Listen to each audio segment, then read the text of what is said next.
So I have a lot I still need to do to kind of sort this out. Like a lot. It's like way too much. I've been making things. Like for instance, we have a new ship deck. There should be a way for me to put like things next to me here. Actually, add scene. So here's the issue. I know OBS gets weird at times based on things you do.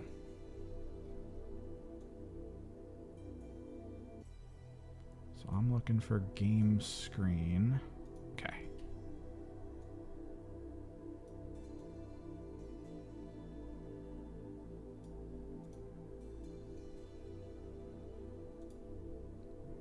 And let's move me over a little bit. So this is kind of a fun concept because it should allow me to do like just general news things as well. I think I want this scene to be behind. There we go. That way Greg can walk in front of it. Go, Greg.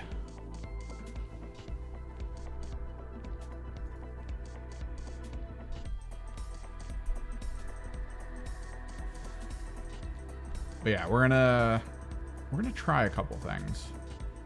Because right now, this whole scene you're seeing is actually next to me. And I do have a whole program that I found and learned to, like, figure out how to do the scoreboard. So, like, yeah. I was leaving it running by accident overnight, and the video that's currently playing on the right side of the scoreboard was, like, going 2 frames a second. And it was slowing my computer down. So I don't know if that was because I woke it up from sleep and that happened. OBS gets weird at times. So worst case scenario, I blue screened my computer. But yeah, we're going to figure some stuff out. Hell yeah, man.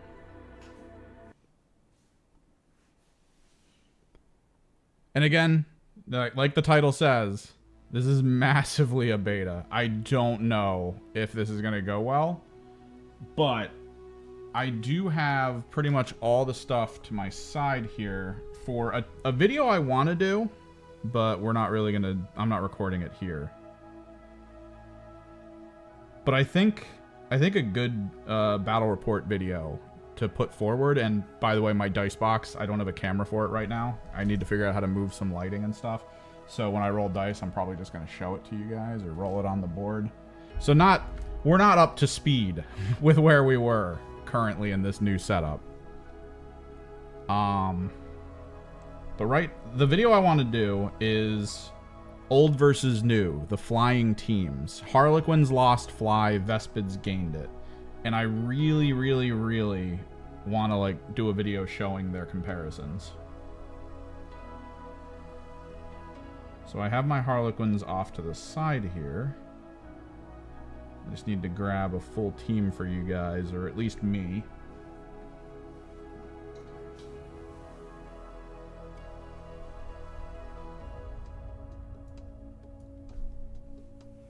I mean, my Emperor has more arms than the average Emperor. All I'm saying. So I'm going to go... We'll grab a fusion pistol leader.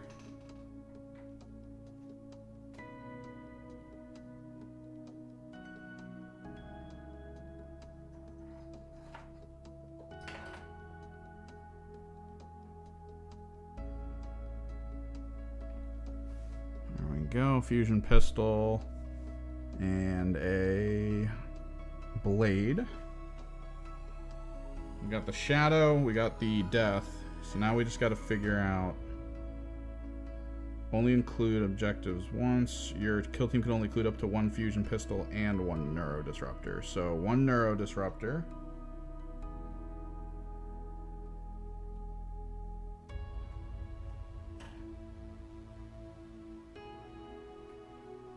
I'm gonna give it to, I think this is the Caress, right? The Gauntlet is the Caress, like the weird little underarm thing. So we've got 3 of 7.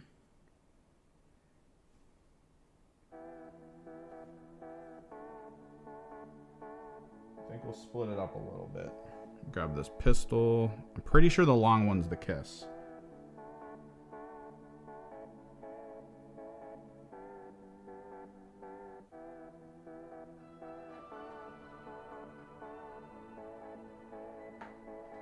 Wait, no, what's the gauntlet? Is it the embrace? This is why I hate Harlequins, man. I can't tell what their weapons are. So I'm just going to take a spread of weapons. We've got one of the ones where it's... I think it's the embrace, right? The embrace is the one where it's just the little tiny little dot under the wrist. Then there's the large one, which I think is the... It's... Oh, so this is the power weapon, not a blade. He gets a power weapon. So it's blade, caress, embrace, or kiss for everyone else. Pretty sure the poker is the kiss. The embrace... Alright, let me see if there's a picture. Freaking hate this stuff. Show me things. Supplementary info. So the kiss is the pokey. Caress. Okay, caress is the small. Kiss is the pokey.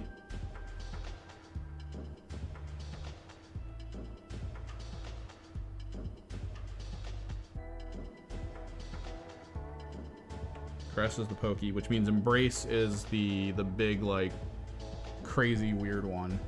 So we are 1, 2, 3, 4, 5. 2 more.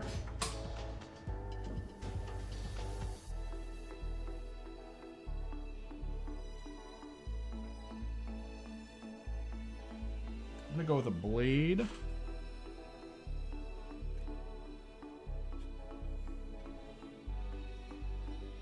maybe another kiss.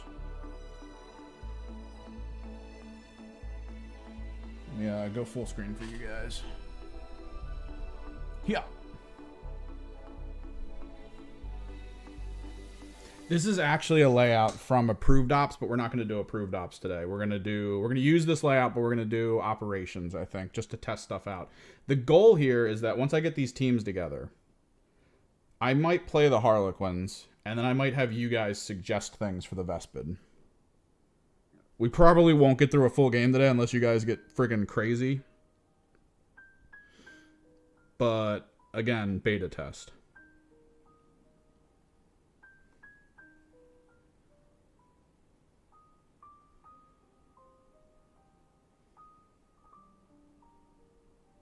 And I'm up for suggestions as well, by the way. Because honestly, if there's like a program you guys know that allows me to like draw on screen or create easy layouts or mark stuff easily, I'm realizing I need to do that. Because you guys need to know that there's like a door here, and there's the one here, and the one here. So like you can't see those doors. And I kind of want the ability to press a single button and have like all the terrain marked as like, oh, this is heavy and here's the door and stuff like that, so that you guys can see it on field and be like, all right, let's make decisions, stuff like that, as well as possibly getting a grid, because so you know, this is a 6-inch deployment from short edge, which should be to this house and to this terrain here, completely across. But yeah, let me get Vespid Stingwings together. Operative selection, we got the lead, we got the shade. Get this little guy in. So oversight, drone, and leader picked. We got 8 choices for the Vespid, which means I'm pretty sure they gave me an extra warrior. Like, I think you get an extra warrior with them. So there's 1 warrior.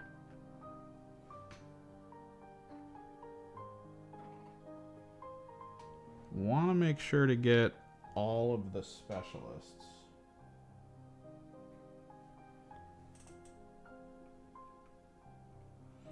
So Long Sting, Shade Strain, Skyblast, Swarm Guard. Shade Strain, Skyblast, Long Sting, Swarm Guard. Yeah, so at that point it's 1, 2, 3, 4, 5. 3 more.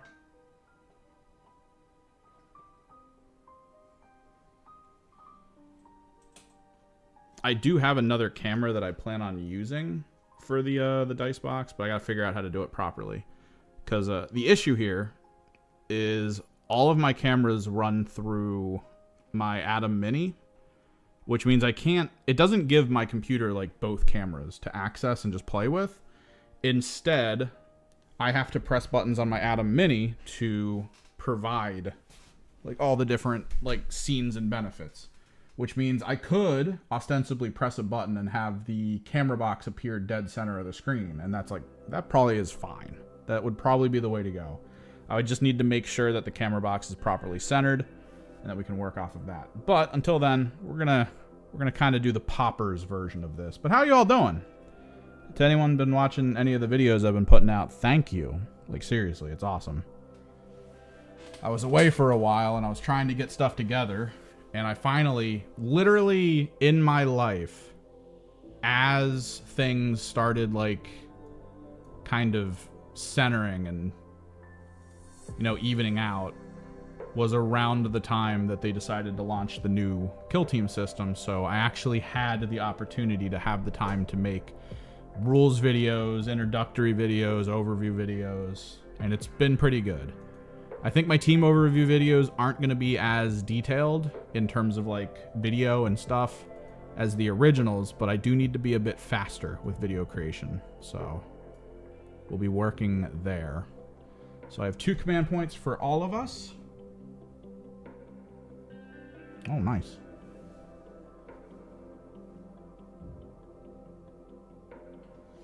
All right, chat. First roll of the game, I think. It's going to be a D3. And I'm just going to roll it up here. So 2. We are currently playing in the loot schematic for the rules. That means you have to loot the objective markers. Of course, you can only do that in turn 2.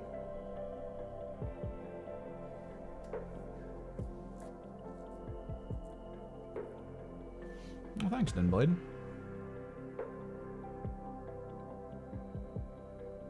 Let me see what dice I have on hand.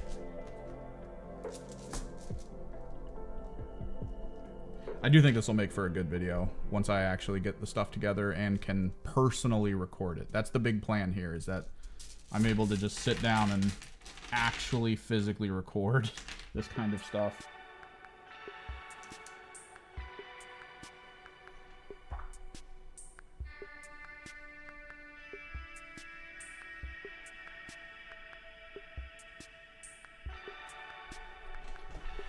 So the roll-off. We are in roll-off mode. Vespid. Harlequins. Harlequins get the victory. I believe I'm going to be attempting to pilot the Harlequins here, so I will take... Like I've said in the video, if I take initiative here, that means if we tie at the actual initiative roll, I would get the victory. So, if I take non-initiative, I don't get to pick side, which means you guys would actually get to pick side and then place first. Alright, I'm not losing it.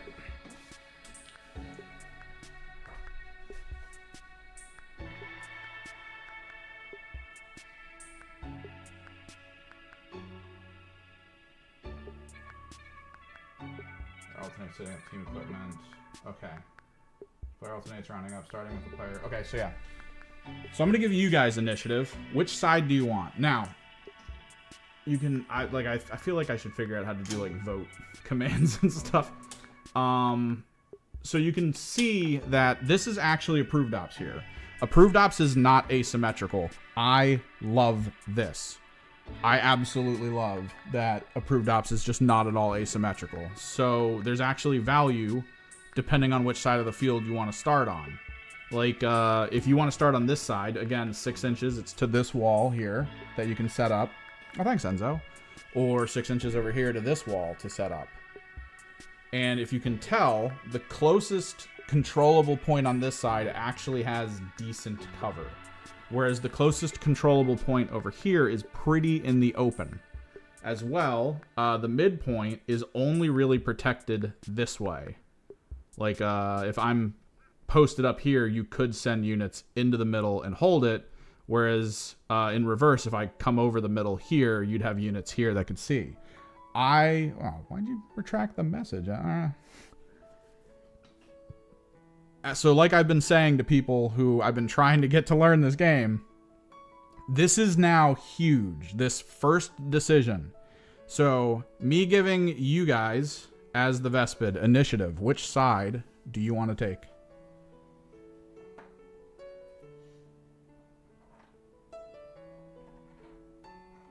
It's actually kind of key to mark that you guys have initiative.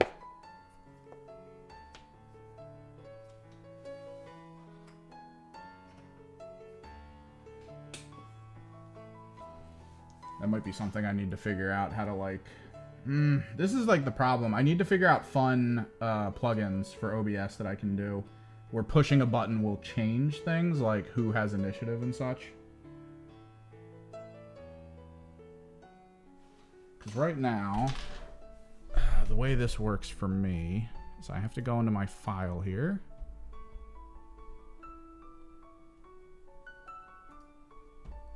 I think I put it in streaming.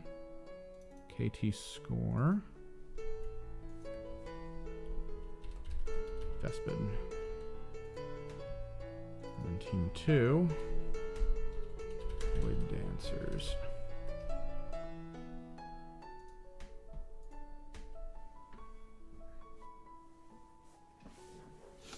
No, yeah. It was a lot easier before. No, yeah, check stuff. You can message me in Discord about this. I might even hop in chat in Discord and we can verbally talk.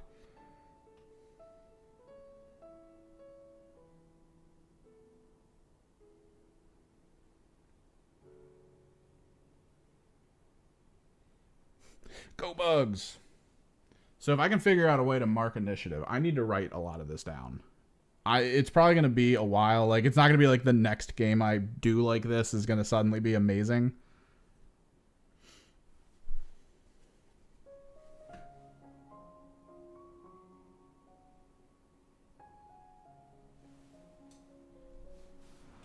But yeah, let me look over Harlequins too. It's been a minute since I've played Void Dancers. I remember some of their core functions. Faction rules. Communion, so we do the D3 communion points +1 if the oversight's still alive. When a friendly Vespid operative is performing shoot, it can only target the closest enemy operative within 8 inches of it, excluding enemy operatives within control range of other friendlies, unless you spend the 1. For weapons with Blaster Torrent, only the first target may be selected. When a friendly Vespid Stingwing operative performs charge, it can... So you have to do closest. Whenever it would perform a pickup marker. You can't do pickup without it. And then you can get reroll. So that's not bad. What about movement? Whenever a friendly Vespid operative flies, it must be set up in a location it can be placed, and unless it has its charge action, it cannot be set up within control range in the kill zone. You cannot measure distance over or through wall terrain, and that operative cannot be set up on the other side of an access point. It cannot fly through an open hatchway. Oh, specifically Gallo Dark stuff. So movement-wise, you don't need to end a move closer to me. You can still kind of control movement, it sounds like. You guys want to go the right side? That's fine.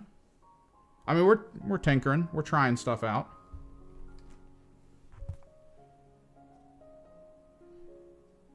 Got my little tray here. I can pull these guys.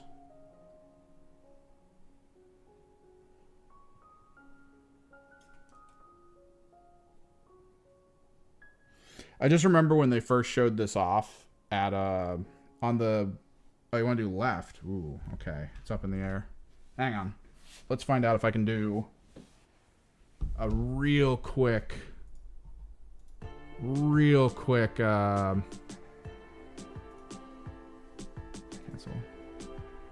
Is there a vote? Is there a way for me to just do vote? How do I do a vote?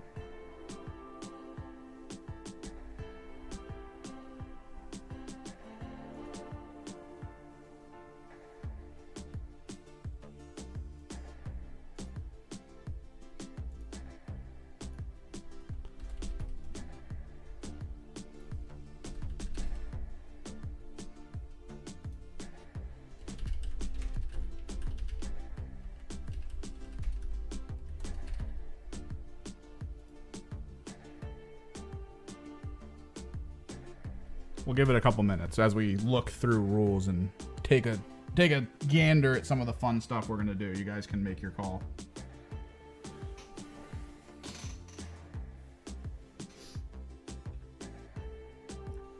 Teams wise, I'm thinking in future when it comes to selection, I might preemptively bring up who's going to be playing and what we're going to be playing as in the Discord so that you guys can kind of come to a conclusion on operatives to take. But for right now, we're going to go with a kind of bog standard all specialists and then filled out with warriors list for Vespid because it is pretty straightforward. There's really not a lot that matters. Things I'm going to need from you guys, which you can either say in chat or hit me in Discord with, is which of the strategic ploys do you want to do for free? I know the average is the aerial agility one, the one where when you move, you get the damage reduction. So far, everyone's in on left, which would be this side. Now, reminder, this side gives you guys pretty good advantage. Well, actually, this side gives you advantage for having close range vantage points, but the problem is this is the only one that'll provide you cover. Whereas this side, you would get more cover if you were like actively in this area, popping up over here. You could land use these walls, land use this wall. This one only gives you the one, but it does give you like, it's kind of weird. It gives you like a little more space to play with over here, but it is a very dangerous side in my opinion to set up through. Let me take a look at Harlequins, because oh my god, Harlequins. I remember they drastically reduced it. As a strategic gambit in the first turning point, you can select an allegory. You're going to try to melee fight? You guys are the Vespid. I'm the Harlequins. You're going to try to melee fight me? Just saying.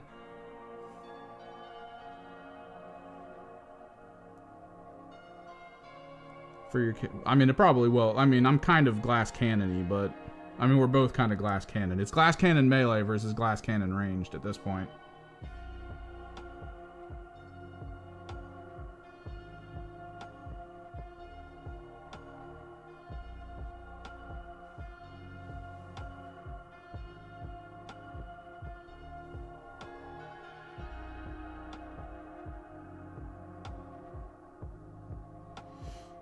And I'm down, like, even if the pole is like a little too far for like the left, it's like, we can make adjustments. Strategic gambit, subsequent turning points, you can select one friendly void dancer troop operative to gain the accolade rule for your allegory. Operative to have a pivotal role. Oh my god, I should have not done void dancer troop, but I do need to learn them super quick. For your kill team for the battle, and one friendly void dancer troop operative to have a pivotal. So I have to do the allegory and set pivotal.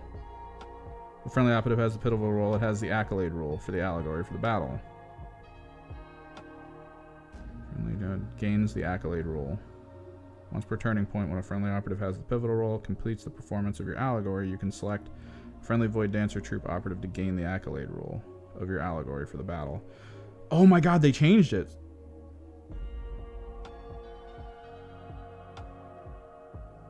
Oh no. There's too much. Oh no. Quinn's ignore piercing. 100%, 4+. Across the board.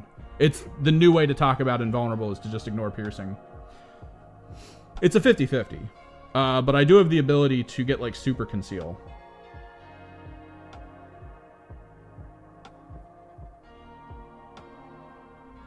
So, okay, so I set an allegory. So the way I need to view this is overall allegory creates the bonuses, but the bonuses are triggered by doing a performance. So in epic, the operative incapacitates an enemy operative while fighting or retaliating. So I would probably start with melodrama for shooting, and then I would probably choose my pivotal role for shooting to be my death jester in turn 1. This is me just kind of going through it in my head. In the first turning point, I would set the pivotal role as him, and then probably set it to shooting. As a strategic gambit, in the subsequent turning points, you can select one of your friendly void dancer troops operatives to gain the allegory.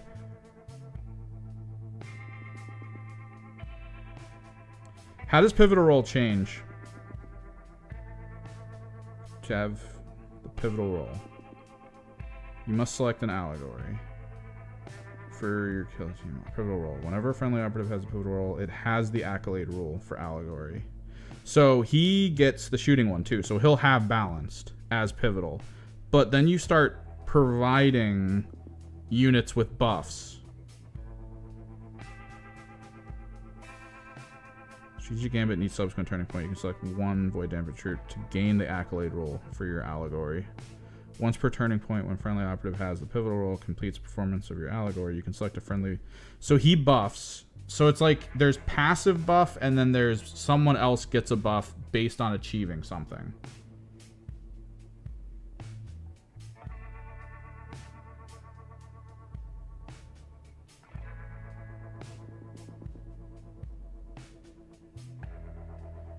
And then but how do you change pivotal? Let me take a look. Is it like a faction? In the first turning points, you must select an allegory for your kill team, and one friendly void dance troop operative have a pivotal role for the battle. Whenever friendly operative has a pivotal role, there's got to be a ploy or an ability someone has. When friendly void dancer troop operative performs reposition during, it can perform shoot action during. Oh yeah, they get the ability to shoot during reposition. I completely forgot about that. They're the only team that can, like, ability with inability. Friendly Void Dancer Troop, well, one of them that I know of. Operatives can perform dash action, this activation in which they perform the charge, but not vice versa. So that allows me to dash after charge, which you normally can't do. I am APL 3, so I can charge, fight, dash. Whenever an operative is shooting a friendly Void Dancer Troop operative that performed an action in which it moved during this turning point, you can re-roll one of your defense dice. That's the prismatic. You tend to have it up in rounds where you think you're going to get shot because you just get re-rolls on your invuln. It's not bad. When a friendly Void Dancer Troop operative is fighting or retaliating and your opponent strikes with normal success, you can roll 1d6. The result is less than the hit stat of your opponent's selected weapon. Strike is block instead. Oh, I remember this. If the result is less than the hit stat. So if you guys are hitting on 4s, so if I roll a 3 or less, I think you guys are hitting on 4s. If I roll a 3 or less, it forces you to block instead of hit. Oh, it ignores brutal. For the rest of the sequence. That's kind of cool. I like it. Shaggorath's Jest. Firefight ploys. Uses firefight ploy when friendly operative is fighting during an activation. You can strike before the charge action after you strike. Charge action after you strike. You can immediately resolve another of your... So double strike. I just get passive double strike. This was the thing. The original Harlequins, you had to be in a certain situation to get double strike. This just lets you do it. You can now just double strike. Use firefight ploy when a friendly... Also, start thinking of the gear you guys want. We're doing 4 equipment points. Use this firefight ploy when a friendly Void Dancer Troop operative is fighting. After you strike with a critical success, end that sequence. Manning dice and immediately... Oh, that's the hit and fade. That's the hit and fade. Good. Use firefight ploy during a friendly Void Dancer Troop operative's activation at the next activation while that operative has a conceal order and is in cover. So I have a single target super conceal. So... Oh, and wait, are there 1, 2, 3, 4? Okay, I thought there were 5. During the resolve defense step, you can allocate one of the rolled success dice to block all of your... Oh my god. Oh, with matching results. Oh, I love this. Dude, this is why I love this game. They do weird, dumb stuff like this. So if you hit me with a bunch of 5s and I happen to roll a single 5 on my saves, I can pay a command point and block all of it. Dude, I love this team. I love these teams, man. These are great. Equipment. So you're saying, yeah, let me check data cards. Lead player. The operatives could change the allegory. The only way I can change the allegory is if my lead player's in play, which is important because that was the trick before. If you focus the Harlequin leader, like, immediately, you, like, that's it. Like, they just lose access to the ability to shift. So the leader is important to keep protected. 9 wounds each, it looks like, across the board for the most part. 8 for players. Death Jester got that humbling cruelty, basically giving a wound. He's got Torrent 2 now. Oh my god, he is so crazy sounding. Luck of the Laughing God. If you do Firefight Ploy for 0 CP. Once per turning point, you can use this rule. If you do, you can use a Firefight Ploy for 0 CP if this specified Void Dancer troop... with this specified. If this specified Void Dancer troop... Wait.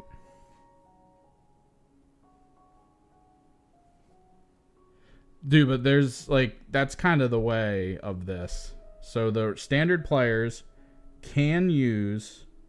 Once per turning point... You can use a Firefight Ploy for 0 CP if this is the specified Void Dancer troop operative? Wait a second. So, the Laughing God, once per turning point. I'm guessing that's universal. Like, I can't just start just spamming through 0 CP as long as I'm only targeting different players. You cannot select this Firefight Ploy for the rules more than once per battle. Select the same Firefight Ploy. Wait. Or defense dice was rolled for this. Operative.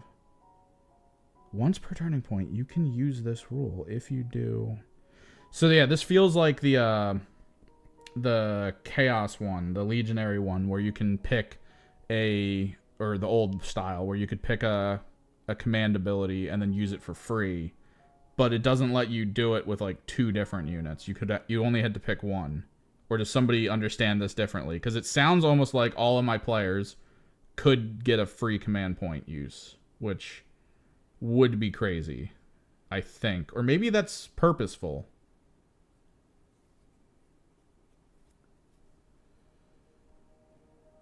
My favorite thing ever. Fog of Dreams. Or wait, no, it's Fog of Dreams and then Mirror of Minds. Mirror of Minds is my favorite spell of all time. And Shadow Seer still has it, and I love it. Wait, does my Shadow Seer have... Okay, he's got a pistol. Good.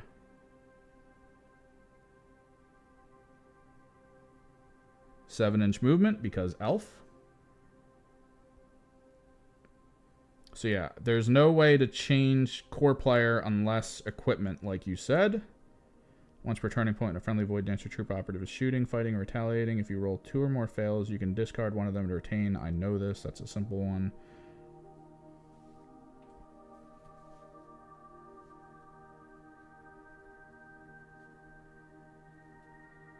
No, but that's... Firefight Ploys are still limited to 1, right? You can't just multi-Firefight Ploy, or did they change that? Is that something I missed? I could have swore you could only use a Firefight Ploy once anyway. But the limit makes it so that I can't just, like, power reroll.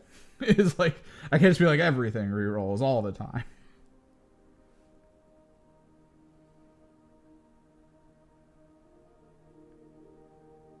And then it's once per... Is it once per player? If it's once per player, that's incredible. I love that. Once per turning point, when a friendly Void Dancer troop operative is performing the shoot action, you can select Stricken Pistol or Shrieker Cannon. And you can use this rule. If you do, until the end of this action, that weapon has... So it's once per turning point. When you can... Like, this is once per turning point overall. I can use Shrieker Toxin rounds on 1 person during the round. Yeah, so it's... Oh, wait, okay. I need to look at that again. But let me keep going through equipment. Keep a tragedy tally whenever a friendly Void Dancer troop operative that has an accolade rule is incapacitated. Add 1 to your tragedy tally when your tragedy tally reaches 0. That sounds terrible. Once per battle, when you activate a friendly Void Dancer troop operative, if the friendly operative has the pivotal role, has been incapacitated. So you basically want Understudy Mask. Yeah, that's what he's saying, which I like. I actually like figuring that out. So 4 players, once per... No, it's once per turning point. And then you can't select the same Firefight Ploy. Okay. So you get 1... Okay. But, okay, so, but that's the thing. So conceptually, where's my players?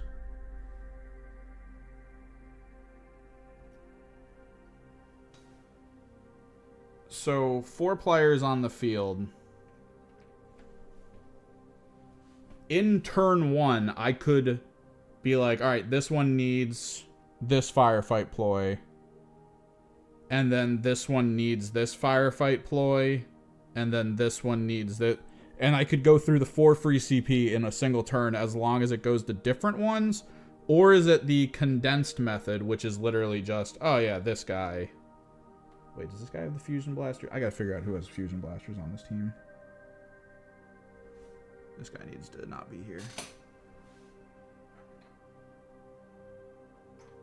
That'll be this one. Battle is everything from turning point 1 to the end. That's the whole thing. If it says battle, that's it. Like, it's the whole game. You get it once.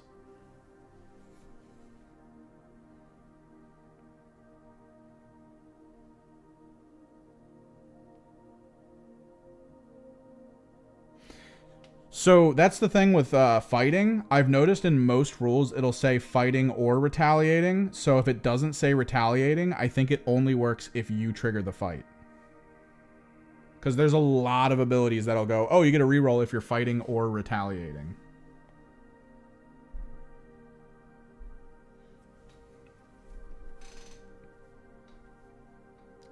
Ooh, only 86 people want to set up on the left-hand side. Or 86%.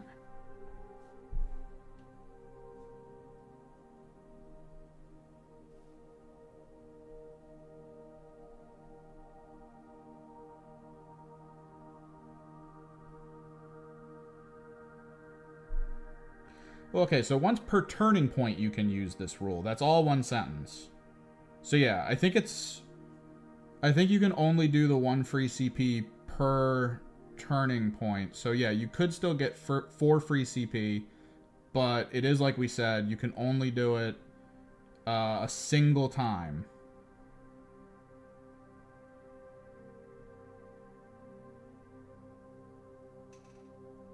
Per battle round. But then you have to remember which one you did because you can't repeat with the same exact ability in following rounds. I play Gene Stealer Cult, and this is more admin than that.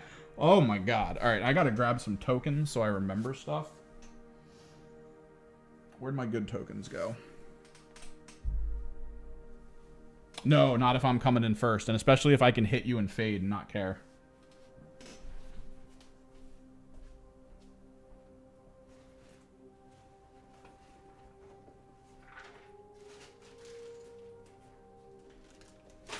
Grabbing my tokens. Token time.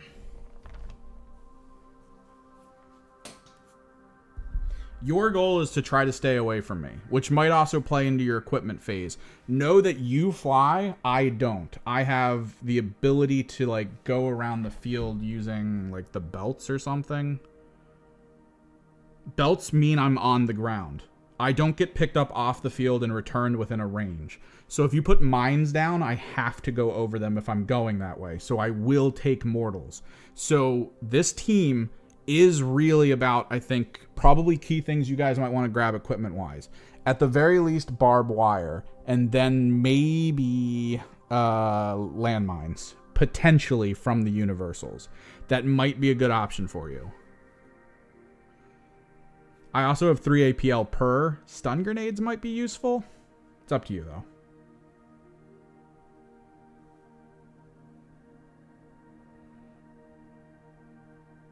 Faction rule. Where's the other one? Panoply.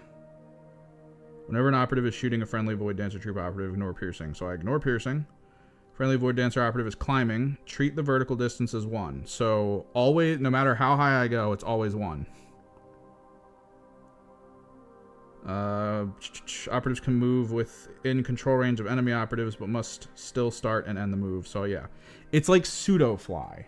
But the thing is that the barbed wire does affect me, and I think that's a huge thing against Harlequins, is to try to figure out if you want to use barbed wire and where you want to put it.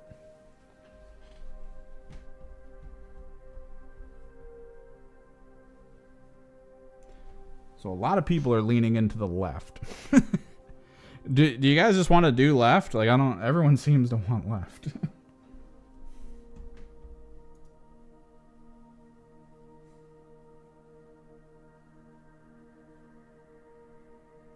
No, definitely. I don't think grenades are useful because you don't get any good benefits from grenades. Like, what is it?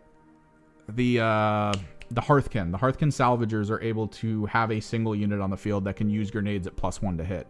That is insane. But then beyond that, you guys are probably going to want to use, like, general equipment, I think. You'd probably want to use at least... probably barbed wire, maybe landmines because they don't affect you, and then at least maybe 2 pieces of equipment from your own team. As well, try to figure out what free thing you want to do for ploys. I'm going to grab a piece of... Actually, I'm just going to open a notepad.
All right, so we're going to assume for your equipment choices, because of how the vote went, I'm just going to end the poll.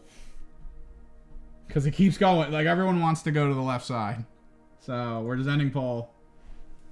You guys are here. Again, 6-inch deployment. That is this wall up here, basically straight across. You will also be the first to deploy your squad, so keep that in mind. But we need to get down equipment options first. Historically speaking, I have always been very bad about doing equipment before people.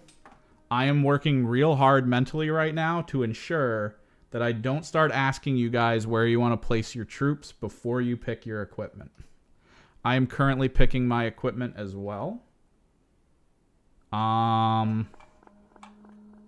This is where it gets a little rough.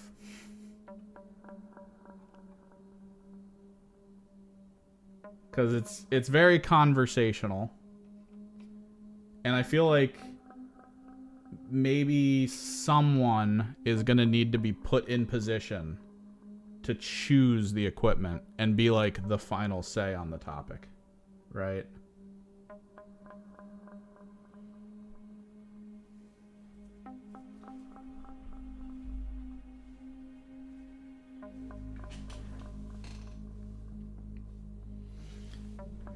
It might be important for you to do that with your distance, because consider that Harlequins move 7 passively. So if you need to get away from me, you need to be able to match my speed.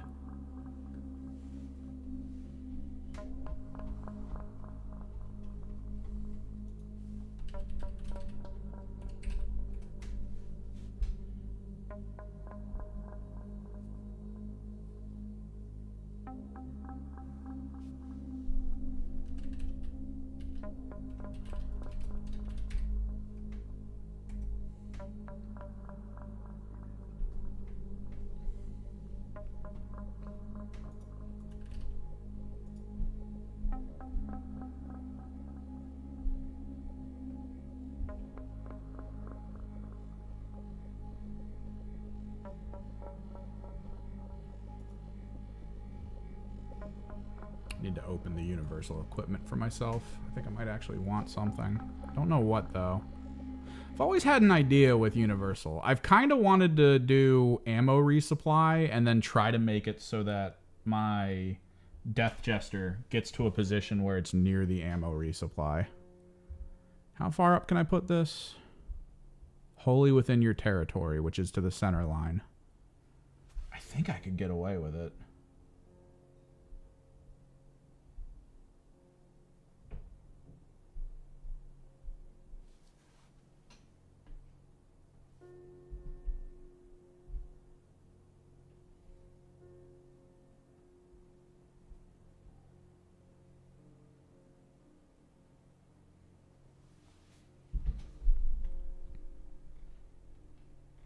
Because literally nothing else that comes from the Universal chart, except maybe to be obnoxious, utility grenades dual stun.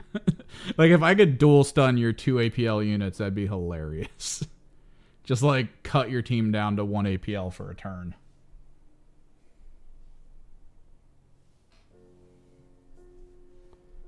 But the fact that your Vespid makes it so that if I were to do a heavy, or if I were to do a barricade, heavy barricade would be the best. Because you guys can just get around my light barricades.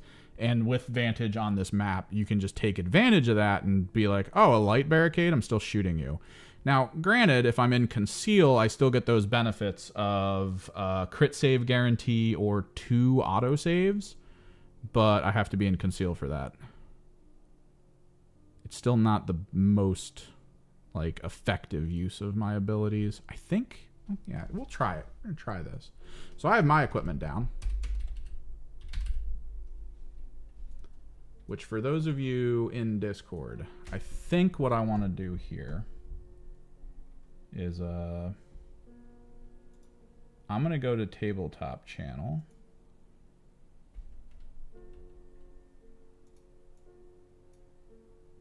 I'm gonna do this. And we're gonna use the honor system. Don't click that.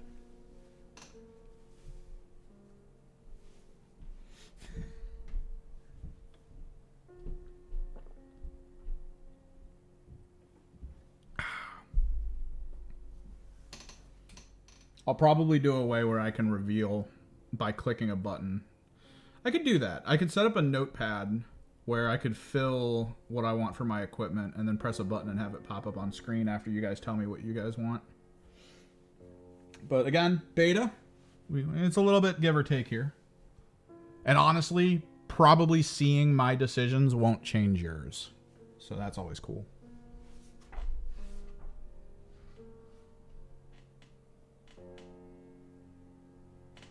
Oh, I forgot. Let me do something here real quick. Just to visually...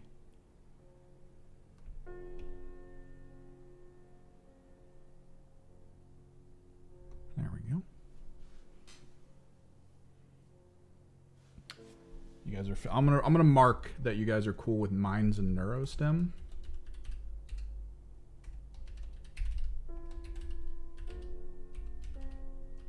We'll see what else you go. Also, what do you want your leader's ability to be locked in as? Now, 9 times out of 10, I've seen that the Vespid do the aerial agility for the leader for free. I think that might be the common, right? For strategic ploys. Because that's the one where you just can negate range damage.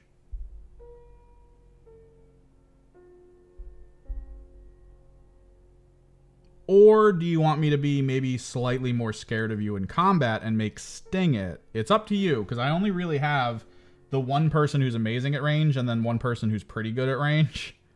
But that's more like spells and stuff.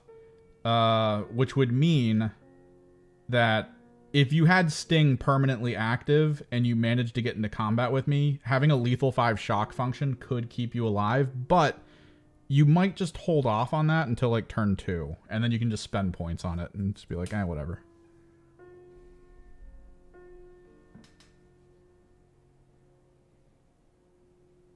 I'm hoping it's fun. It's going to be a little bit weird, but I'm hoping it's fun. And eventually, I think against chat, I need some tools to, make it work. And then I think at some point, it might end up being like someone on Discord, and we just sit in a Discord call and talk it out.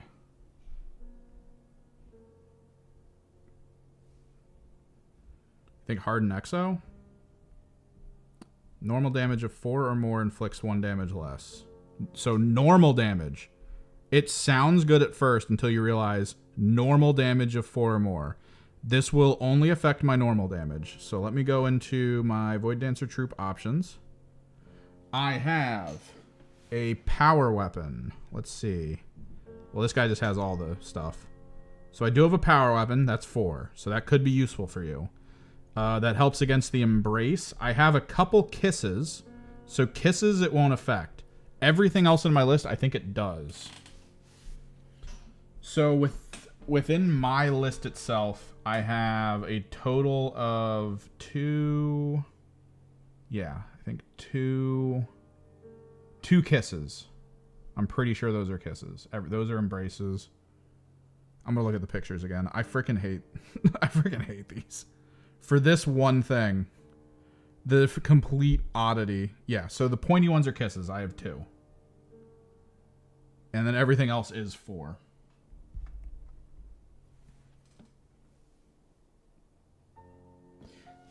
I believe the picking of the free thing is when you pick your character. Technically, it's before equipment, but honestly, like, I don't really care.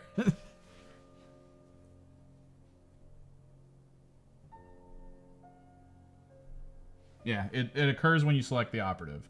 So, for the most part, I do have a good number of 4 damage melee.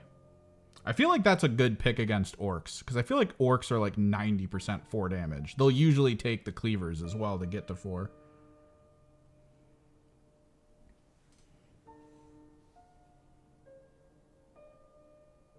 Yeah, and they took away, as far as I can tell, they took away a lot of my options for guaranteeing crits. Like, I'm looking through.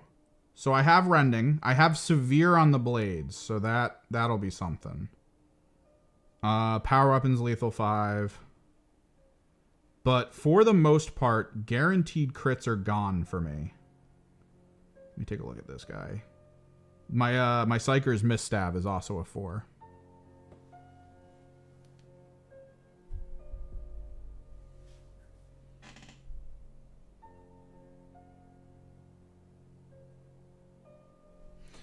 So I have 1 style weapon that can upgrade a normal to a crit if I don't roll a crit.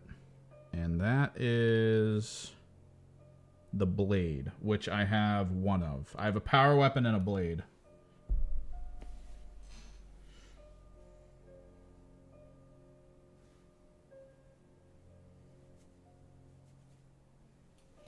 So right now I have you guys down with Mines and Neurostim. Do you want to do the always free normal of 4 reduction? I should probably just pull these rules up in an actual window here rather than constantly going to my phone. No. Vespid. Void Dancers.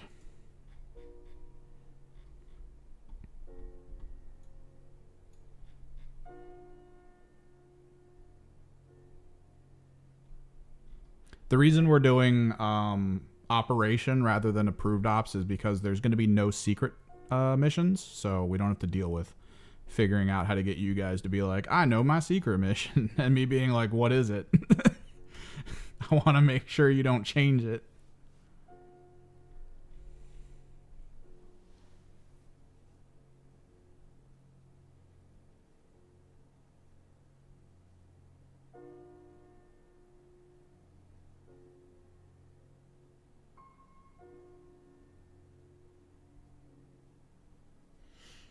Yeah, so which one do you want, like, basically permanently? I only really have the 1 ranged guy, so I don't know if aerial agility is good for you.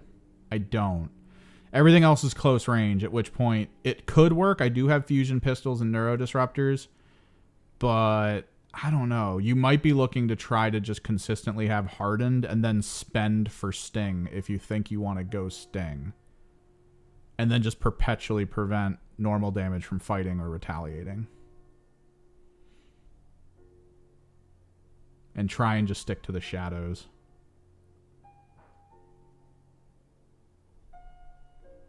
Part of me wants to, like, attempt something here. But this could end very poorly.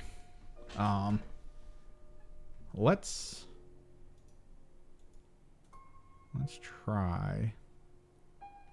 Is there add color? Image, slide, scene, video device. It says color source. Red. You guys are going to see a white out of color for a second. Hang on. Hold the phone. I'm working on stuff. It's to there. Filters. Color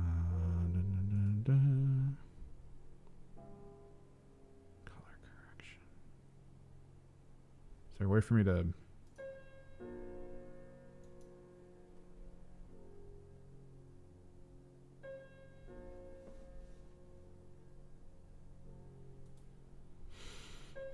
blending mode.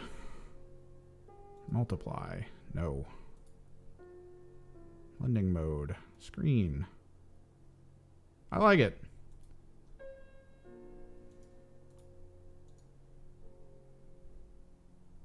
Color source.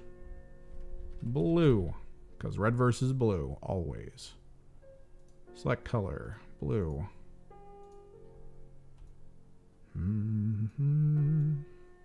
Right about there. Screen.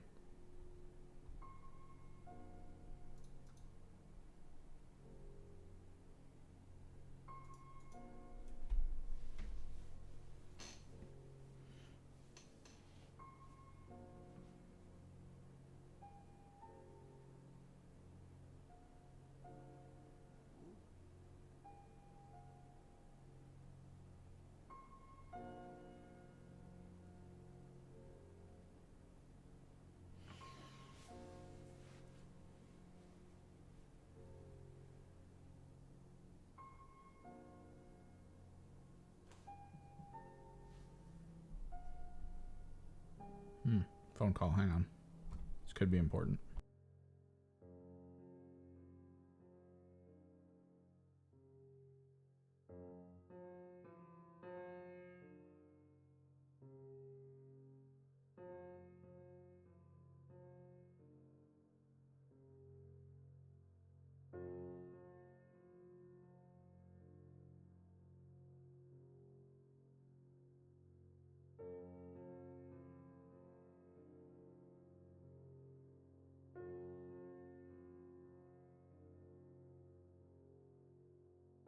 Thought it was something else. It was my dentist appointment. No,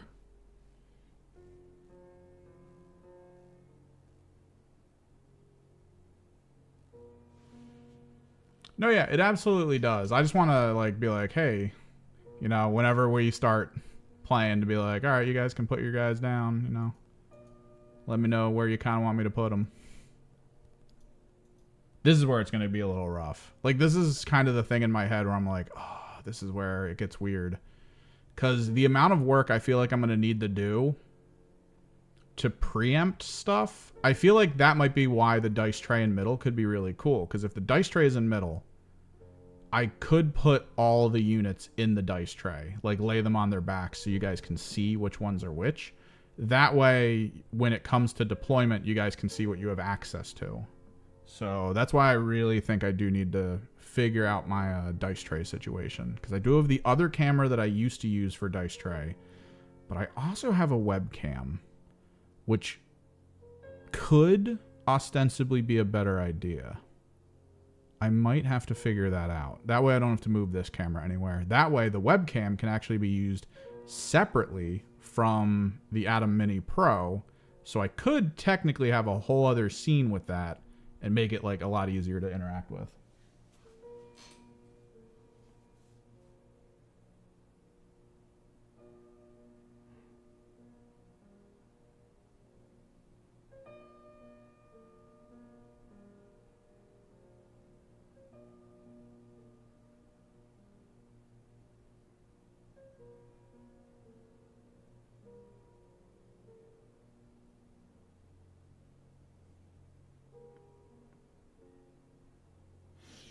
conceptualizing it, you're gonna need most likely to have the -1 damage up at turn 2 and beyond.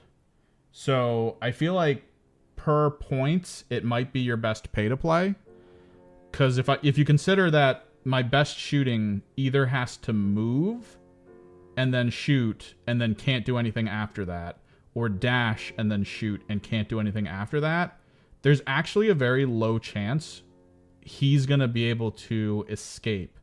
Most likely turn 1 with this map set up the way it is. I do not have access to vantage points early, neither does your team. I'm going to have to position my Death Jester in turn 1 and literally do nothing with him. Is most likely what's going to be the play.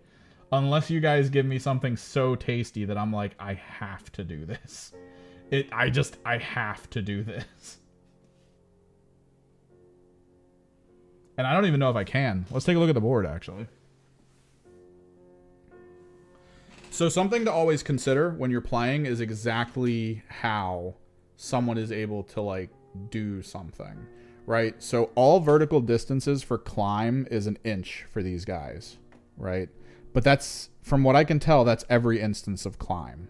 I think. I need to double check it. So at most, he'd be able to set up to, like, right here, right?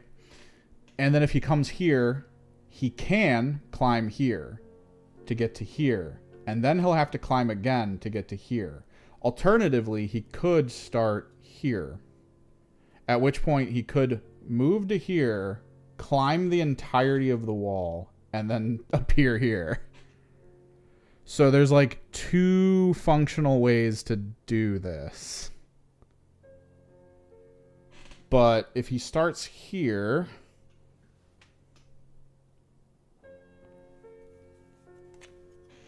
to get to there is 3 of his 7. So this is actually a viable move, but I need to make sure I have cover.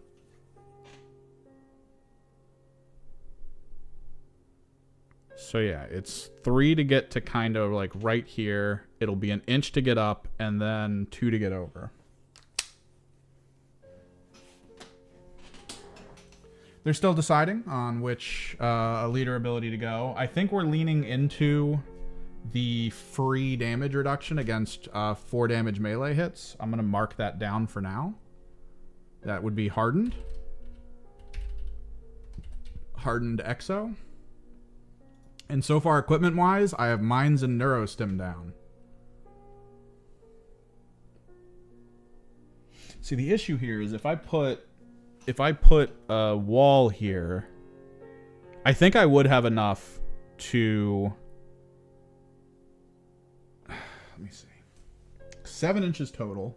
So it would be about 3 to get to here. 1, 1, 1, 1. Yeah, you could probably do it this way too. So yeah, he's pretty safe because he would probably start here and then just drop down, come over here, 1 inch up, 1 inch over, 1 inch up, 1 inch over. So yeah, he should be good. But that would be for a move. I wouldn't get access to the torrent ability that he has. So that kind of screws me up a little bit, but that's fine.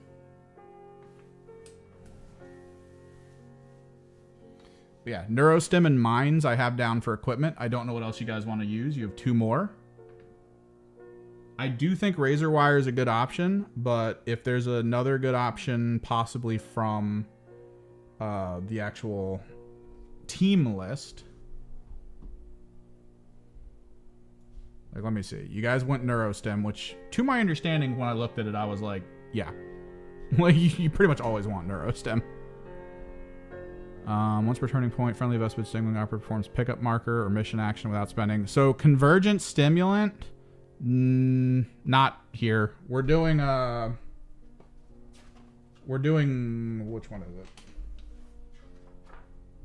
We rolled a 2.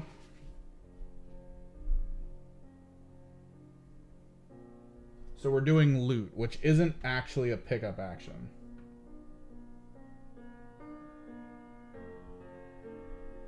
So let me actually mark this down. We're doing the loot mission.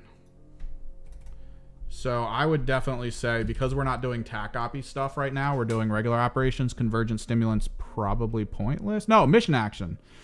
Ooh, maybe. Maybe.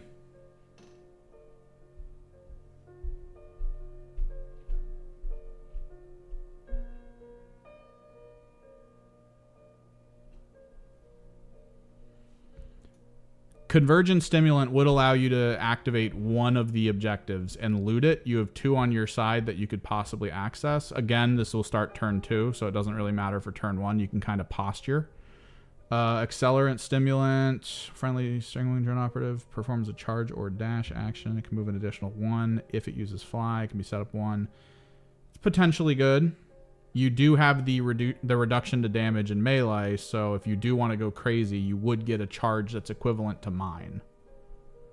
And it would have fly, so technically it would be better than mine, because if I need to go up or down or over stuff, that's an inch.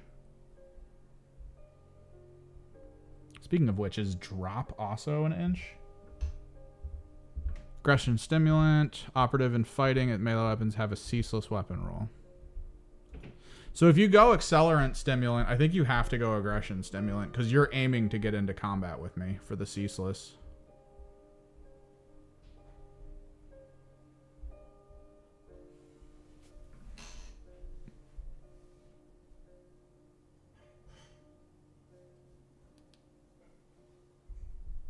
Oh, Fly Charge doesn't get 2?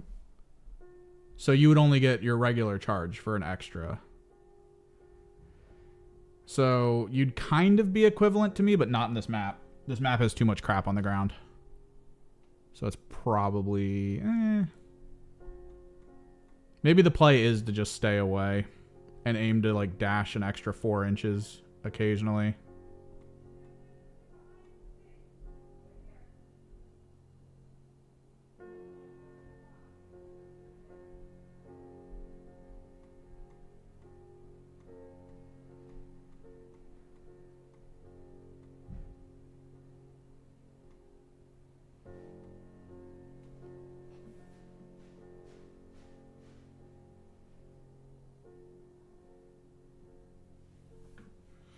It's up to you. I mean, like we discovered, it's probably not best to try to get into combat with me. I mean, it's going to almost be unavoidable in turn 2, I think.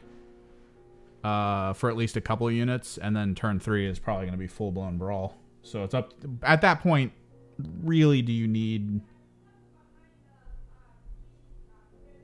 Like, do you need anything? Like, I'm going to be in your face. I'm a 7-inch mover. Like, we're doing it. We're getting into combat, guys.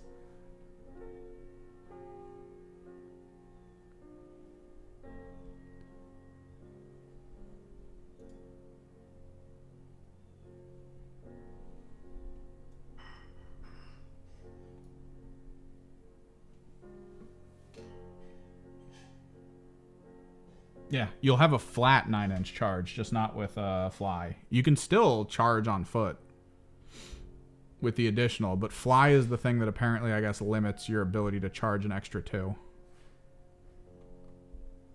So you would flatline. You could flatline charge 9, but if it involves terrain, you'd have to get around it.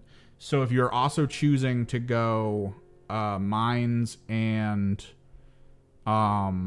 a potentially razor wire. The razor wire could screw with you.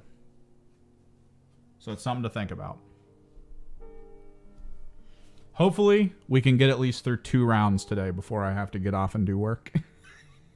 Hopefully. We've got a few hours. We've got at least 3 hours.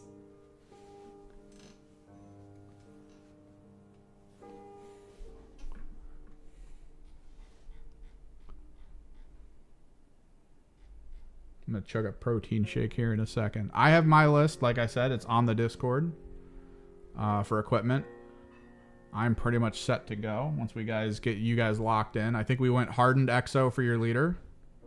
That's what I have at least locked in there.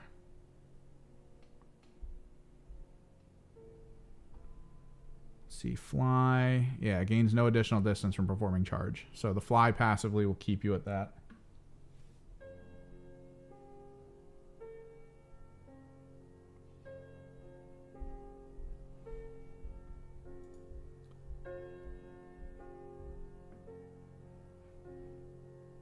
You want to try to go crack? Do you want to go crack grenades against Harlequins? I mean, the Pierce doesn't matter to me.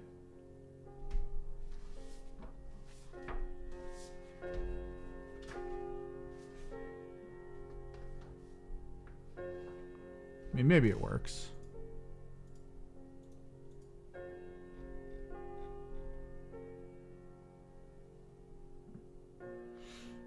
So, yeah. We're doing loot. Mission stim is probably a good idea. I'm thinking, yeah, you guys probably want to go the, whatever that stimulant is. Convergence. So, okay.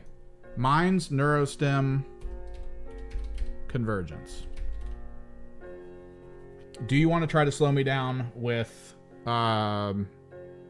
razor wire? Now, again, that's to the middle marker. So you could possibly shut me down from moving around on one of the sides to get to you. Barricades do not negate fly. Nothing, as long as you don't start a move near razor wire, you're fine. And as long as as long as you have the distance to go over top of a mine with fly, you won't trigger mines. Fly is really good at getting around on-field negative effects. You just have to be a little control-y about what you're going to do.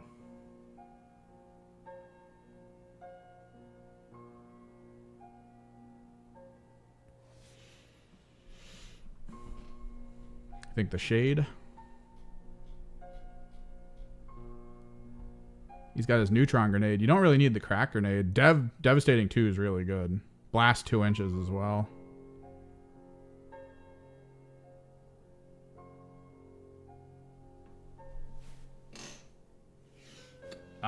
It could be a source of cover for you, but it won't really.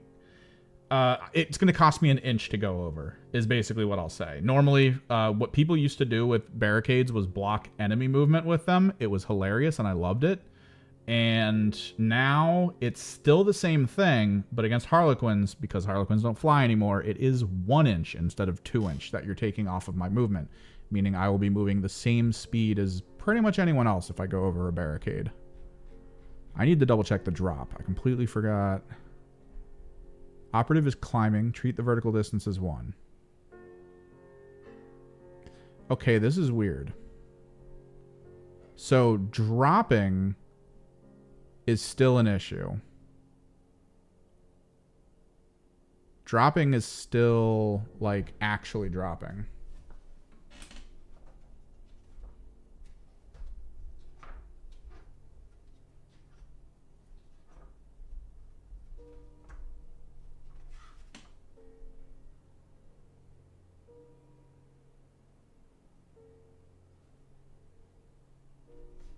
So I can only negate 2 inches of distance from drop, which isn't the worst.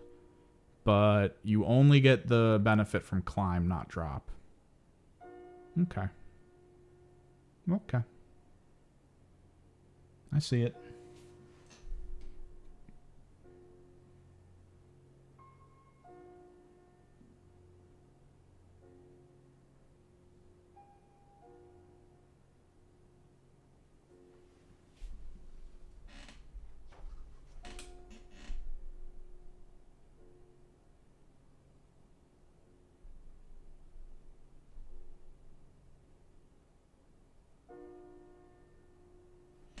Yeah, it's one of those wording things where people could be like, I'm climbing down, and it's like, cool.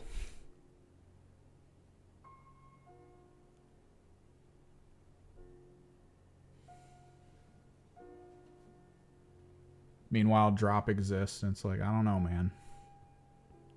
I don't know. Maybe, though, they might actually come forward and say that, yeah, that you can climb down if you want to, which would technically help out the Harlequins, because then it would just be an inch to go down. But that's where jump and drop comes into play. I love jump and drop. That's probably why they don't want them to have a free drop, because the whole prospect of, like, being here and then being like, all right, I want to go over to here, and then this is where I drop from, is quite awesome. It's quite hilarious. I love that.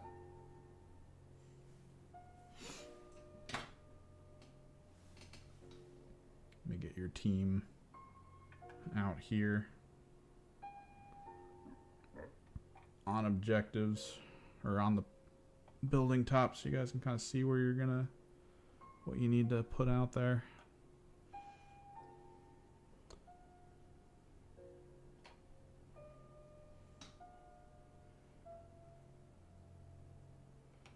We'll figure out deployables in a second. I need to actually find the tokens for the deployables I have picked.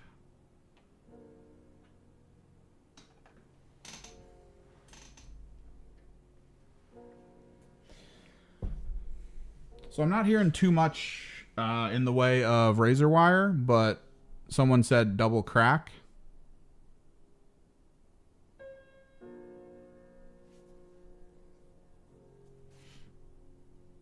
Do we actually want to do that? Because right now, mines, neurostim, the mission stim, and then we would do double crack at that point.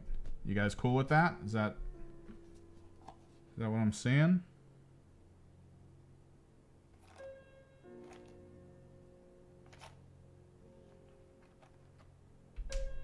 Grab that. You guys are using mines potentially. Let me find the mine token. Oh no. Which one's the mine token?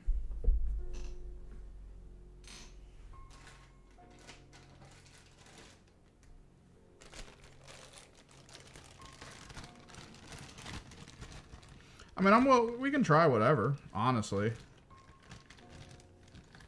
I'm down to clown.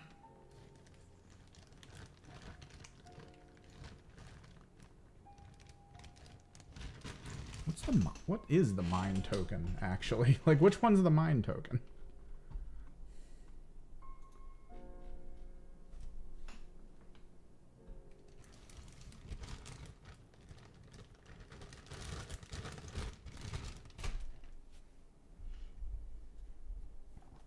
I'm just gonna pick a token. We're gonna call it a mine token.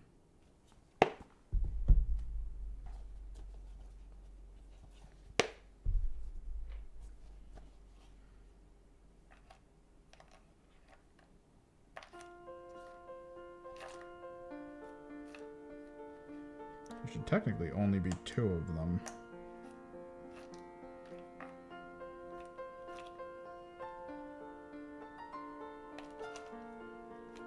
I'm just gonna use this. Screw it. I'll go with it. We'll see how it works out. I mean, we can kind of test stuff here. So double crack. Double crack. Gives you access to some decent damaging grenades. Still, they hit on 4s, which not that great. There are grenadier units that improve it usually, but that's where we're at.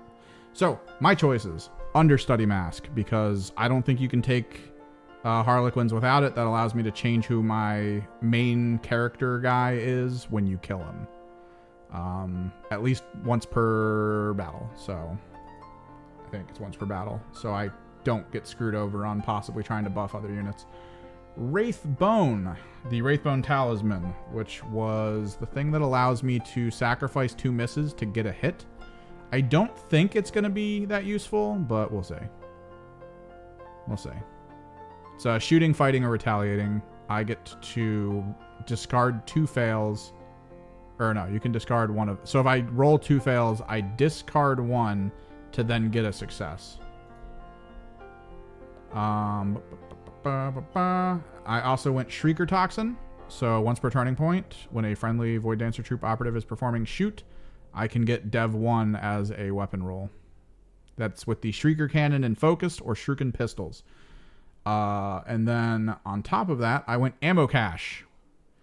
So you guys went Mines, Neurostim, Convergence, 2 Crack.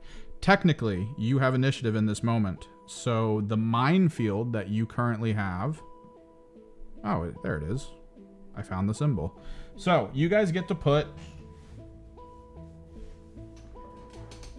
the mines first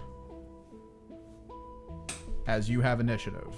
Now, mines are limited to, I think, your deployment zone, if I'm not mistaken. Wholly within your territory. So yeah, up to the halfway marker. You can drop them anywhere up to mid. It's a single token. This is where things get weird. I wanna see some ideas. I want to see some concepts. Do you want to put it close to my objective over here? Because if I'm flooding in this way, it'll make it harder for me to move through without taking damage. Or do you want me to try to, do you want it to try to prevent me from moving through your open area, or potentially even like just getting on the midpoint initially that you might not even care about getting on? It is, I believe, if I'm not mistaken, control range. So technically, if you do put it very close to the objective, you could fly past it and land on the other side and still get it, if that's a goal. But conceptually speaking, maybe dropping it on the other side of cover like that could prevent me from coming over this way, getting into cover. Because know that I didn't take any barricades or anything. I took an ammo cache.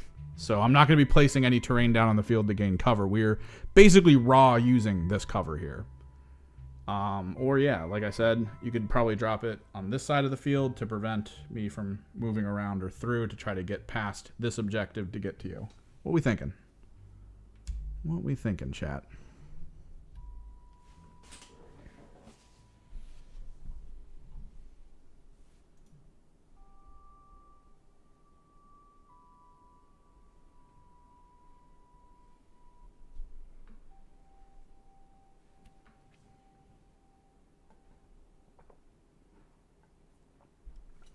And sometimes chat quiets down. Do not feel at all like discouraged if no one else is talking. Because at that point, you're basically in the seat. Like, you're the one controlling it. Because if everyone wants to just like hang out and just watch, that's fine. If not, I'll basically, after a little bit, I think in this situation for what we're doing right now, I think if nothing really starts happening after a minute or two, I might have to just start making decisions.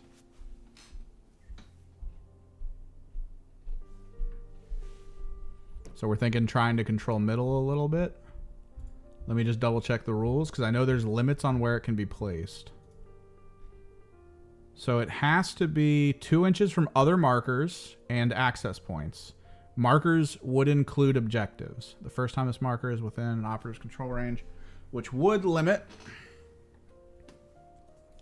the middle objective to kind of being like fairly far away, which not the best. I could still basically get to that.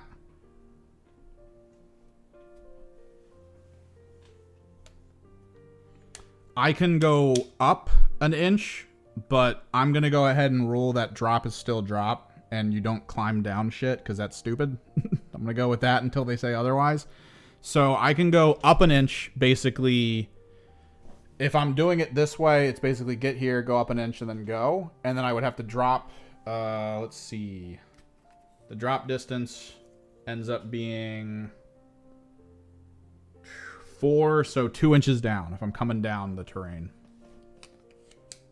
before moving away. So I can go over stuff fairly easily. On ground terrain is mostly 2 inches, I believe. So going over pieces of terrain like this thing here is 1 up and then free drop. 1 up, free drop. Stuff like that.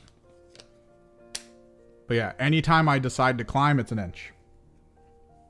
Which is why we were trying to figure out if I push this way, what would happen is this whole wall here would be an inch and then I'd be here.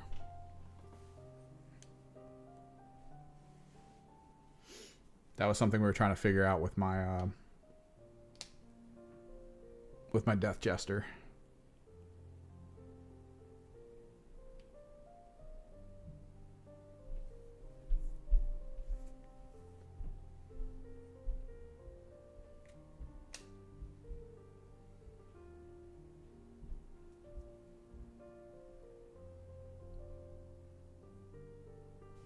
So you're going to try to deny like this cover or that one. So I'm going to drop it now and then let me know.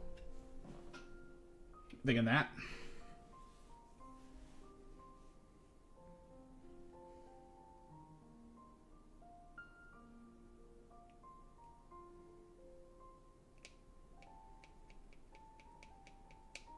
That way, technically that side could be a bit weaker for your defense because you have at least one decent mine between me and, you. Which would mean I would have to sort of stand in the open. This is a 9 inch. I'd have to sort of stand in the open if I'm looking to go past that mine without taking it, but I am at that point on foot, so I would have to be like here, and then I'd have to like go around. I'd have to arc around it, basically.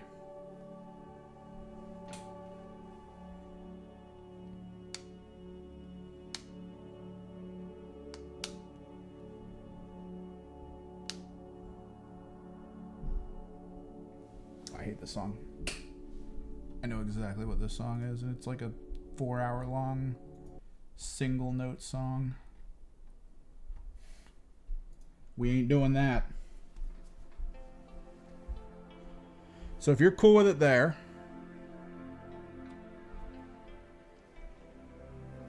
I'm gonna go with my ammo cache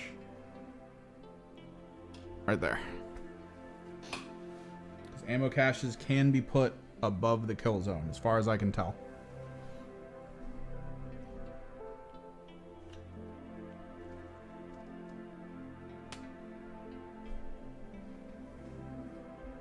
So that's full deployment for equipment on field. Everything else is off field.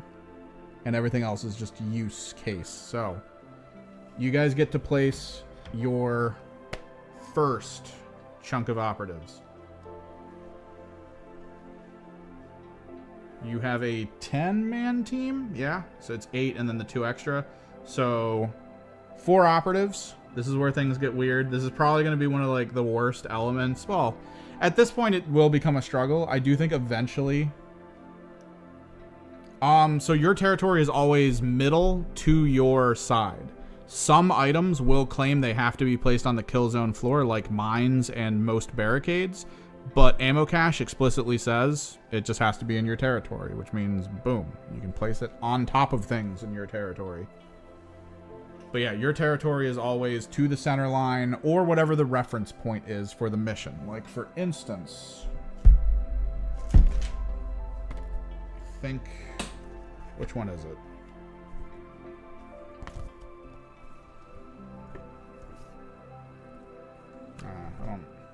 I don't know which one I actually set up. I don't think it's, oh wait, it might be this one?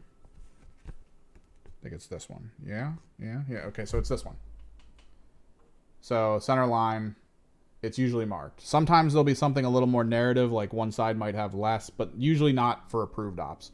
But you might see maps where it's like, oh, this side is pushed back a little bit, this side's pushed forward, and then the middle line's a little bit one way. But it'll usually show you. So again, for those who are unfamiliar, you can just get the Vespid PDF right now from the Warhammer community page. We currently, for the Vespid team, have all basics.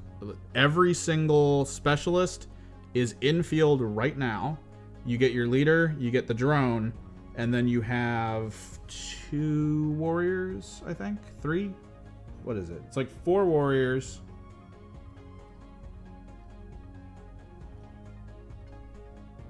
And then you get your weapon specialist, the flamer, the lobber, the sniper, the shade strain, the drone, and the leader.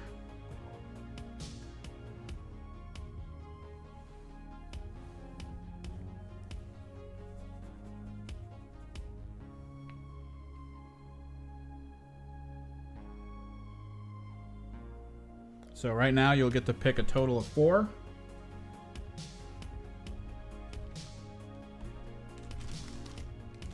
And I think I'll go with the actual tokens, I think. Those tokens are a bit bigger than my tokens. So you guys should be able to see them a little bit better.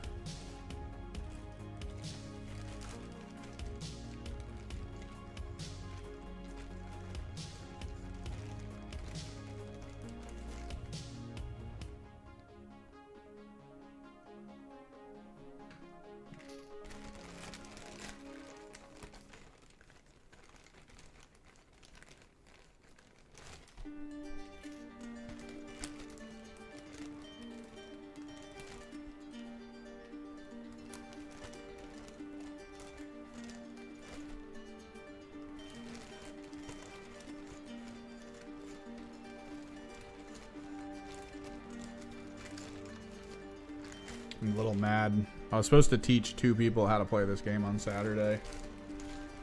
And then I went to the place, and after like an hour, they were like, we're running late. And then after another hour, they were like, we can't make it. It's like, come on. I drove all the way out here. We hyped this up all week.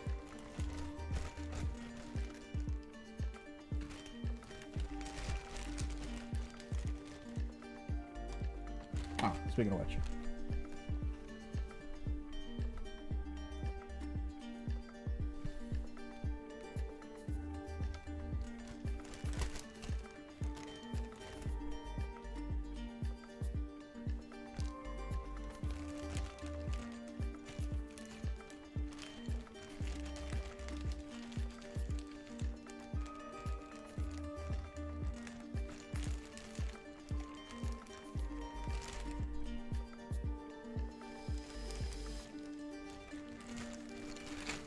I wish it was, like, I really want to get them into going to the store that's next to me. There's a store 2 minutes from where I live.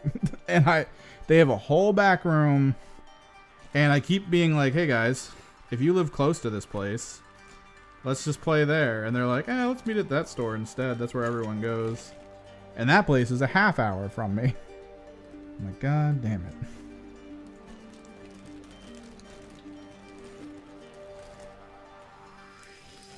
I could bring 5 total tables of terrain, I think. Maybe 4.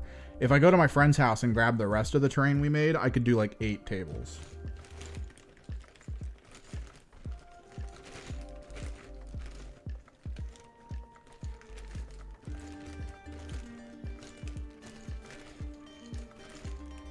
I feel like they don't give you enough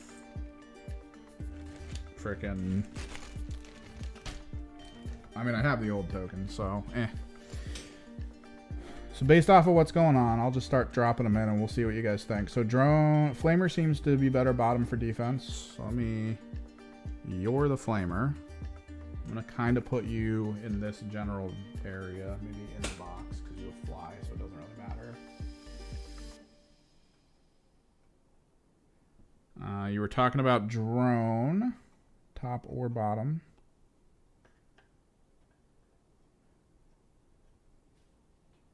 I feel like the drone could like chill on its own, maybe. You guys were thinking shade in open bot, which, yeah, I mean, it can't be shot at from certain ranges. And this isn't setting it in stone. I'm just tossing stuff out here.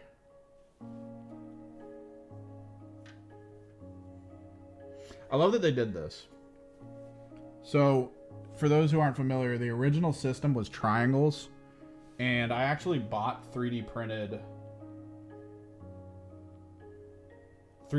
markers. And the 3D printed markers, the way they did it is they actually arced the top so you could put them really close to the base, and I loved that. The moment I saw that, I was like, oh my god, why did Games Workshop not do this?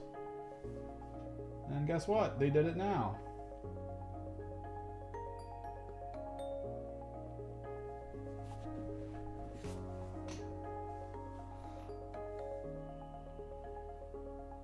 The problem with this is it is in the open. You don't have terrain here to block vision.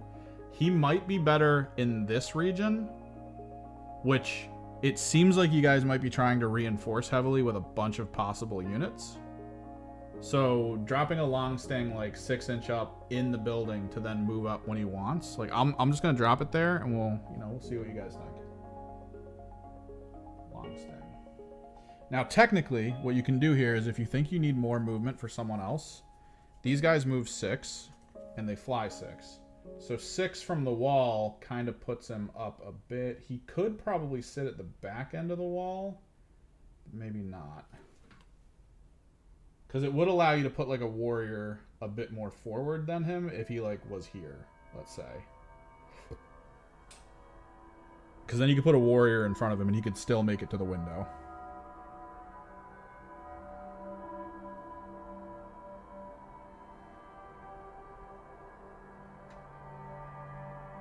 As long as he's on Vantage, he'll still get the Vantage benefits.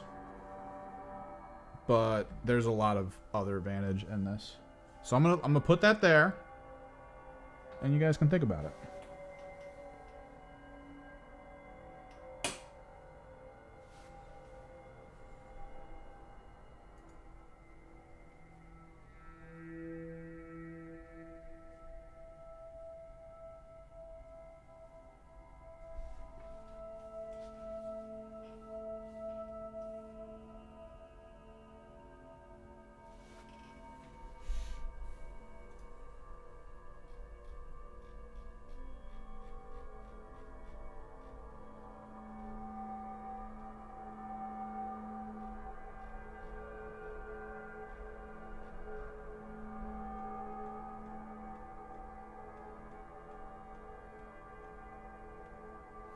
Yeah, so he still gets devastating. He's not silent, so he will have to go engage. But once you get to the window, I mean, you get a lethal 5 attack. The neutron fragmentation's his big thing. Because it just perpetually, whatever you tag him with, it'll just do damage, like, constantly to them. Which is really good. The whole point of him is to just start tagging people as fast as possible.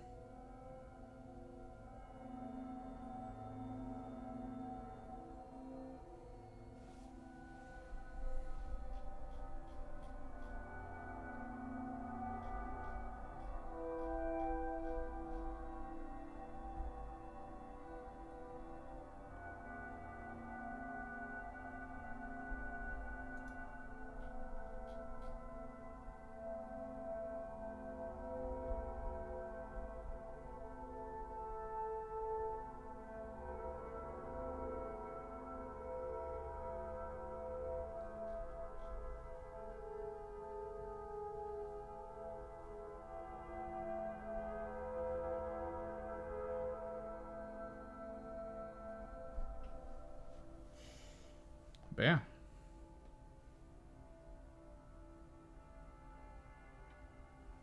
So we got the flamer kind of playing up a little bit there. Got the sniper here, potentially able to move up to the windows. We got the drone chilling back here. He doesn't necessarily have to stay here. If you think you need this slotting for other Vespid, and you can move him over there, or I can just pop him somewhere else. And then you've got the Shade just chilling, because that's how the Shade roll. The Shade don't care.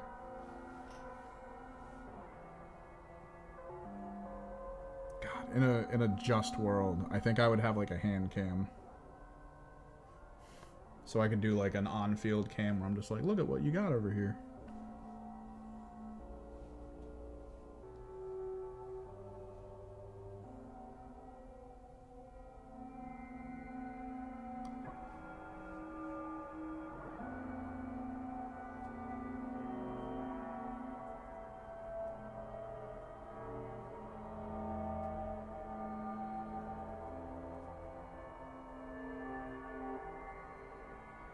Not seeing any, I'm not seeing any counterpoints to this. So we might continue forward. I might drop mine. Let's see what we got. 1, 2, 3, 4, 5, 6, 7, 8. It's an 8-man team, right? I'm not losing my mind. 7, 8. Yep, 8-man team.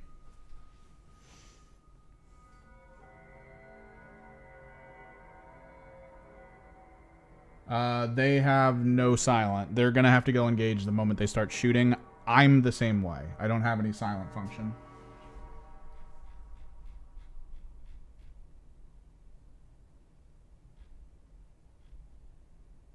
Yeah. I do have one silent thing, but it's range 6.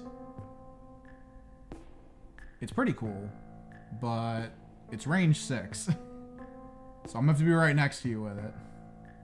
It does have Seek, which I think is really good. It's a Seek Lethal 5 Silent Stun Blast 2. It's garbage on damage. It's basically a stun grenade that does like 1 damage if it crits.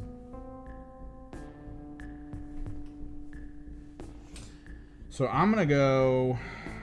We got my leader. I'll put over here. I got the Shade. I'll put with them so I keep them separate in my mind.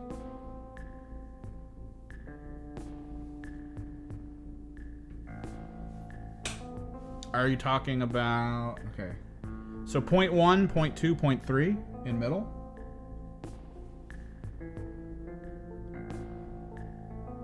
Are you referring to this? So loot...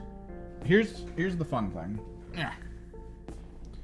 When you perform an action, as far as I know, you only need to be within the range, right?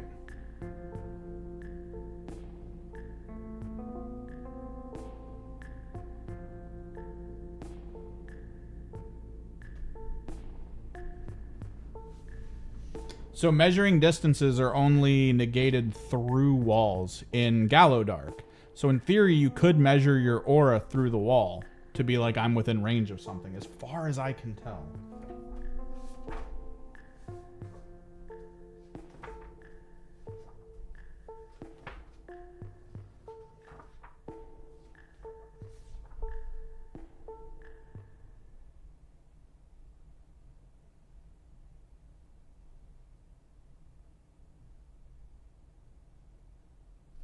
But this is, okay, so control range. Control range between operatives is mutual, therefore operatives are within each other's control range, blah, blah, blah. They show a picture with A, B, and C, all the same operatives. This is using the basic on-field terrain. Because of the terrain, operative B is not visible to operative C and vice versa. Therefore, they are not within each other's control range. Each operative's base size is specified as data card size, but a base cannot be. Friendly operatives can move through other friendly operatives. The base, but not through enemy operatives. So you can move through friendlies. That's good. I think before you could block yourself. You can't block yourself anymore.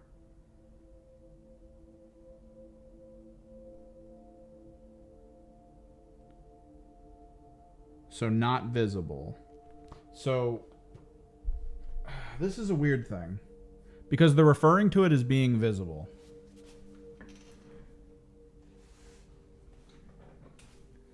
I feel like if it's visible, you can. If you're within the inch. That's what I feel like, right? Like they're saying it's a visibility thing.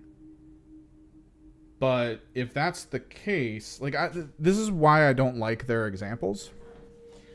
The example shown uses a piece of wall where if you looked at it from the side, the operative could see the other operative 100%. Because of the terrain, operative B is not visible to operative C and vice versa. Therefore, they are not within control range of each other. That would claim that being visible is what makes you out of control range. So visibility would be a priority. Distances. When measuring to and from something, do so at the closest part. For an operative, do so from its base, ignoring all parts of the miniature. When measuring to and from an area in the kill zone, measure the horizontal distance only. In other words, look. So yeah, you just don't care about terrain. If a rule requires something to be within a distance, the requirement is fulfilled if any part of that distance or less. If a rule requires something to be wholly within, an operative is always within and wholly within the distance marker. If an operative is carrying a marker... Yeah, this is the problem, man.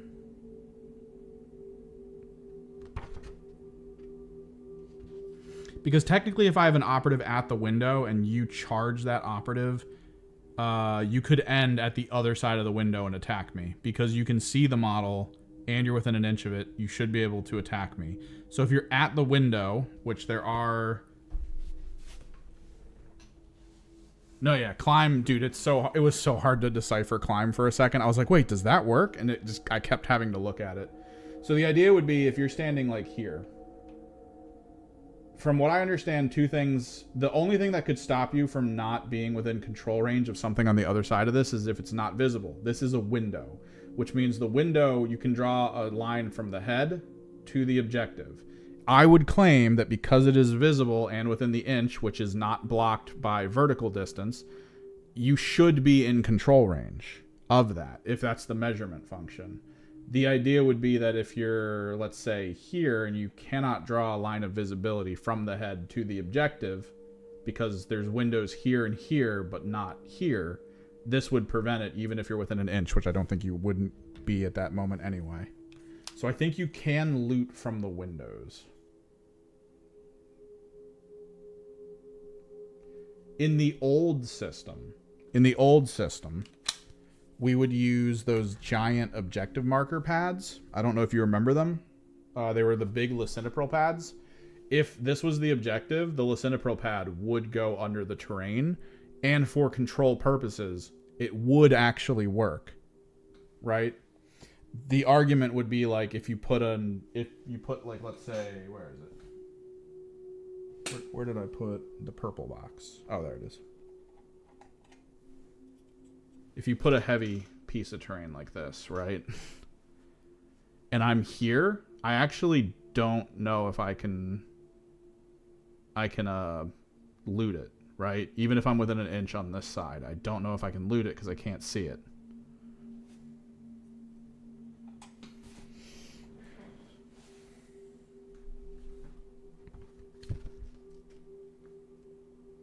They needed to get a little bit more into the control range information.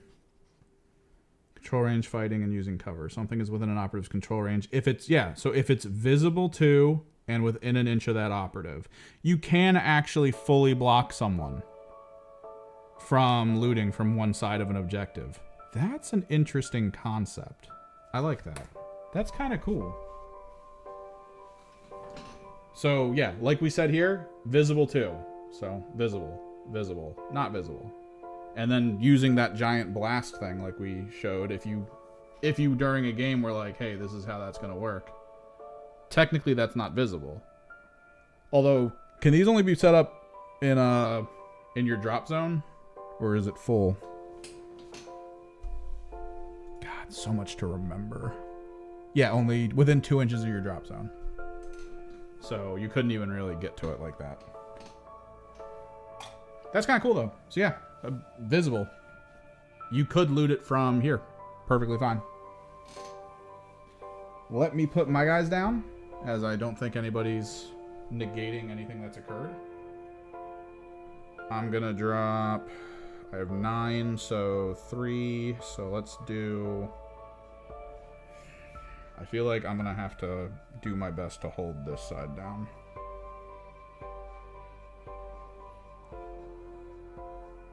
So we're going to go neurostem, I think.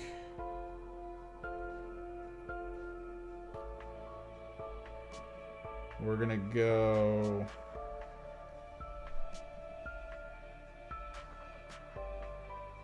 No, yeah. Okay, I'm not going to... Dude, I brought that up. I brought that up on... Because technically it was 3 inches. Because you measure from center and they were like, 3 inches is control range or whatever. So... It was 2 or 3 or something. So it's like a solid distance. And I was like, that's cool. But now because it's 1 inch to the marker, which is a 40 mil, someone in Reddit was like, hey, can I still use my old objective things? And I was like, look, if you use the lisinopril mats like a lot of us had, no. You actually need to make sure to have certain size markers on, which is why ammo cache and minefield, because that's the distance. Because it would be weird. You'd have to like determine based on like weird smaller markers to be like, yeah, that's the little objective marker. You'd have to measure like to a percentage or to a decibel or a decimal to get to like the right distance. And I was like, so you're going to want to probably just use the regular tokens. The immediate response someone hit me with is, oh, I'd hate to play against you with trying to be serious with measurements. It's a game. Just do whatever. And I was like, what? like, huh? Wait, am I missing a character? I think I am.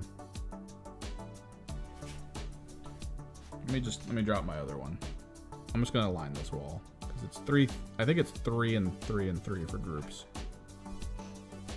All right, so you have 4 warriors, a leader, and the little nuclear lobber guy.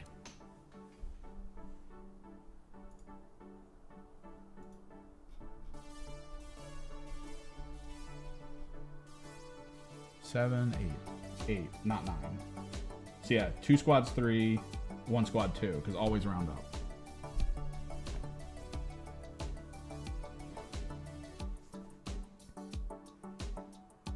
What are you guys thinking?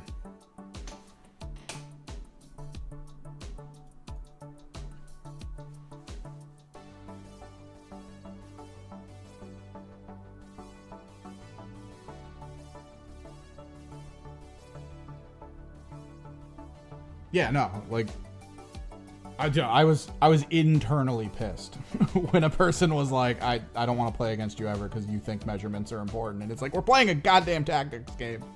Yes, they're important.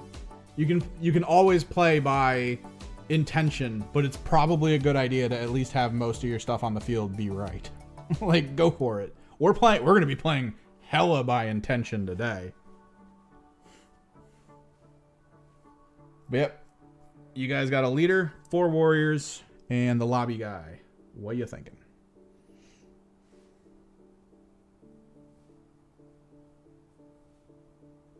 Light versus heavy won't matter. It's literally, since visibility, it's visible to, not targetable. Visible to. Visible to only means drawing the line from the head to the thing. That's it. That's all it matters. So type of terrain quality doesn't matter. If the thing can visibly see it from its head to its the object, that matters. Which does matter for smaller units. The ratlings that we're talking about, if a ratling for this window is too tiny, I don't think the I mean, he can't do, actually the grot. The grot would be too tiny for this window, I think. Flat. So if you grot on the other side of this window, I don't think you can loot. Because you wouldn't see it. 2 warriors and leader behind top ruin. Leader near the bottom. I'll drop that in. We'll let it settle.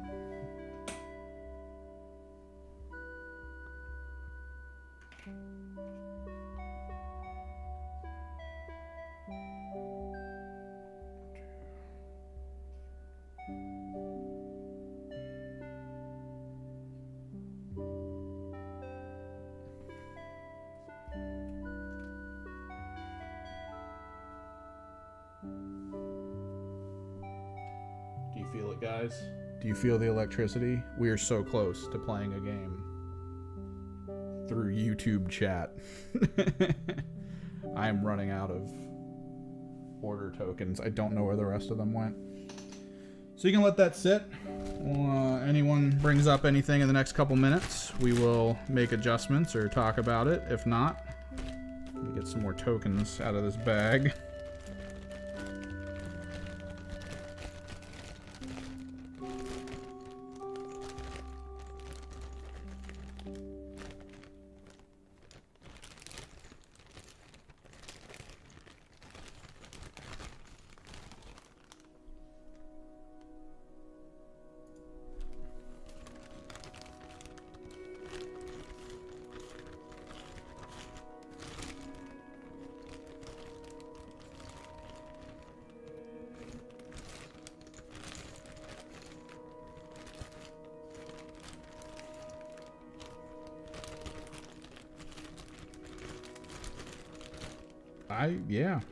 I think they give you enough tokens for the teams that were actually on field or that you build. Which, no, that should means I have enough. Where'd the rest of them go, dude? There's no way.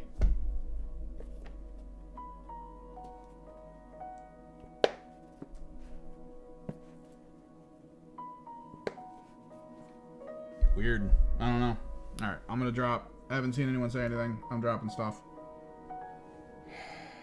So seeing what we see here, knowing what we know, I do think playing him here is gonna be important.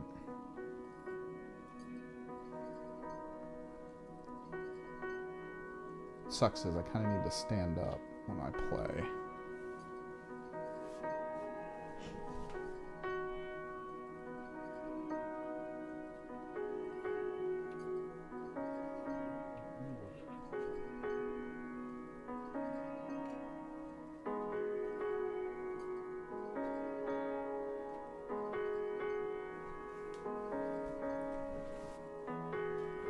Oh, I can see that. Another 3. We'll go with my blade, I think.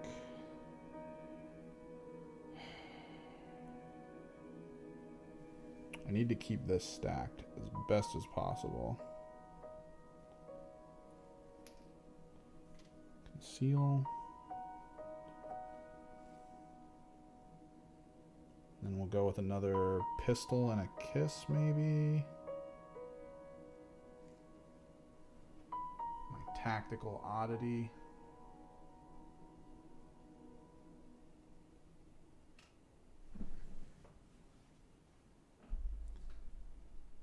Back to you guys.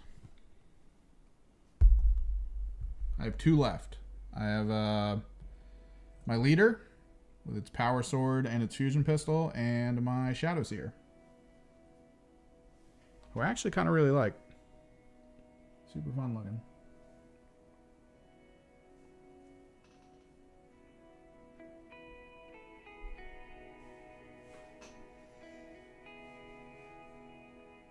So, napalm grenade guy, 2 warriors. I'm gonna go grab a protein shake. Talk amongst yourselves.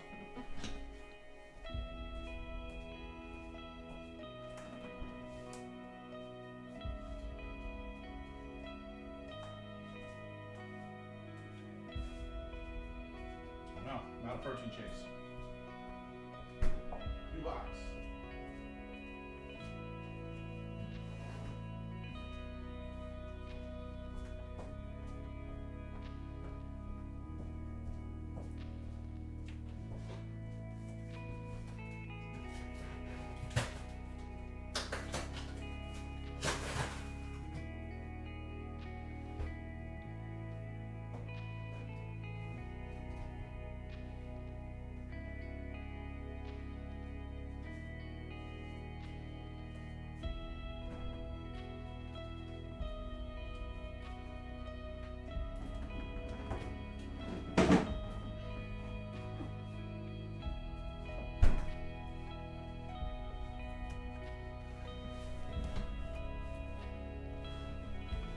Hot glue on this. You have that radiation lobber thing, and then you have 2 warriors left.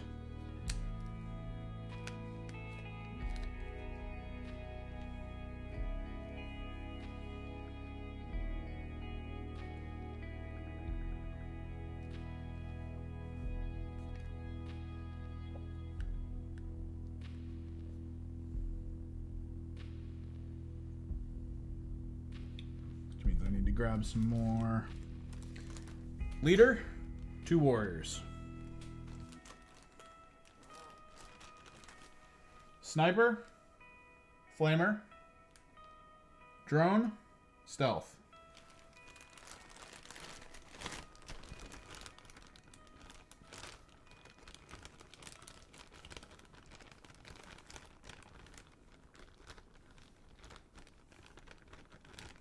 I don't like that these engage tokens are different colors. I still need to repaint my engage tokens. I want to change their colors. They're currently the same colors as the active. I kind of hate that. I kind of want to make them black.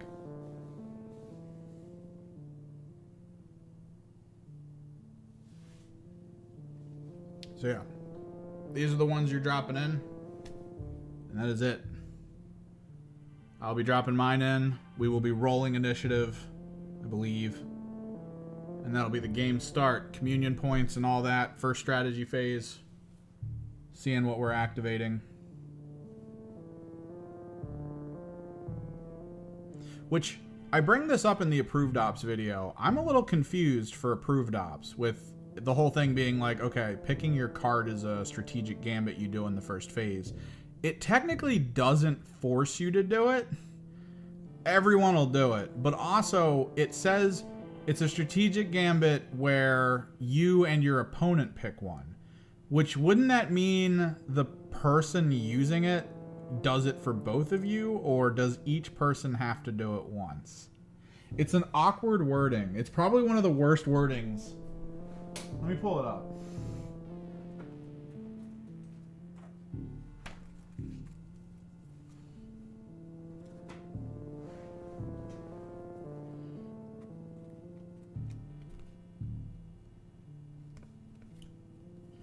As a strategic gambit, in the first turning point, each player secretly selects one of their 3 ops. So if it's a gambit, that means you have to use it. If you use it, do both players pick an op? in that moment. I've written it off as it's not even like a gambit you use. It just happens.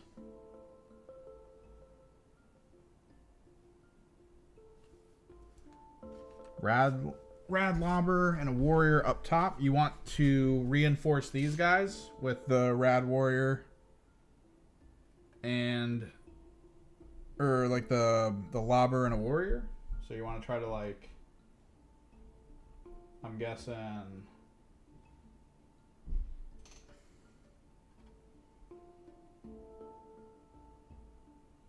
you're saying up top should have been a step in pre-scouting. Yeah, it should have just been a pre-scout step or at the top of the first gambit step or something. And then you said the last warrior back top corner of the center building. So I'm guessing you're talking here. Which means I need to move this a little bit.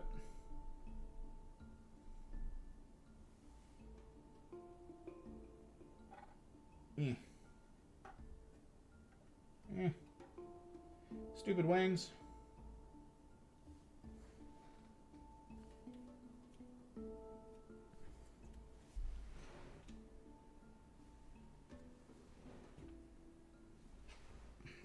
And we'll bust that out.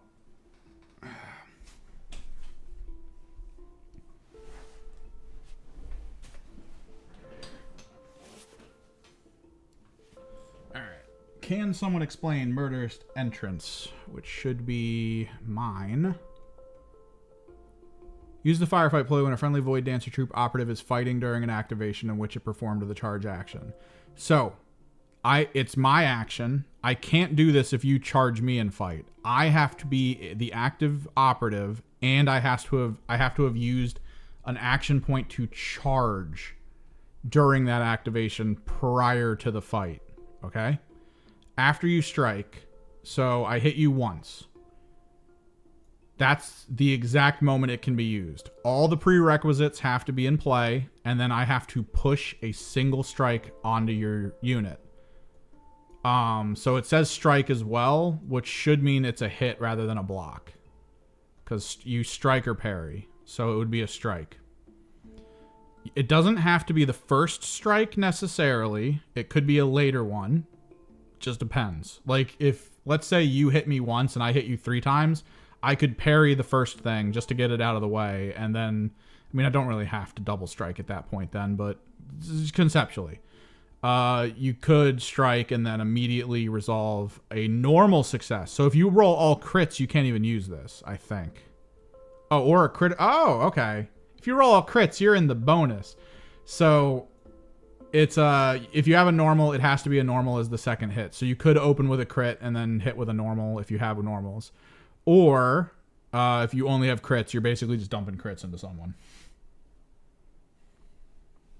You're just spamming crits.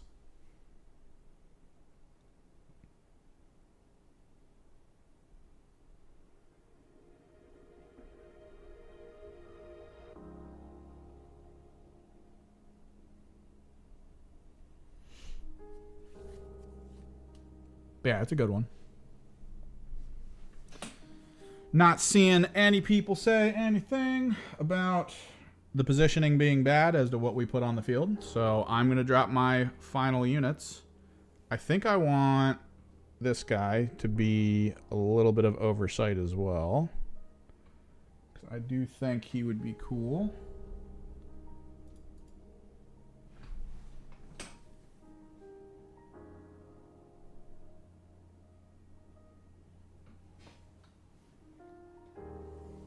And then the last guy, my leader.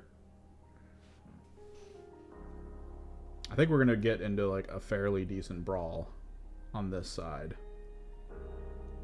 I think. Or I could try to reinforce top. Top's okay with melee, but not the best.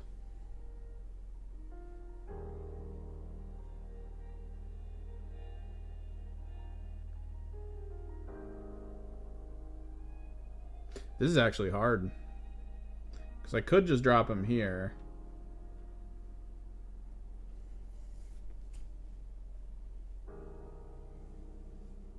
That's fine, man.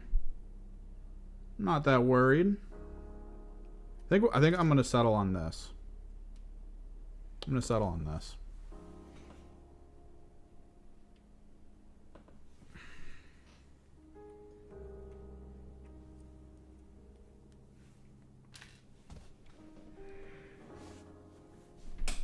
I might have to find my webcam, I think.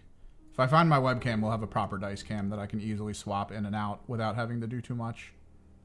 That will probably be the goal. Before I forget, command points up.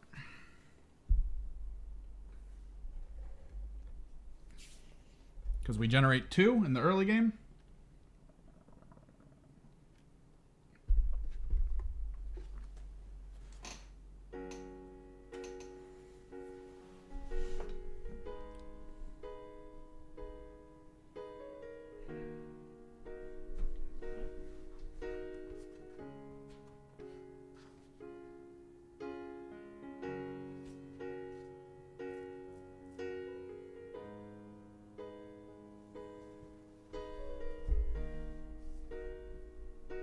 That pretty much covers the entire setup phase. So here we go. Red dice are going to be Harlequins. Gray dice are going to be me. I gave the best bid initiative. So if we tie, I win. That's actually a way to play this. So hopefully this isn't too blurry for you guys. Holy crap. Caught in 1080p. I won on a tie.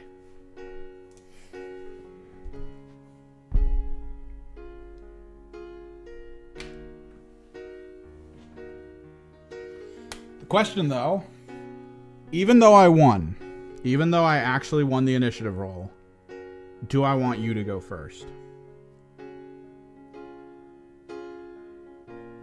Because that's completely possible.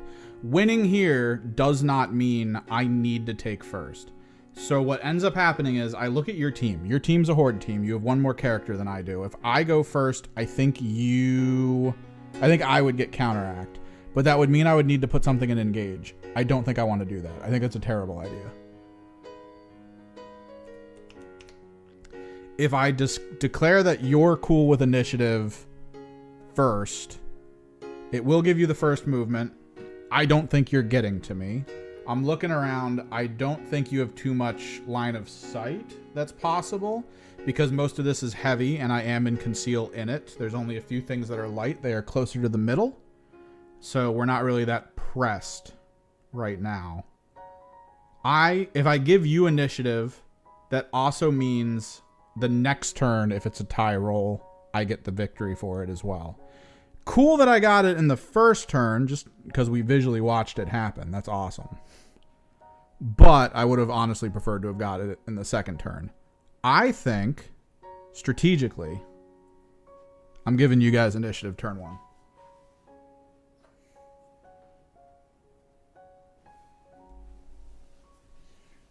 So, Gambit phase. Yeah. I'm actually going to mark these down because I don't want to forget. Since there's a lot of time in between actions we take, I do want to mark what we use. So, first Vespid Gambit. You guys currently have Hardened Exo as a free one. That was generating, right? When was Communion points generated? Top of Gambit, right?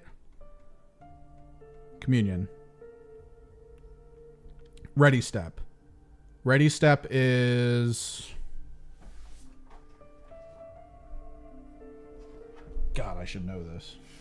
I should know this. I made a thing.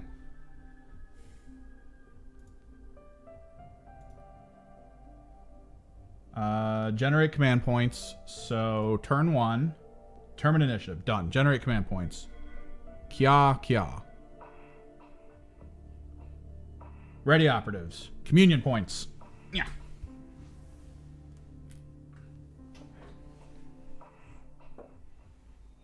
So that's a 1. You guys had the other thing though, right? Do you get 2? Do you get the double roll? Is that what that is? You have, okay. I only looked kind of into the Vespin. I'm gonna be real. You can roll 2d3 and select 1. Did the on-field robot do anything about this too? No? Okay, so second one. It's gonna be one of those days, chat.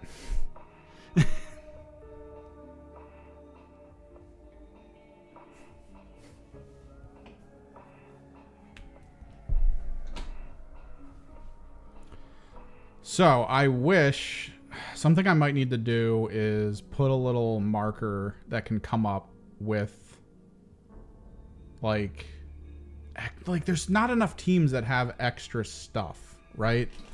So currently you're rocking 2, right? Turn 1, 2 communion. It's D3 plus 1 if friendly oversight drone, so 2. You have 2 communion.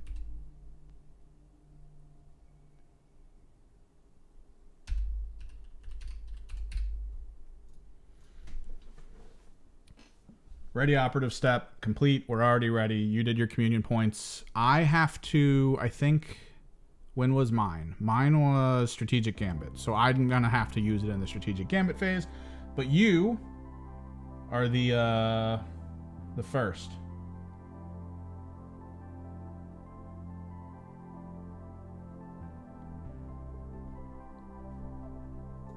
So your first gambit action. Again, hardened exo is your free if you just want to burn that now.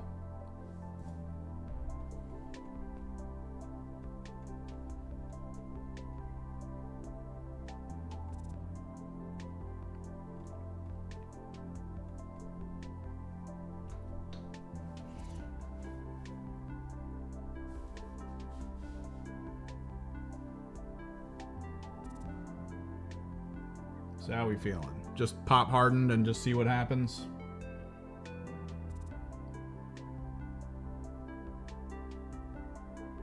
Because I feel like my team has to go through a couple. I definitely have to do the allegory function. That 100% has to happen.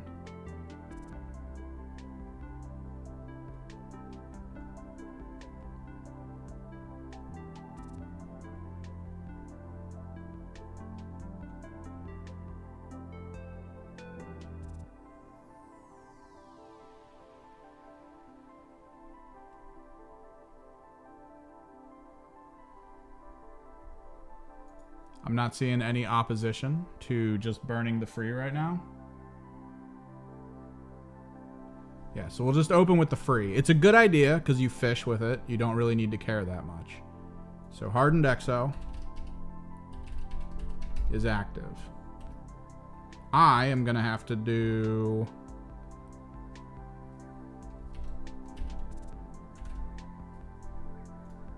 my whole allegory function, which is obnoxious, but here we go. So I'm going to activate melodrama.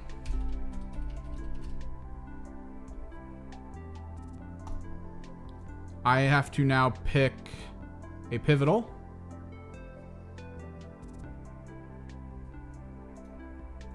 I don't pick an accolade user. I only pick the pivotal because he gains accolade on top of it. So I'm going to select my Death Jester. To no one's surprise.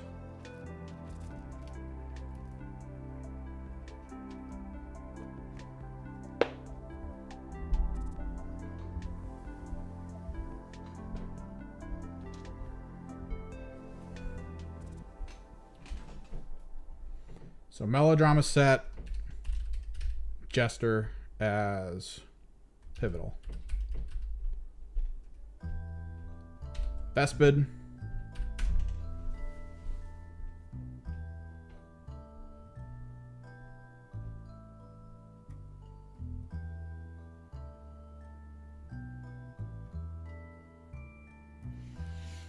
So you've seen my melodrama. You've seen me activate the Jester as the pivotal. So he will have balanced on his ranged attacks. And if he kills any of your units while the effect is active, I can choose another of my units to suddenly gain the accolade for the permanent buff for the rest of the game. Do you have a Vespid option you guys want to use?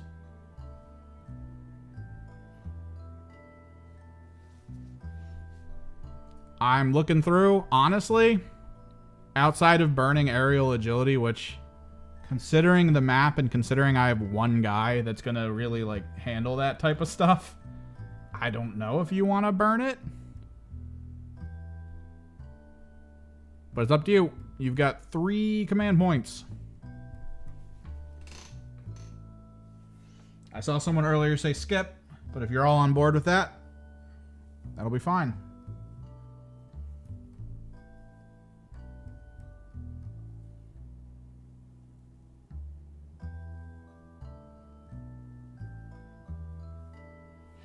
I am going to have to figure... Where's my giant dice?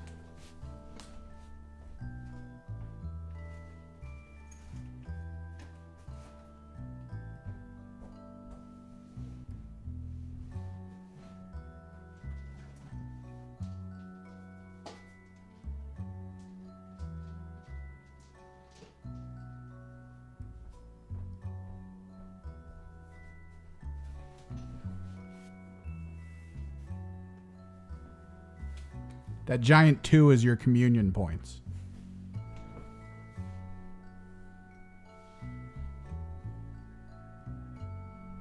I actually kind of like, having looked at it, I kind of like the Harlequin setup now. I sort of liked the building of bonus to suddenly gain like a ton of really cool abilities.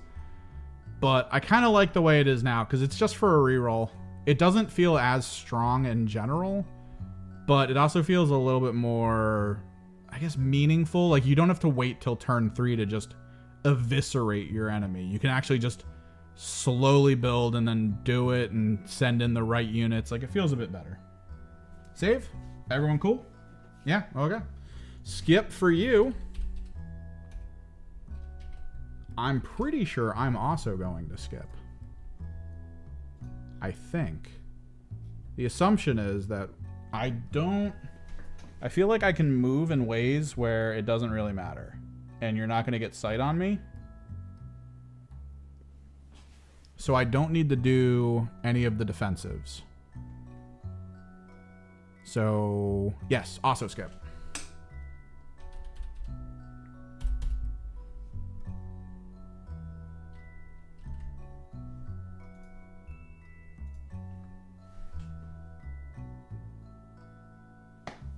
With that, first activation, what do you guys got?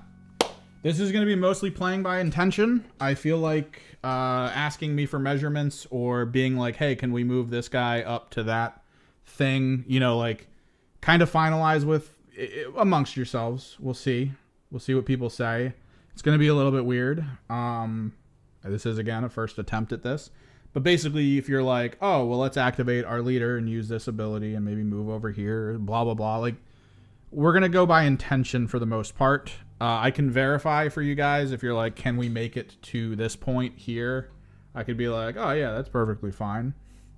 Like, it's not that big of a deal. But first activation of the game. We have made it. Turning point 1.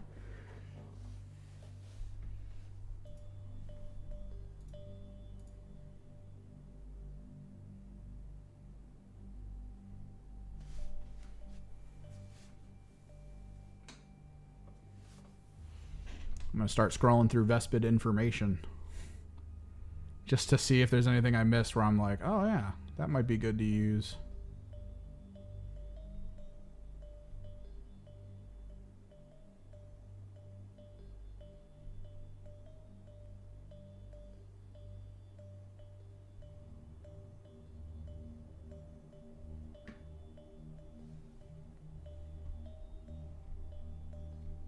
I wonder if the best way to go... I don't know. Like, I keep thinking about things like... like the Twitch chat plays Pokemon stuff. And it's like you give someone the hot seat.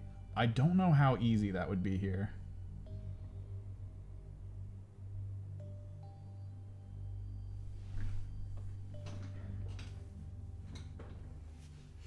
You're talking about moving one of your the highest warriors up here? This is kind of annoying, actually. So, I don't know if you guys noticed, but I think I get what this is, actually. The new box sets come with little base markers. Like, they give you markers for the right-sized base, right? I actually love that for a lot of reasons, and I don't think they give it to us in the Hivestorm box, which made me a little sad. So what we're going to do...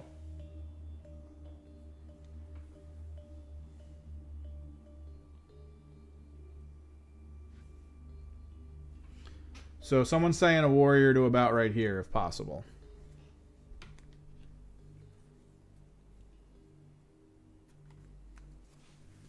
Full flight, warrior moving 6. You guys didn't take... Yeah, I don't think you guys took the speed enhancement. You only took the one-off mission and the Neuros. God, I'm trying to remember what these are. Oh, and the bonus dice for communion. So you would be looking to do a move dash with one warrior.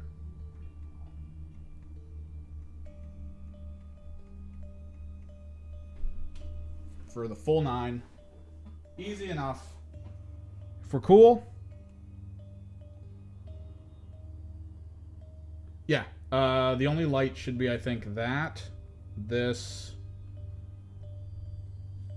I'm trying to remember.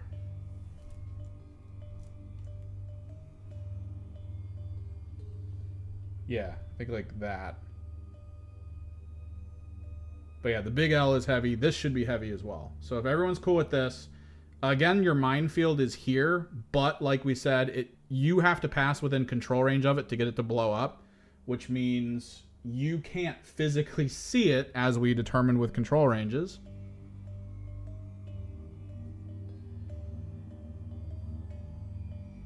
Oh, that's the bombardier.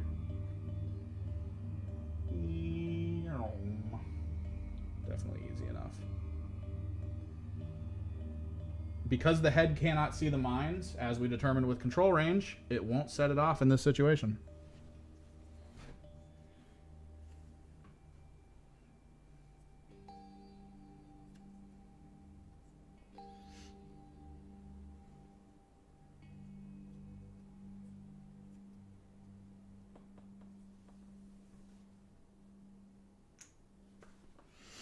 So we good? We good there? Because I'm going to try... Because that's heavy. You are in conceal there. So I won't be able to get vantage on you. Let me take a look at the mine information too, just to verify some stuff. Because I can always push your unit back a little bit to guarantee that you won't take the hits. The first time a marker is within the operative's control range, remove that marker and flick to that operative. So yeah, so it's 2 inches. 2 inches to the minefield. But again, we're playing it like this because that's what we read. So it is, your guy is within 2 inches, but like we said, control range is based on vision, so head cannot see. Done. It's just, you're fine there. Mines are good.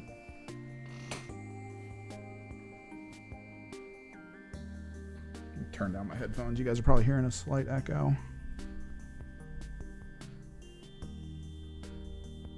I think that's cool, actually. The vision-based thing for control range. I also think I'm going to be in setup mode. Because, I mean, it's going to be that way. I need to hold on to... No, it's a... Oh, hang on. Territory. Oh, okay. Yeah. Other markers. Markers with an objective's control range. Okay, yeah. So it is still the 1 inch. But either way, because you can't see it with your head, it wouldn't trigger. Which is really... I do actually think that's really cool.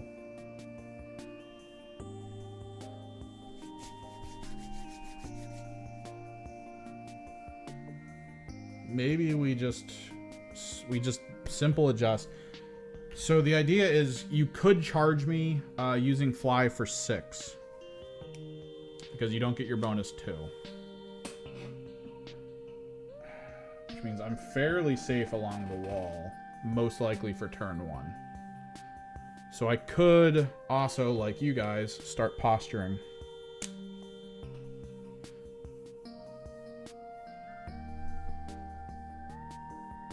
Pre-measure this. 7-inch movement, Kazaldari. Within an inch. So drop wouldn't matter here from coming down from there. So 1 inch, then 1 inch up. So 2 total so far. Easy enough to the wall.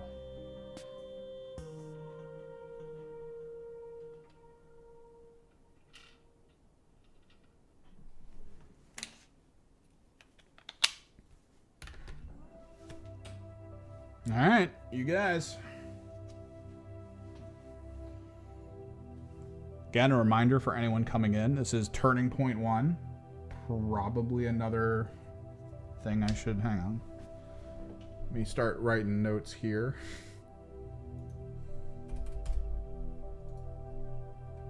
Mission info. Turning point counter.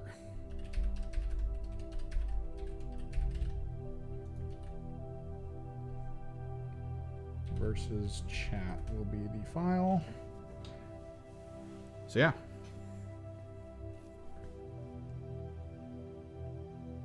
I do got some time too. It's 7 o'clock. I usually don't start editing till 9. Feeling good. I am gonna have to spend tomorrow writing stuff up though.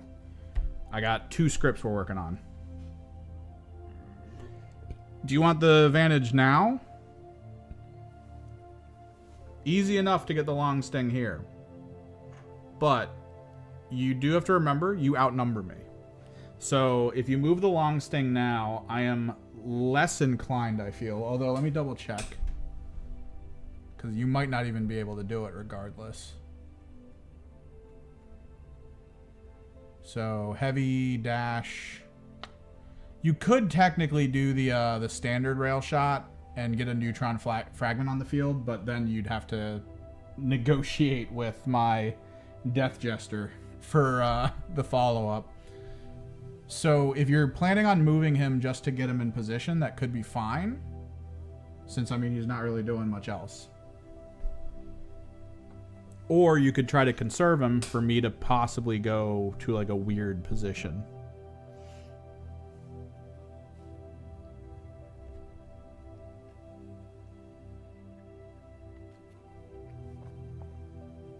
Up to you, though.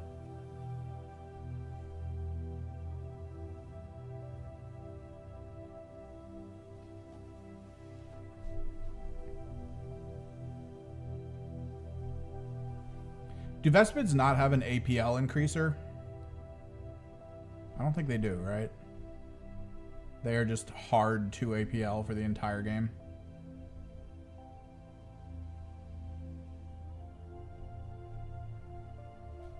Yeah, you're just stuck. The oversight drone only provides saturate as a weapon rule. No APL bonus.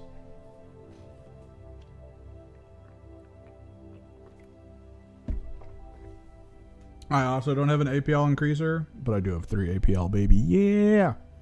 Harlequin power, baby!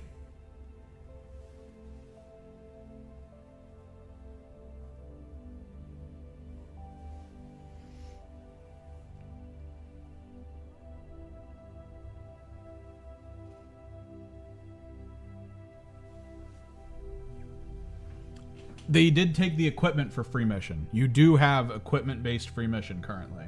Just a reminder. Because it's pickup or mission.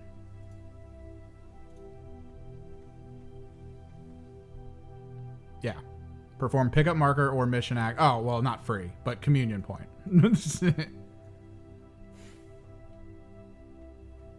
I have to keep remembering you have that secondary BS.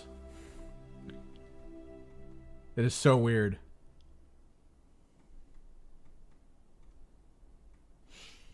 I feel like the game here for you guys is to attempt to shut me down.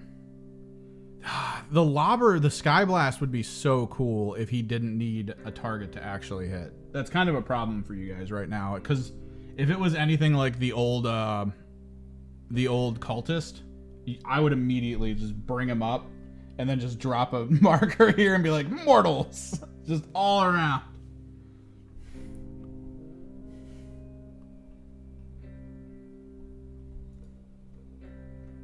Sadly, he does need a proper target.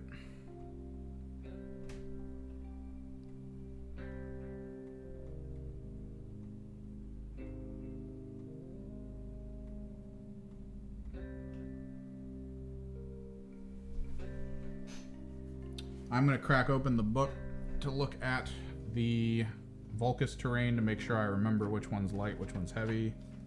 Because I know there's only a couple lights.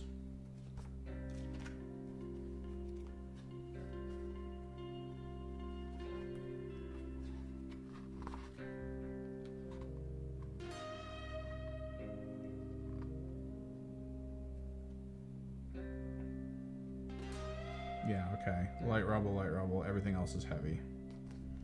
So, main light things on field are here, there, and over there. So far, everything's in heavy at this point.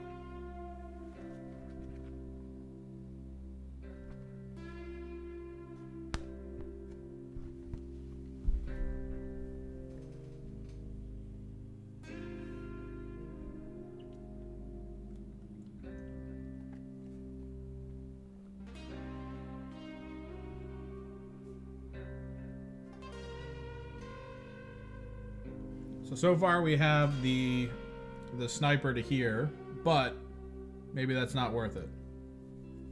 Now, strategically speaking, you could attempt to pull out one of my long-range heavy hitters.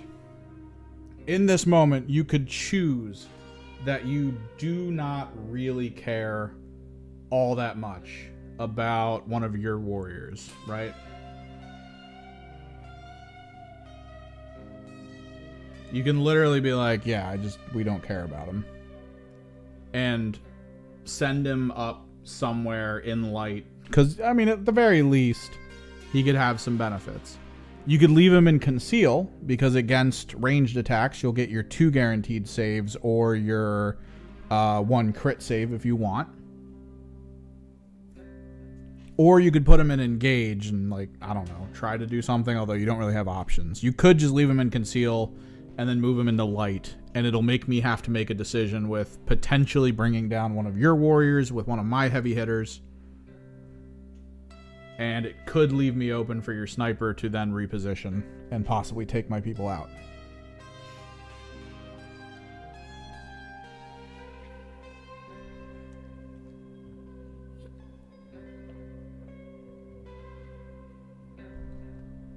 Choices. I am hearing warrior to center L on conceal, though. So it would be this one. We have a warrior here, which we could probably easily... Oh yeah, easy enough. We can get him to the window, even.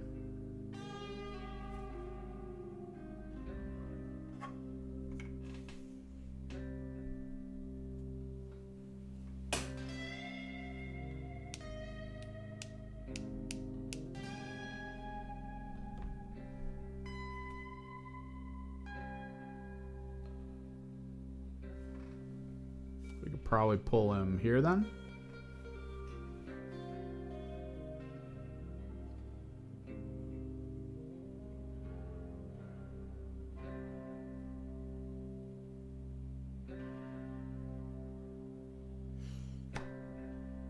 Not seeing any counterpoints. Honestly, with the Stingwings, similar to what I'm doing with my Harlequins, it is probably a good idea to try to cycle through your warriors first, to leave your big guns at least relatively open for later uses.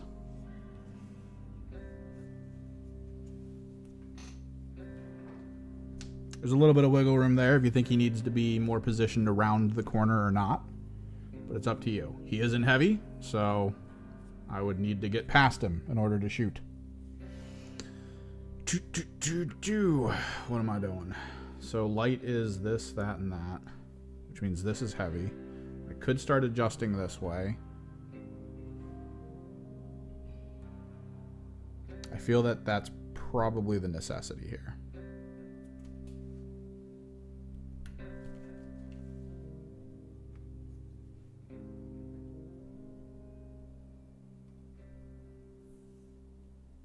I want to make sure there's enough room on this wall for possibly more people to show up.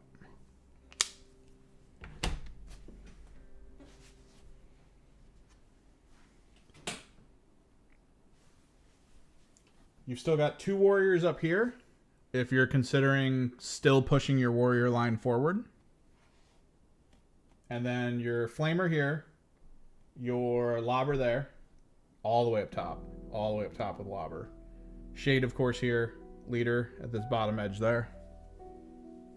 Do you want to still try to position some warriors up? Potentially, suggestion-wise, potentially a warrior fish by putting them here in conceal, or just trying to line the front wall with warriors is potentially an option. Because 9 inches from move dash 100% will get you there.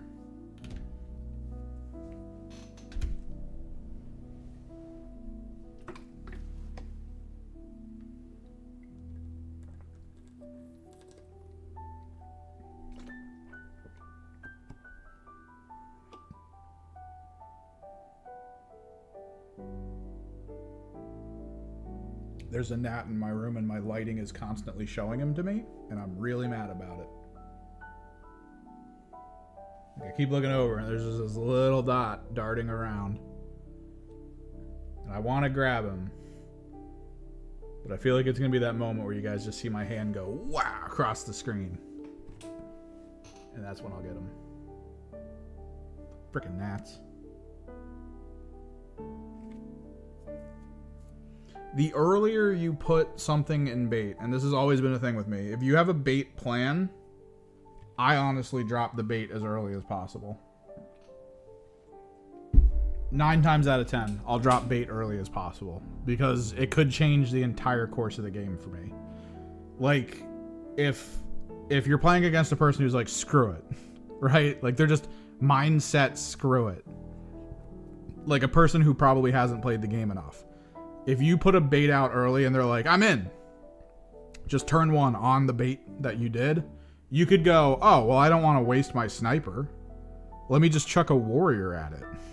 Like, you have more options to play with bait practice. But, conceptually speaking, you are playing a person who has historically used bait a lot. And I have 1, 2, 3, 4, 5, 6 more activations. So, I will probably play around and not care. Is everyone cool with PhD bot trying to put one of these 2 warriors up here into a bait position? There's no counteraction to that. I will probably go ahead with it. I will probably be saying we leave it in conceal unless somebody's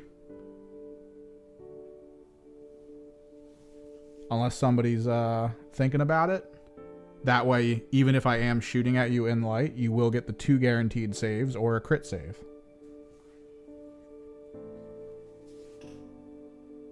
But it would be one of these 2. Moving up into cover, in light cover, in conceal. Possibly. The more safer option, if you're not even looking to bait anyone out, is to most likely put, over time, those 2 warriors here.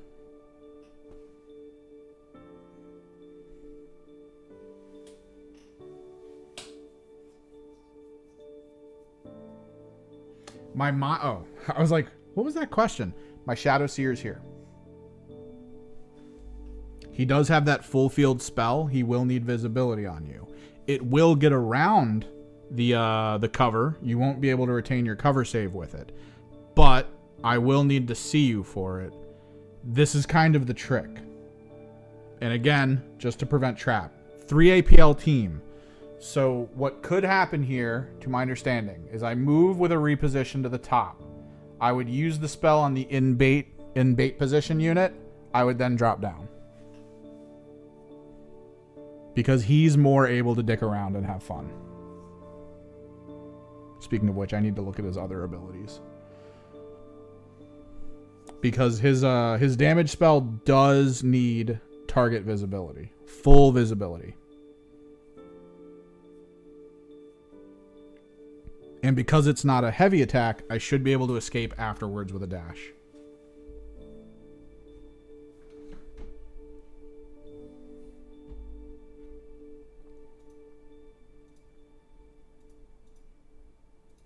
Oh yeah, it's not even engage. I keep thinking it's a shoot action. What's his other one? Roll 1d6. End of the turning point, the enemy operative cannot be active. Oh, he has the scramble. Oh, he only needs to be visible. Oh, I could scramble one of your units. Perform actions until the last enemy operative be activated or until the opponent has activated number. I thought he was an armor. Oh well. So full L? Full L. I'm feeling it. I'm feeling it. Probably drop the next warrior out over here. Get a nice little spread going.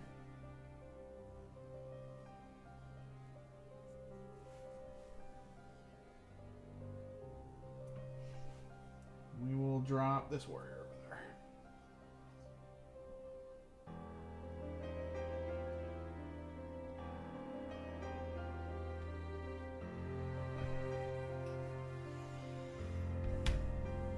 All right, my next up. I think we just keep assessing the reposition at this point. We're still playing very cagey.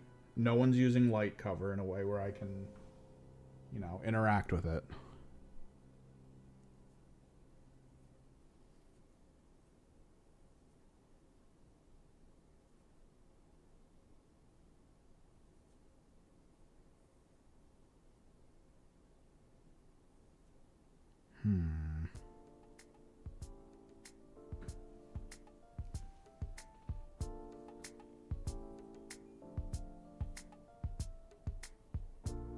Oh yeah, not for your with all the heavy terrain on this field. You're not that worried about the torrent.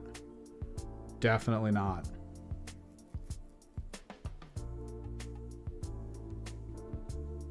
I got the gnat, or at least one of them. I don't know if there's more. I think I'm gonna continue playing the let's see what happens game.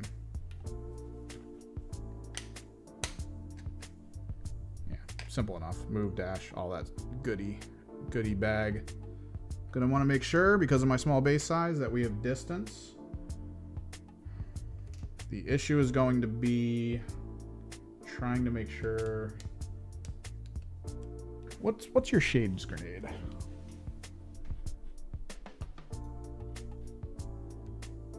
Saturate but not seek. You will have to be close enough. 6 inches isn't that scary. That's going to be a turn 2 thing I'm going to have to worry about.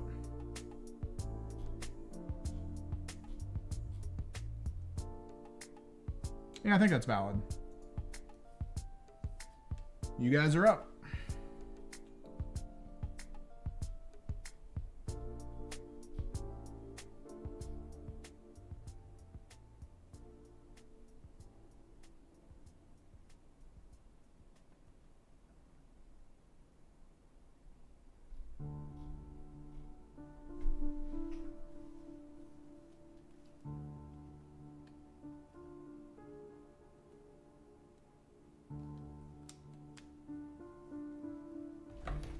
Are we going to still continue to do the warrior trick? Just dropping another warrior basically here in conceal. It would be the last warrior from up here. Still good for that? No other real play going on. No other real concept.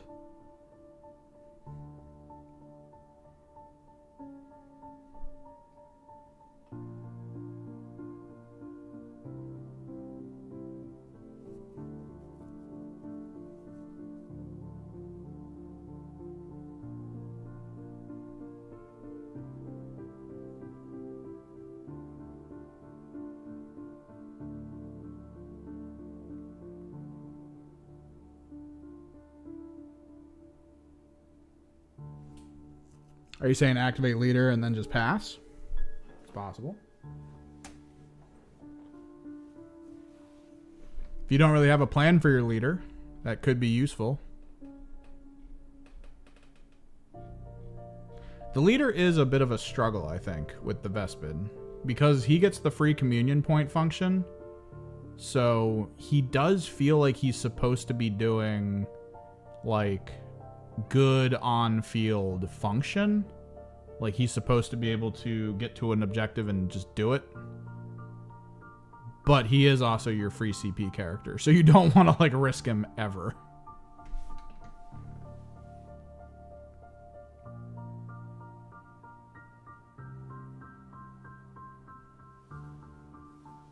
The drone's a bit trickier because the drone does have the 6-inch saturate rule. He basically provides your allied Vespids. Let's see. Until the start of this next operative's activation, whenever another friendly Vespid Stingwing visible to and within 6 of this operative is shooting an enemy operative, it gets the saturate weapon roll. So the trick usually with the oversight is to get him into an area where you're like, yeah, this is where a lot of shooting is going to come from, and then activate aerial guidance and just leave it. That's probably going to be what turn 1 is all about. He doesn't need a target to allow the saturate from what I'm reading, but he does create an aura around him that provides saturate. So, considering his position being near the sniper, a good idea could be to try to pull him up in a way where he does get cover. Or at least he can probably sit inside of here and create this aura. Because these auras that they create, horizontal doesn't matter. It's basically creating a cylinder, unless it says otherwise. Seems to be the case, at least. So giving him 6-inch, right? 6-inch? Yeah. No. Oh, he's ridiculous. 8-inch move. Putting him up against one of these walls in conceal and then activating his ability just gives you the aura.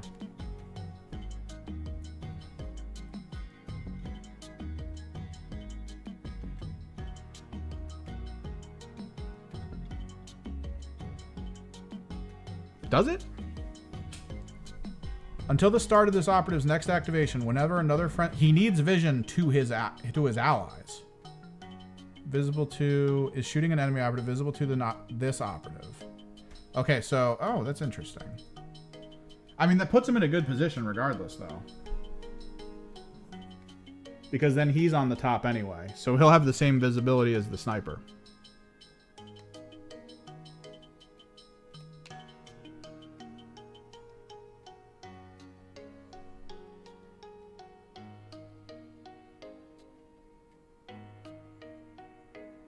I'm more thinking of it from the perspective of the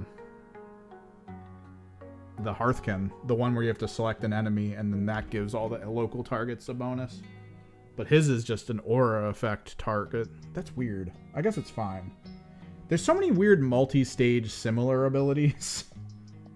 Because the Hearthkin one is literally pick an enemy that you can see, and then all nearby Hearthkin get this bonus against that one target. And then this one is create an aura, and then based on this unit's visibility, get a bonus. So, either way, conceptually, where did my marker go? How did I lose my marker? Is it already on the field? Oh. So you guys are thinking of just cycling. The idea I put forward is the possibility of the drone being about like right here, because it would be very hard for any of these guys to gain sight on it to be able to attack it. it would then use its ability, giving it great visibility from above while creating that same aura like we talked about around it to gain the benefit of saturate. This is heavy terrain, so it would be safe. The only thing that I really have that gets around it is this guy right here. And I have to be within, I think, like, what's the range? And it's only a stun grenade. I have to be within 6. And it's a stun grenade. It's not like a, oh my god, that's crazy. It's a stun grenade. I think it does at most 2 damage. No, 1 damage. It at most does 1 damage per dice that goes through. The point is, it stuns.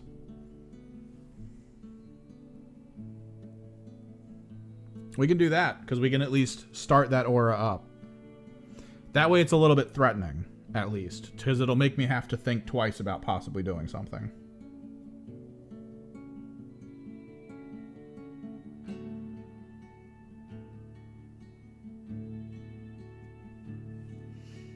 We can do that.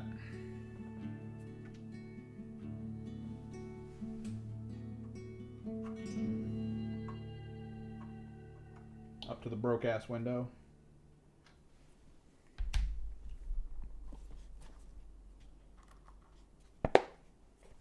Give him a little token saying his aura is activated. If you are returning to Kill Team, I am a huge fan of the fact that auras are now persistent between rounds. I'm a huge, huge fan of this. He's a 2 APL unit, right? Yeah, 2 APL. With an 8-inch frickin' fly move. God damn. I'm a huge fan of it. So, I'm glad that they got that over there. Let's see. Where do I want to go?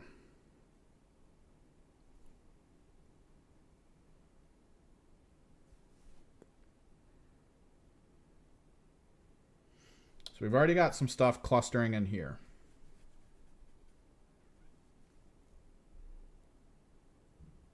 We can sort of cause problems because you are on a different level here with your sniper if he comes up. This is higher than this, which means the line of sight would still go through the floor, which would still provide light cover. At least raw is how that would play out. Potentially, maybe down the road, someone's going to verify that like the 2-inch vantage range might negate it from each other. Although, like I said, it is light cover, and I would still be on vantage. You wouldn't be able to gain vantage here. It's still viable. It's still viable. You can't get around it because you're not that distance away.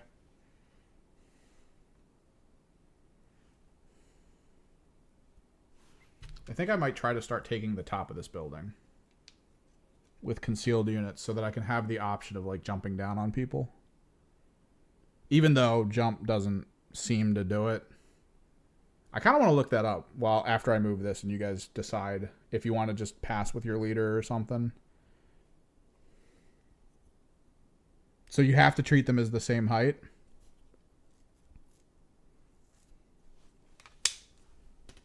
Is that with the terrain? Because I have been wondering about that. I know people talked about it. 63. For the purpose of intervening and targeting lines, treat this level as the same height as the first upper level on Stronghold. Okay. Okay. Okay. So it depends on whether I can get here or not. And I don't think I can. Even with my fun Harlequin BS. So what we would be looking at is technically 7. The full maneuver, since that's 2 inches, that would be ignored as a drop, is 1 inch up. So out of the 7, it would drop to 6. I only need 4 to get to the edge down here. The head height should be enough to allow me to climb up there, because it's the distance up is like 3 or something, isn't it? What's the distance here? Yeah. So I would be down to 6. I would go to 4.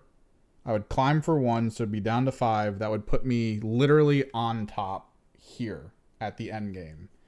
I would only have the dash afterwards, which would not put me within an inch here. So I wouldn't get cover from the wall, which means you could see me most likely with your sniper, which would mean I would get hit. Okay. So I think maybe we play a bit with the under part of the wall. Rather than going up.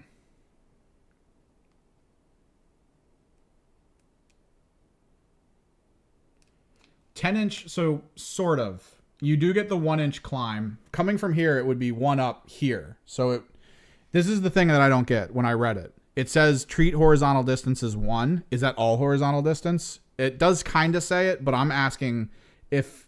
So it's like if I climb at any point, would it negate it? So since I'm coming up over here, this is 1 inch.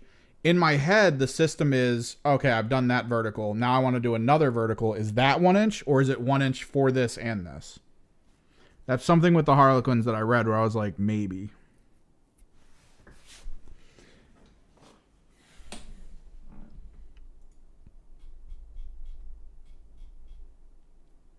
Whenever a friendly Void Dancer operative is climbing, treat the vertical distance as 1. That's kind of the issue. Is it each climb or is it all climbs?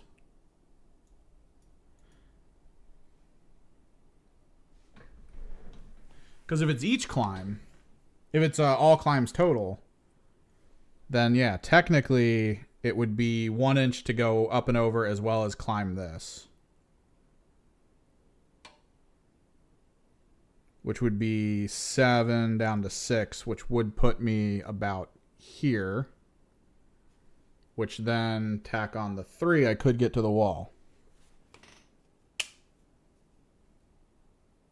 So both equal a single inch together. If we're willing to work with that, then yeah, that would put me at the wall here. Because it's a little bit weird with the wording when a friendly Void Dancer operative is climbing. So it feels like it would be per climb.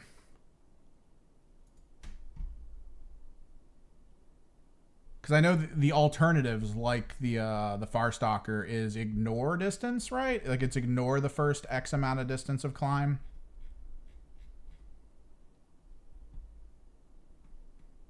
At least that was like the old system. Do they still have climbing tools? Piercing, heat, they don't have climbing tools. I feel like it's got to be each climb. If it's each climb, I'm an inch away from the wall, which means I wouldn't have cover. If it's an inch total for every climb combined, I would be against the wall.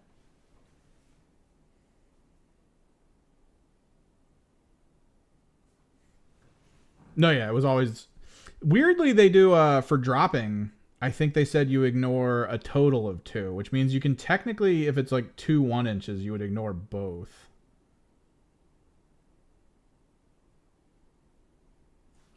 A person in our community actually took 3rd in a tournament with Kroot. They look cool. I like their idea. So yeah, if we're doing that, if we're assuming 1 inch here and then 1 inch again to get up here, I think I'll just come under here. I'm not going to go up.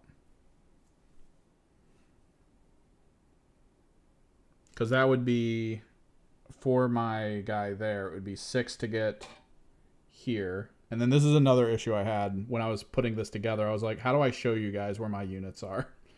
Oh no. So guy here. And then we move dash to the edge. So he'll be at the door. But he won't be through it. And then I'm going to figure out what I can do to show you guys that there's a person under here.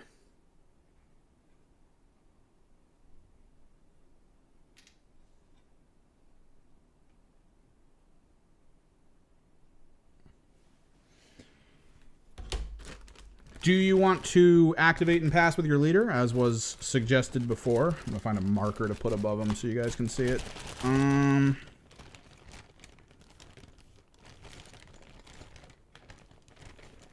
Do you guys want to... Let me use this one. There's a person under there.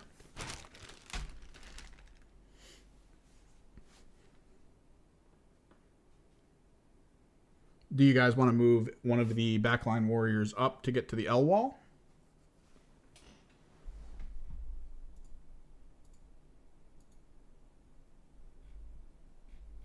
Noticing my music is over, so let me attempt to unweirdify the silence.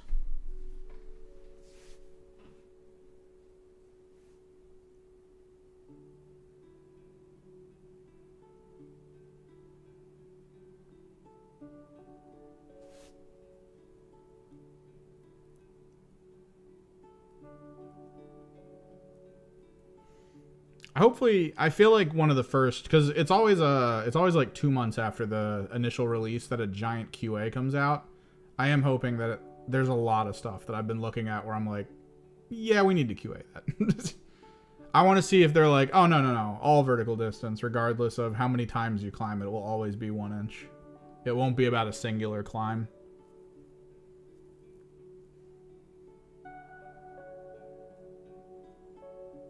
I wonder if I could just climb like to here and then jump 4 inches for the one.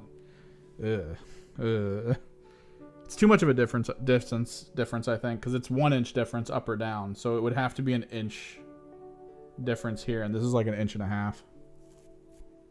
Because if this was taller, I could have been like, ha, 4 inches.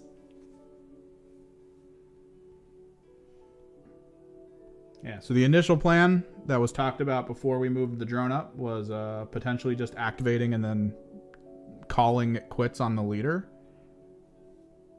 Or activating a warrior and moving it to the L. Continuing the KG. I love jump. Jump sounds crazy. Because it's 4 inches away and then it negates 1 inch up or down. Is like the way it's worded. Which is just really awkward.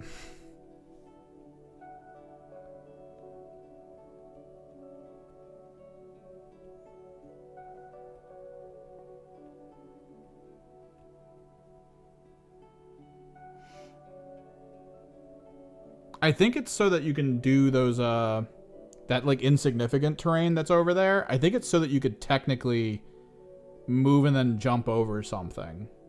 Like, I don't know, it's weird. Because if it negates an inch up or down of, like, distance that matters, I feel like that's to try to, like, get over ramparts like this, right? Because they say you're supposed to measure the rampart and then go over, but if you jump and it doesn't care about an inch up or down, wouldn't that mean that you technically just go, woo, just over top without having to spend the 2 to go up? I think that might be the case. Maybe. Maybe.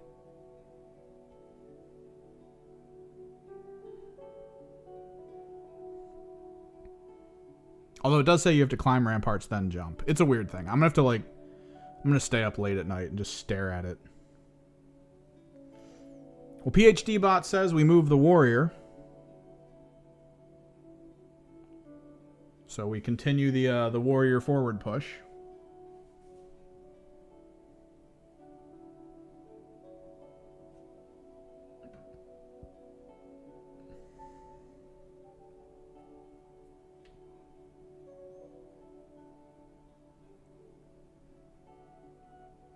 And so too shall it pass. It probably doesn't matter, honestly. We are being excessively cagey in turn 1. Turn 2 is really going to be the trade turn.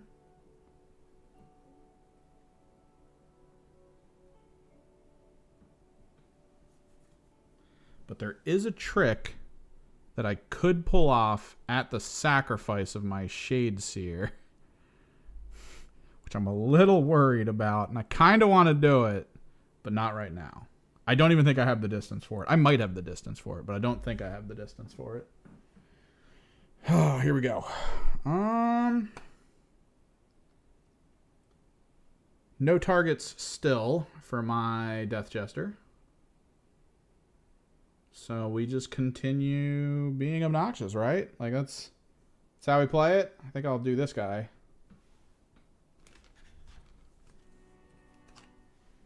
So 6 up and over to drop me there, and then he's just gonna tuck in along the inside of the wall. here.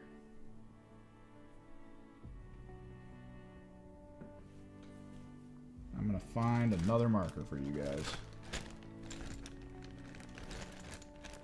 Got it.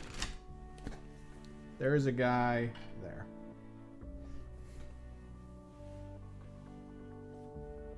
This is honestly probably the best way to show people underneath Vantage. Because if I'm doing it on the actual scene, it might get weird. Whereas if I just have tokens on hand where I'm like, there's a person under here, I think that could work out. Alright. Sniper, flamer, shade, leader, blaster. That's pretty much what you got left to activate.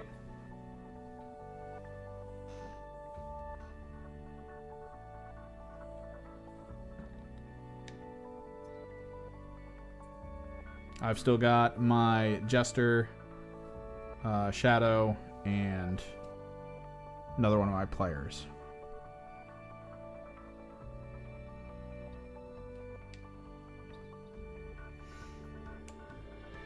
It was put forward earlier to just try to churn turns. Your leader's probably good where he is, because worst case scenario, he could move up in turning point 3 and just capture the first location 1 just offhand with his free communion point. Just try to keep him safe behind the heavy wall at the back end. We could cycle that super quick.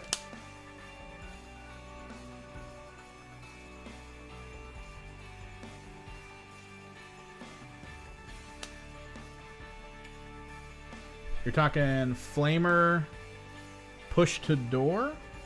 Are we talking this thing here? Hang on, let me grab your token. Are you saying underneath? Because I know when you fly, you can't go through accessible. So are you trying to put him up top to prepare him for something? Like here? Or are you trying to put him over here? Or are you trying to put him under where that marker is? Or were you aiming for 6, 7, 8, 9? Were you aiming to just get to the door? Were you looking to just go here?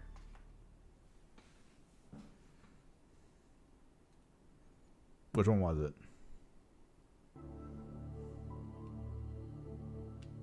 Under to block the door that's down under here? Okay. You know you can still fight through the doors, right? The hatch fighting technically exists in this version of the game, so I can do that though.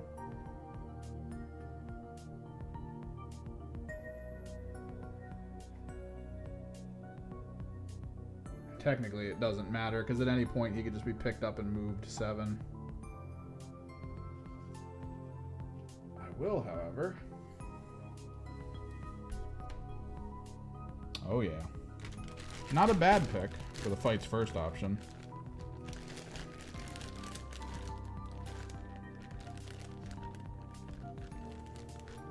Let me...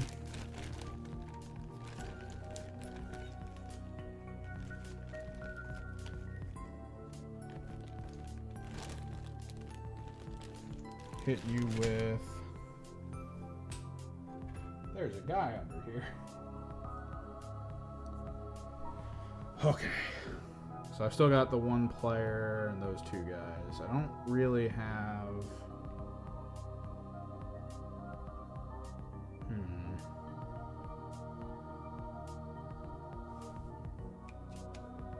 So he's 6 up and over. You have a blast grenade that all you have to do is take a couple turns to get over here. You could chuck it in. This is a very dangerous spot for me. It is way too dangerous. What was the distance on your blast? I'm pretty sure it's 2. Yep, 2. Oh, it's brutal.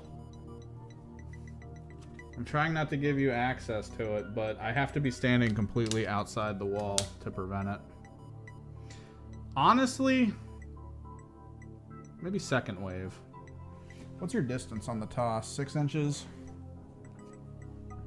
So if you move up, okay.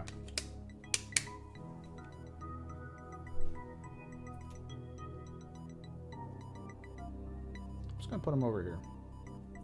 Just a slight reposition.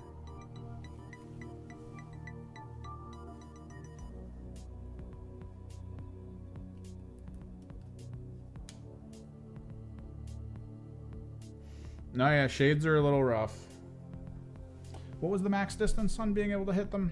As long as they have that, it's within, what, 6? Yeah.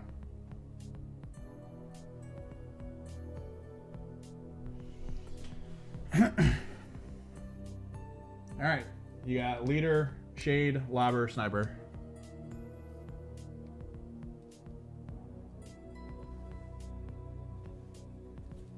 Grab a marker out of here. You should be able to see him, but maybe not. Oh no, you can see him.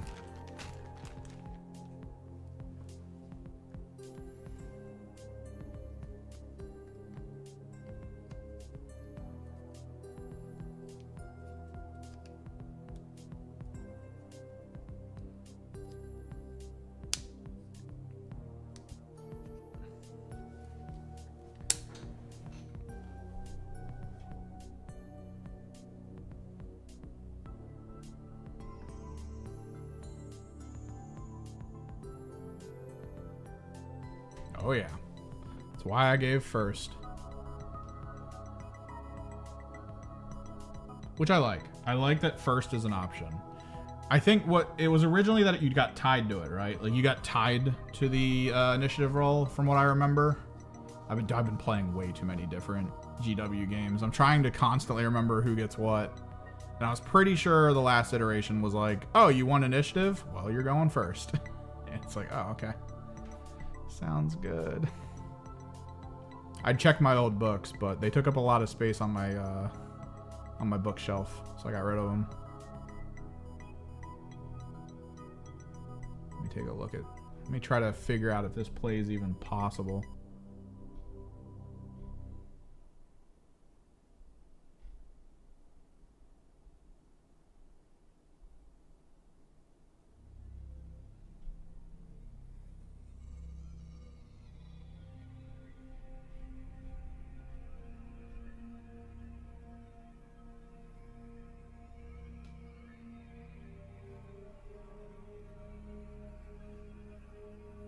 You looking to just quick pass the lead then?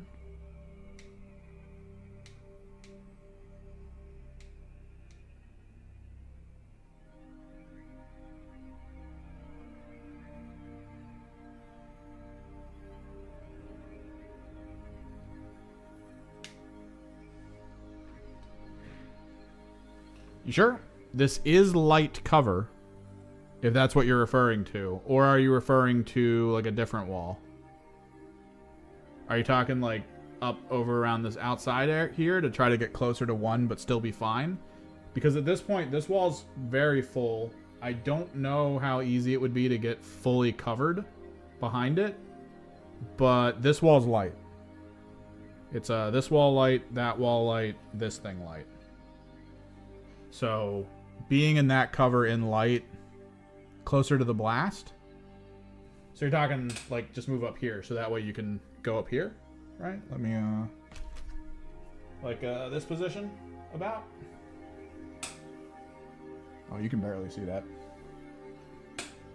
So yeah, you're talking just move up the wall to about here. Okay. A simple enough reposition and play.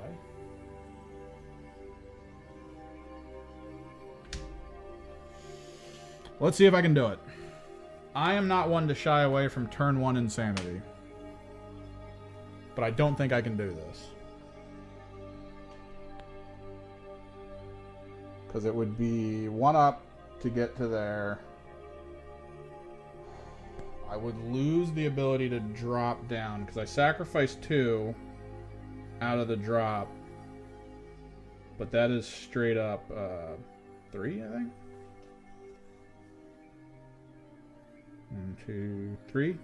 So it'd still cost me an inch.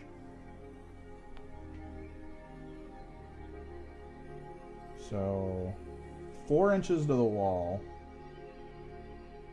from here. 5 would be from that. Maybe I can actually.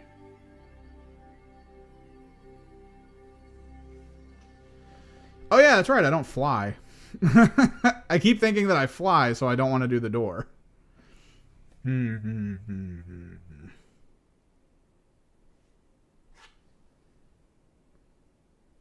going to need dice to mark this. Still used to old Harlequins. In my brain, I'm like, oh, they might fly the same way. No. No, this is not how it works. 7 inches. So I can play up to there. Let me consider... What's the distance on this shitty stun grenade? Range 6. So.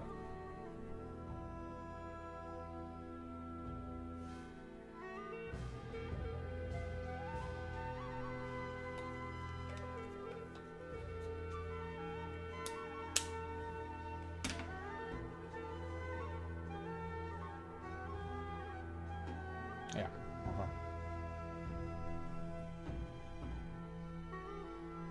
1 APL. Reposition.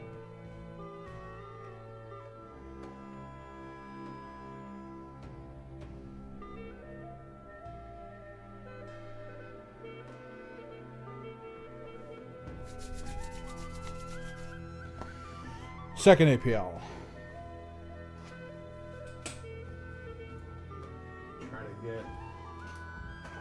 Let me try to get a proper line of sight drawn. See if I actually got something.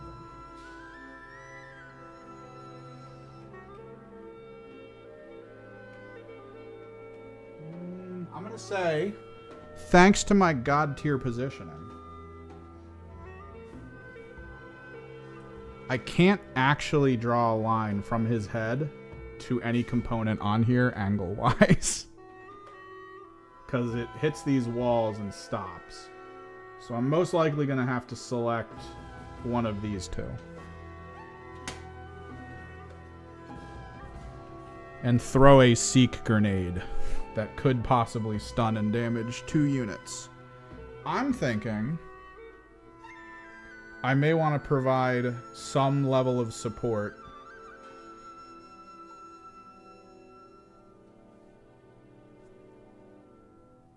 to this side here. So I think we target this guy with it. Center point of the Shadow Seer's hallucinogenic grenade.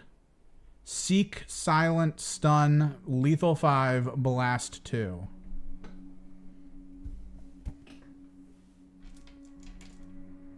I'm going to be using gray dice.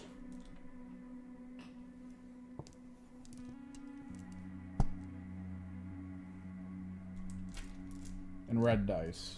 Of course, you are in heavy cover. Just not obscured because it's too close to you.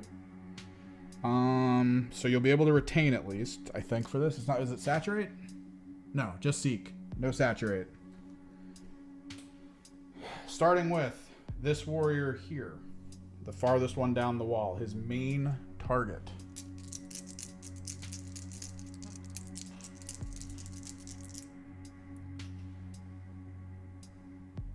Yeah. It's not a good grenade. Granted, this is not a good grenade. There's a chance it doesn't suck, though. It doesn't suck, guys.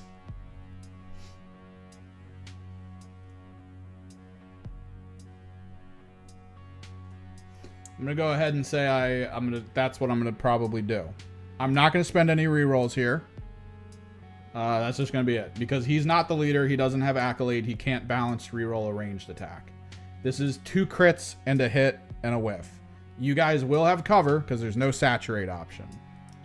3 defense dice. 2 crits and a hit. It is 1 damage per. There is no devastating. Do you guys just want to hard roll 3 dice and see what happens? Or do you want to retain 1 and then see if the other 2 give you a benefit?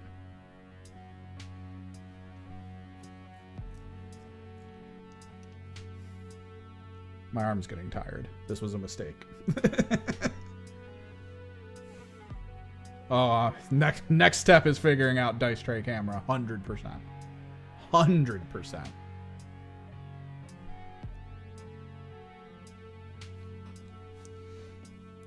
Oh, also, it's a stun, so the hit triggers the stun.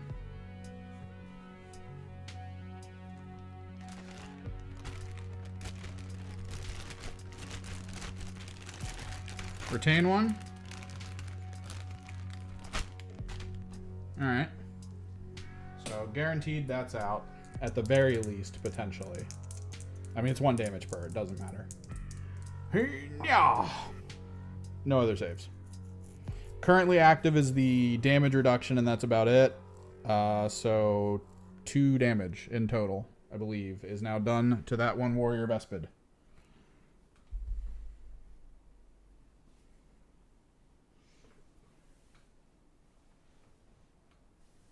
I didn't grab any of my... Okay.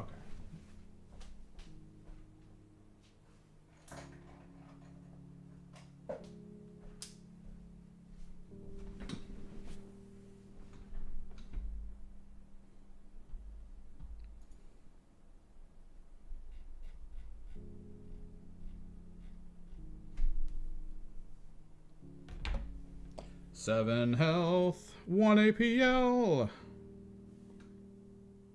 Which, by the way, APL shifting in the original game wasn't that interesting.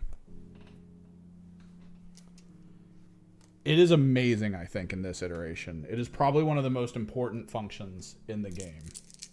So this guy won't... He gets cover as well because the initial target wasn't cover. So this is for the warrior in middle. Looking for 3-ups again. Do you get a crit? Another crit. Another hit. Same exact thing. I will not be re-rolling. That is yet another stunned target. So, retainer now. Same deal.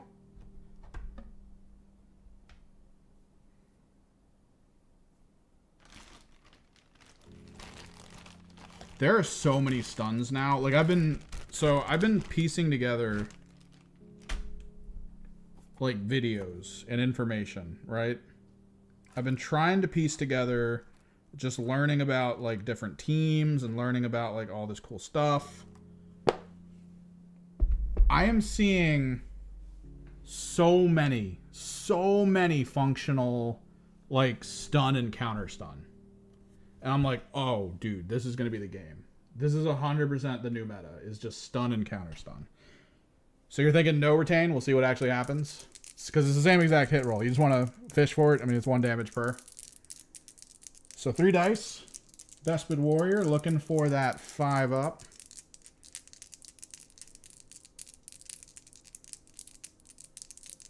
All right.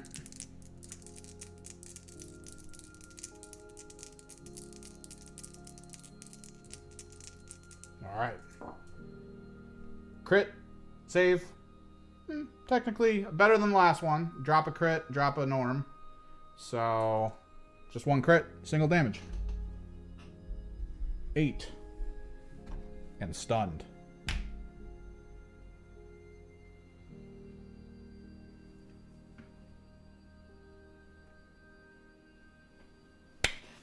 With my last trick, I dash. 1 inch up. 2 inches in, get behind the wall, still in conceal.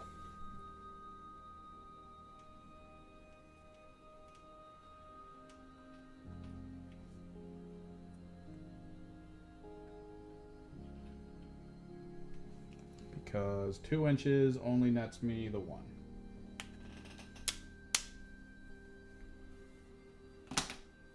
All right, you've got a flamer, a shade, and a blaster.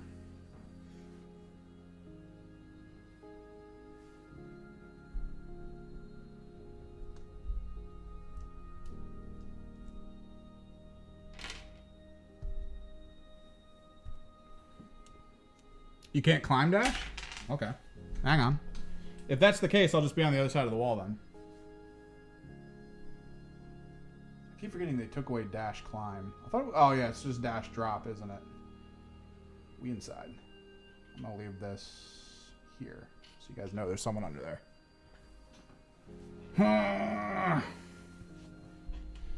It's probably gonna be the one thing I gotta get used to, because the old rules systematically made it so that dash was able to be added to the end of move to interact with terrain so that you could get over tops of stuff and climb things. That's going to be the one that I really got to like kick out of my skull. Because I do kind of... I like that they're doing it. It's limiting movement technically for a lot of people. But at the same time, it's like, oh, I'm so used to this. But if can move more than... Okay. Yeah, so climbs out. Technically, you could fly up, though, for flying people, which is nice. The dash action specifically says you can't move further than 3, and you cannot climb.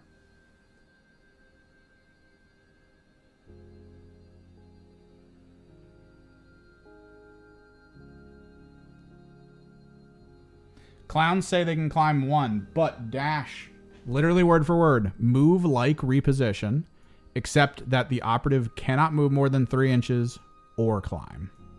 It can drop, it can jump. Cannot climb.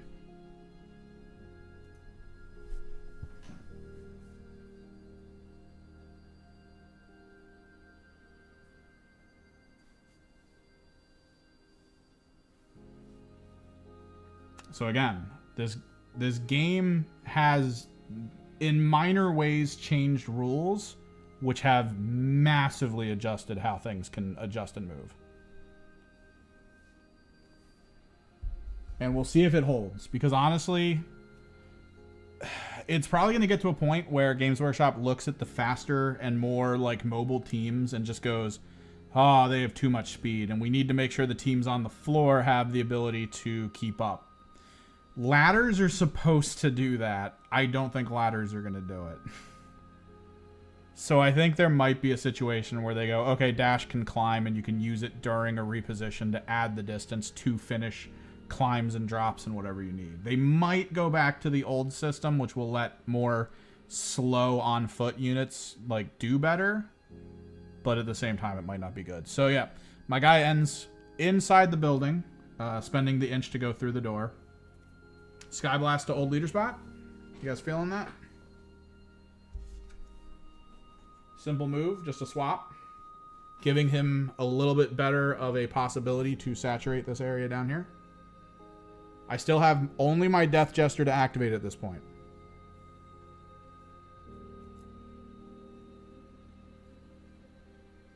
And you guys have given me no targets. So...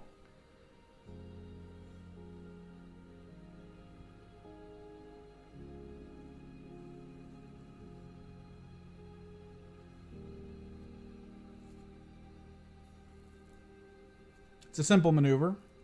I don't see too much wrong with it.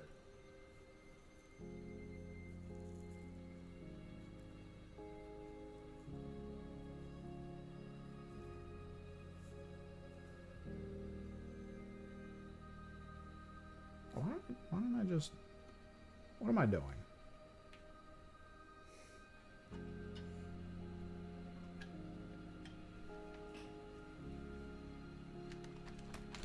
I'm not seeing anyone say anything otherwise. Kind of want to find his order. Where did I put it? Oh, there it is.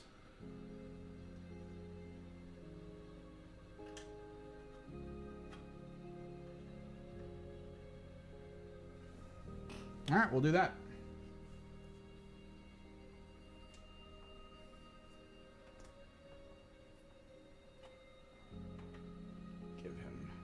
Decent positioning.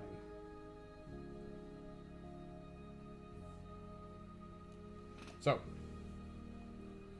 for my last activation, Death Jester. Chillin' in conceal because there's honestly no reason not to. He's going to need to use most of his full reposition. We already kind of pre-measured this. I just want to double check.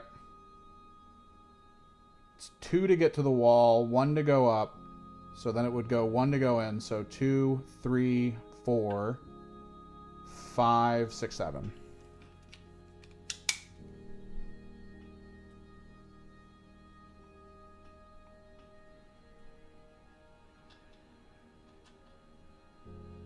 He is still later for the special ability. And he can't do anything. So there he is, in conceal on the roof. A way a Death Jester should be.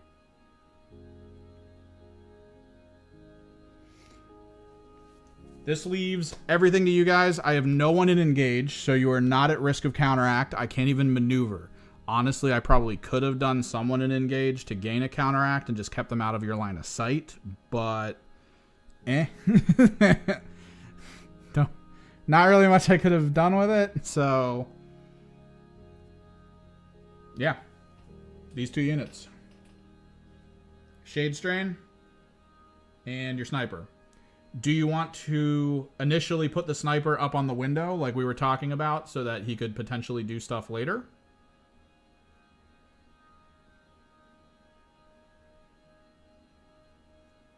And then, of course, the Shade Strain. What are we doing with it? Because it's in a great position. But you could either be like, man, I hope I go first. Or, let's see what happens.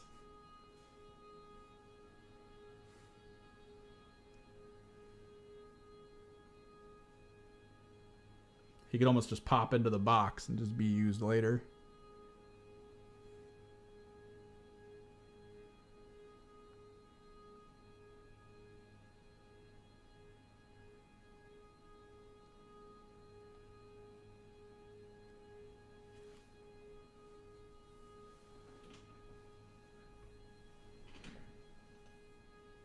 And then we'll be in turn 2, where we're going to be rolling so many dice for as long as I can possibly go. Because reminder, I do work nights. I have to edit for the main channel that I work on right now to, you know, pay rent.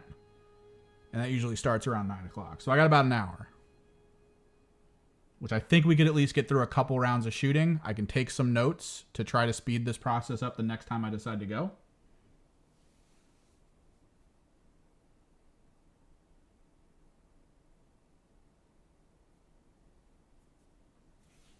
It is a problem.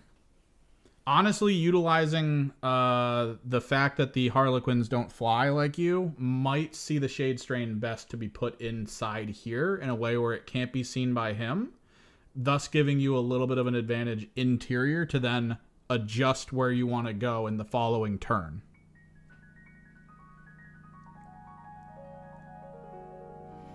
You could almost put him in here and then put him up to the wall, which would give you a maximum of a serious amount of range for him to be able to maneuver to and just chuck grenades or do whatever the hell he wants.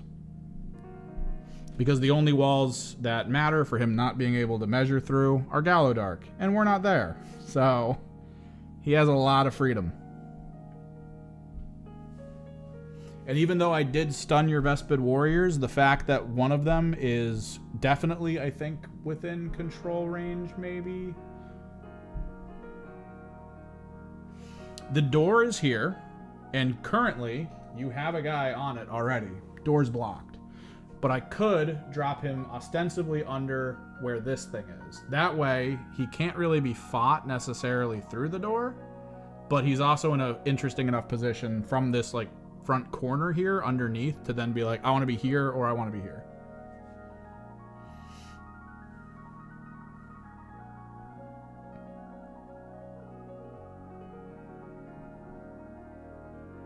All completely possible.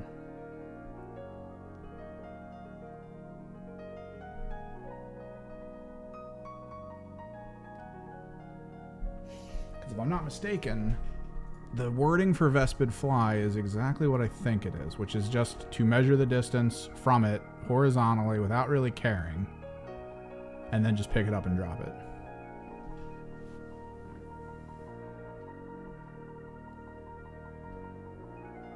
Sting at second window for sure. I mean, you're the only one that can activate at this point, and there's no counteract, so I'm definitely going to drop him up here.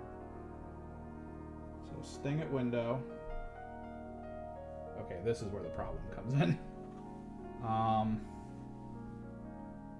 move this slightly here.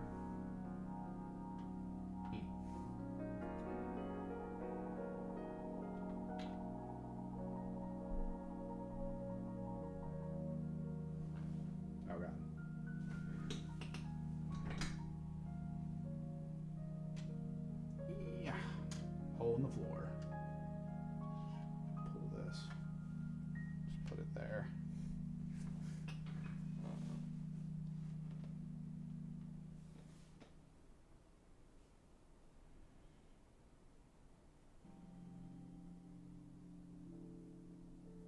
Yeah. It just ignores everything. You basically just measure from edge and go, I'm here now, and then boom, you're there. So, in theory, going as well as you can under this corner could be a good idea. Just because it gives you a lot of potential for a chunk of the map.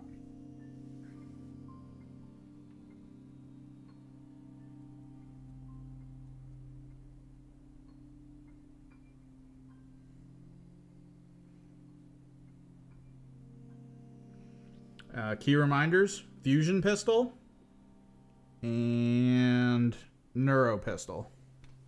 So fusion pistol, neuro pistol.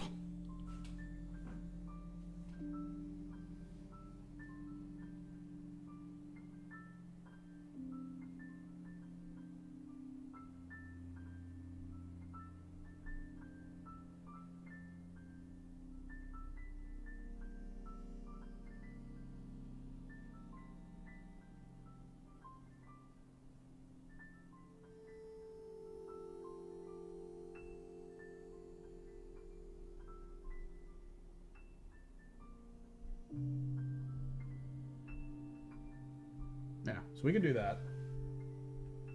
We could go against the grain of how tall these wings are.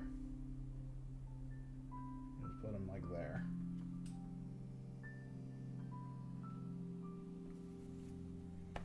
Thus, ending turning point 1.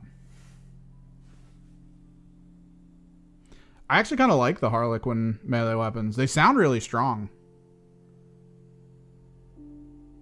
They're very versatile too. The problem, I think, is you're going to stumble into like one that's really good for an opponent, and you're going to want all of your Harlequins to have it.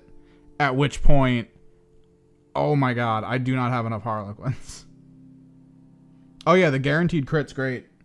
But with balanced reroll and double strike, you can almost get away with almost anything. But yeah. So we loop back around.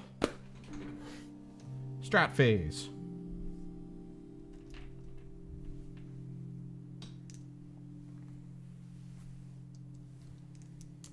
I have a friend who magnetized all of his Harlequin arms. I'm not doing it. I saw him do it. I'm not doing it. It's not happening. Every single one of them is magnetized. All of them. I am not doing that. That is horrifying. All right. Big initiative phase. Gray is going to be Vespid. Red is going to be Harley. Oh my god, another 3. Oh my... Dude. Oh my god. If you weren't here for turn 1, that's the exact same initiative roll for turn 1. What the hell is happening? Today is weird. Well...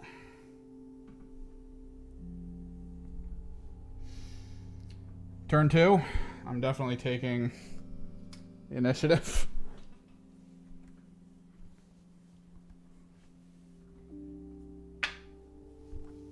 Generate command points. Pew pew.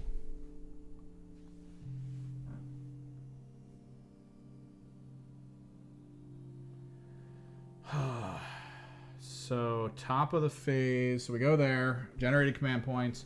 We ready operatives and generate your communion points.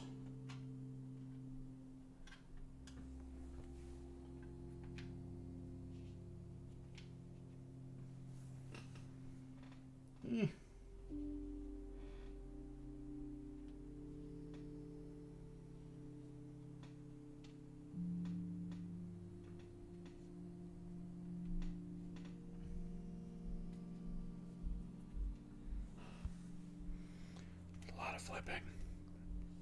9 times out of 10, what I'll do in this stage is I'll just declare that the flip tokens are the standard. But for now.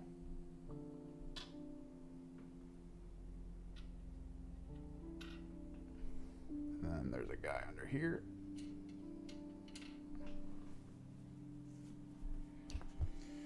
Okay. 2 dice for communion points. Oh, there you go. So 2, 3. Right?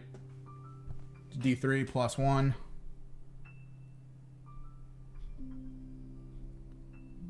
Yep.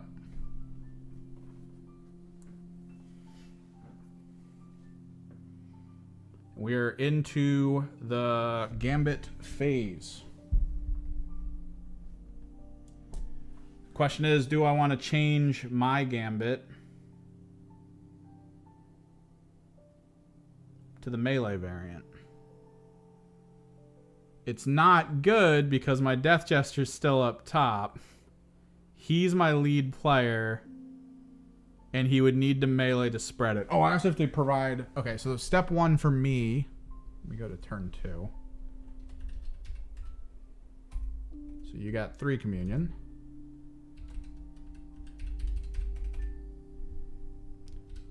I have initiative.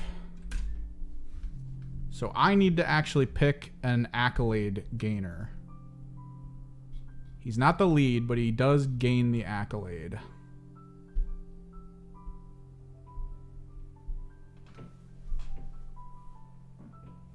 Oh yeah. The other big change. Hiya. 2 and 1. A solid change, in my opinion. Very solid change. I need to choose accolade.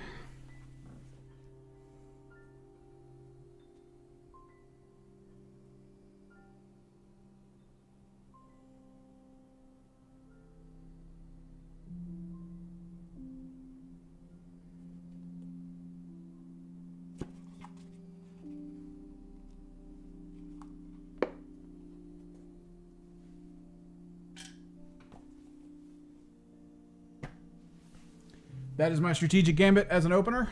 I choose my Neuro Pistol and Embrace to gain the accolade roll.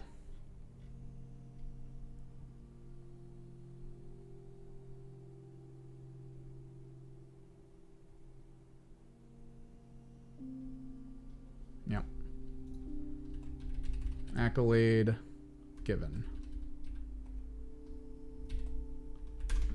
Again, your free is just dropping Hardened. Yeah, that's probably a good option. Hardened.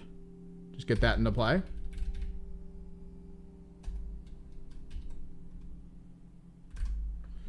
For me, though...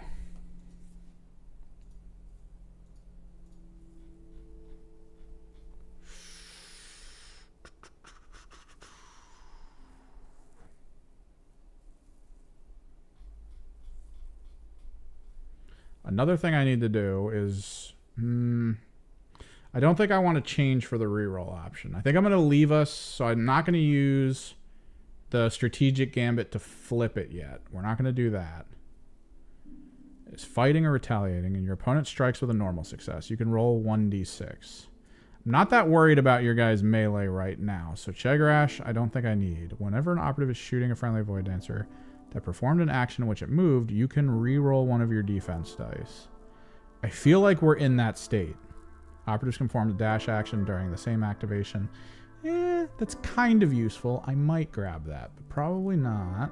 Whenever a friendly operative performs a reposition action during its activation, it can perform the shoot. Do we just go all in and go crazy? I don't know if I have a move and shoot ploy that I want to pull off here. Because we are in the loot stage. I don't think you have anything close enough to me to make me afraid of looting that one. I could kind of be an asshole. Oh no, I don't think I have the distance for it, which kind of sucks. I think there's not much I can do to stop you from looting 3. We're gonna definitely Prismatic Blur here. So I am player 2.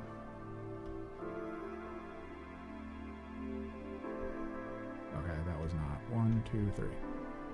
There you go. Prismatic Blur.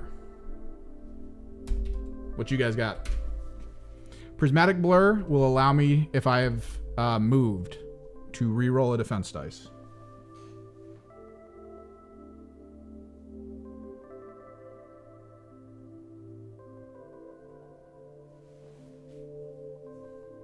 So far, I gave my accolade. The team-based one, I gave the accolade for my opener. The accolade is currently on a Neuro and Embrace user. That's at the front door, marked by that pink. That's where we are. You guys hardened for free, so you're hardened. You're going to be anti-melee for a bit here. It's going to be important, probably. I Prismatic Blurred, giving me the free reroll of a defense dice after I move with a unit. You guys going Sting. You got the act. Honestly, you've got the command points. This is going to be the biggest go phase probably in the entire game. You leaning into Sting? I feel you. Lethal 5 and Shock? I feel that.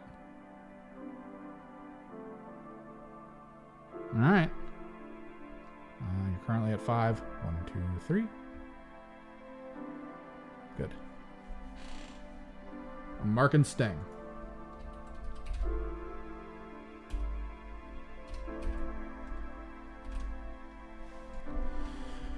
Back over to me. Do I want rerolls in melee? I could swap now. I don't think I want to. I still think I want ranged rerolls with the potential of getting kills with my Death Jester for bonuses. I think we leave it, which would leave me into...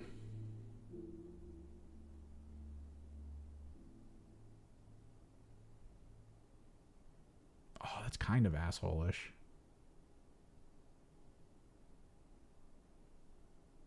Do we do it? Do we do it to him like that?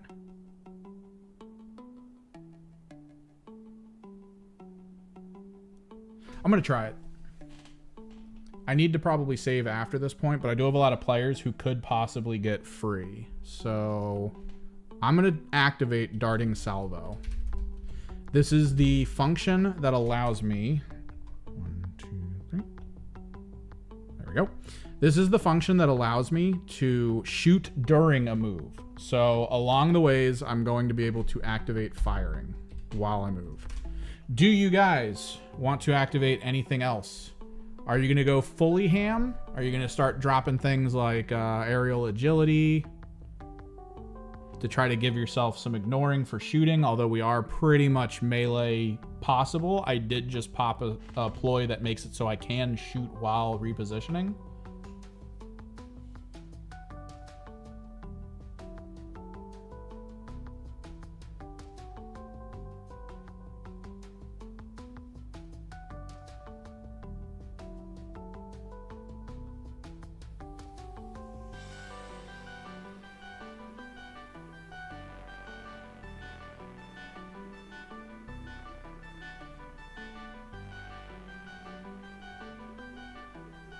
You guys want predators?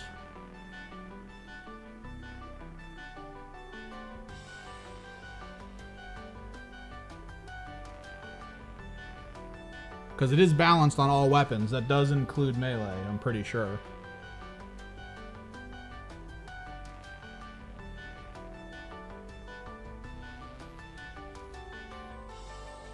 We can go that route. Airborne predators.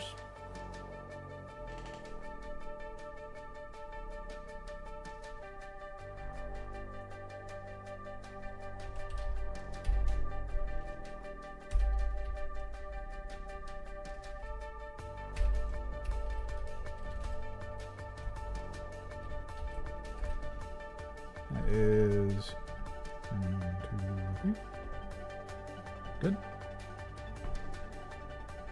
Yeah. Just whenever you choose to fly. You could dash fly, you'll get it. You could fly and not even move your character. You're fine. That's the thing about them that I don't think people talked about enough in the test game. When it says you have to fly to gain the Pierce rule, or move when you use the Pierce rule, technically you can just stay where you are. You can just be like, all right, I moved. And they're like, what? And you're like, yeah, I moved. Oh yeah, it's good. I'm going to pass. Do you guys wish to further with that aerial agility or no? Currently, you have 3 of 4 activated. It'll put you down to my command point level, which is probably fine.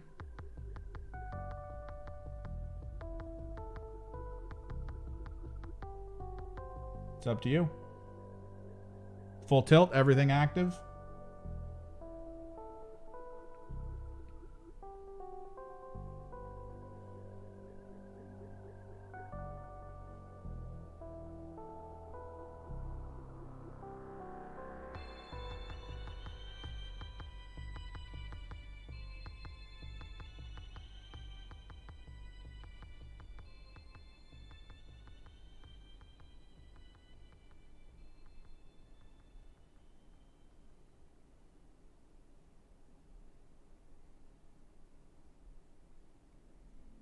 No, yeah.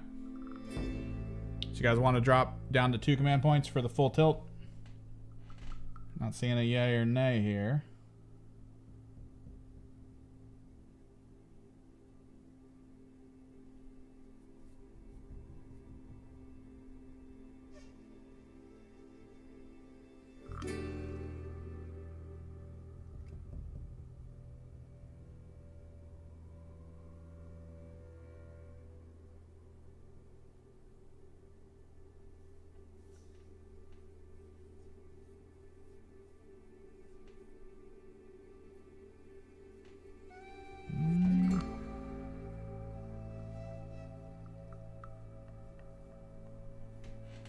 It's up to you.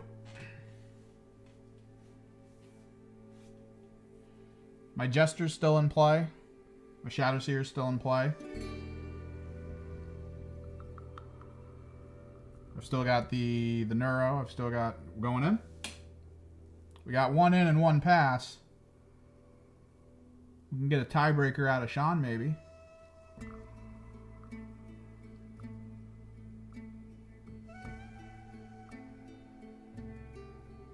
Oh, changing to pass. All right.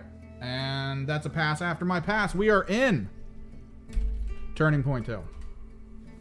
3 communion points for you guys. Quick reminder, you do have a drone that is currently active with its benefit for the local area.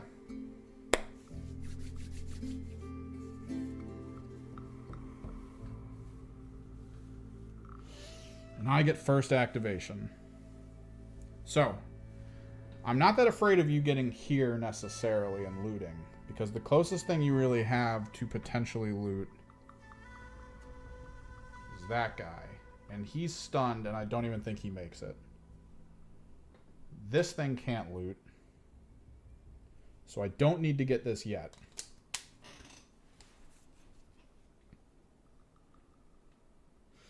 Which means maybe, let me attempt to see what I can possibly do here. What's the height on this? 3. So it would be an extra inch to come down over the other side. So if I charge, 9 inches total. I drop 1 for going through the door. I drop another for climbing, another for dropping, which would leave me literally here. That is solid. That is a rough distance. I can't make it inside there and land next to your sniper and mess up his day.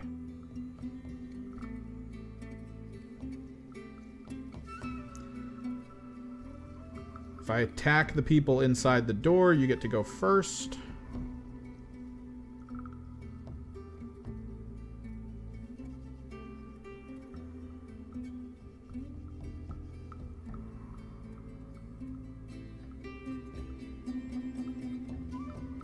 See, I could have, in Kill Team, something to do as a person who is trying and actually trying to forethought some stuff. It is a little rough because if you do it, it's like you're giving away your strategy, but at the same time, maybe that's worthwhile. Is to place a dice and be like, I'm here, and then measure and see what you can do with that position. Didn't do it. It's on me. If I'm down here, I won't be within 2. I've seen this question a lot on the subreddit. When you measure distance, it's from your base to an opponent's base, which actually means through 3-dimensional terrain. So from down here to here, this is 3 inches. It's not 2 inches. Some people have talked about it in a confusing way where they think if a person is on the ground, the measurement for their gun is actually only horizontal and not vertical. But vertical does play into targeting between units. Keep that in mind. And it is base to base, so the head of the person does not matter there. I think I'm gonna have to still use my Accolade user. I think I need to start mitigating your units on the field. Potentially.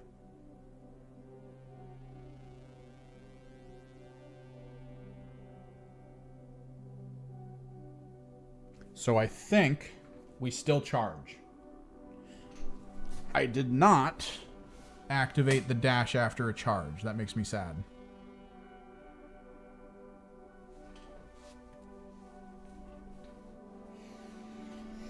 So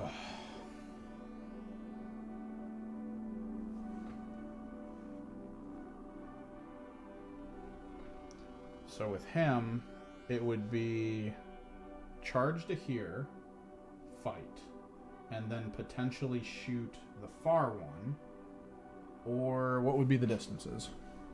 Neuro Disruptor.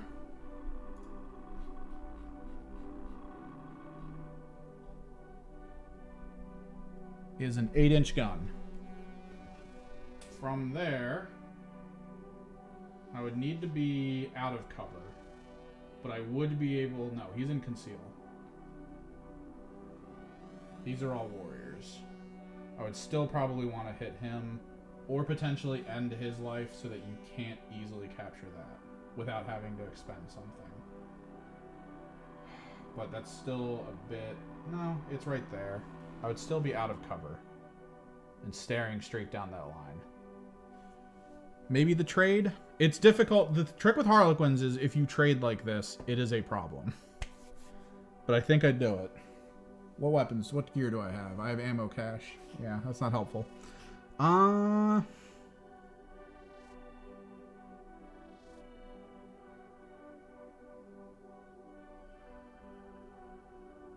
Screw it, we do it. Let's get some dice going. If I don't, you're going to move out of the way, and then I'm going to lose a lot of possibilities here. So, my Neuro Disruptor goes to engage.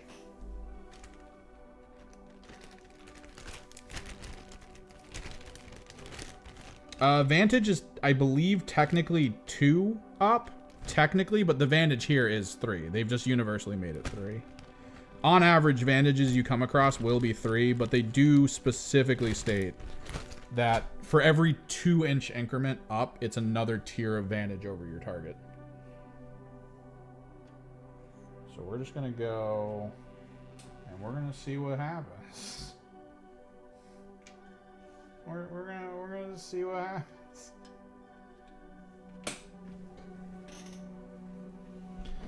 Okay. Functions I can use command ploy wise. Alright, if I ploy with friendly event until the start of the next.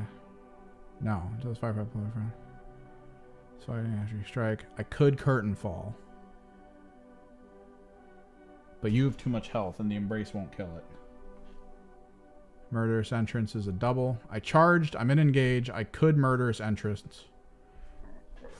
Just to try to finish. Domino field when an operative is shooting. Okay, so I don't really have too many options here. We're going to probably attempt a murderous entrance, but we'll see if I even need it. I'm fighting your currently 7 wound warrior with my embrace wielder. He has a brutal 4/5, so I'll need at least 2 hits to clear this potentially. You'll get shock. Red dice is going to be Harlequin 4/5. Gray dice will be Vespid Warrior. So 4.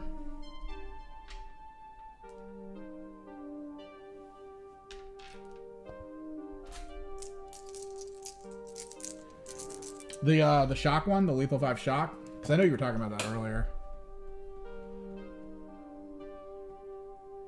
Operative claws have friendly. No, your claws just have lethal 5 shock. That's just a thing. What's the other one? Balanced? No, that's if you move. Is retaliating or fighting. Wait, which one are you talking about?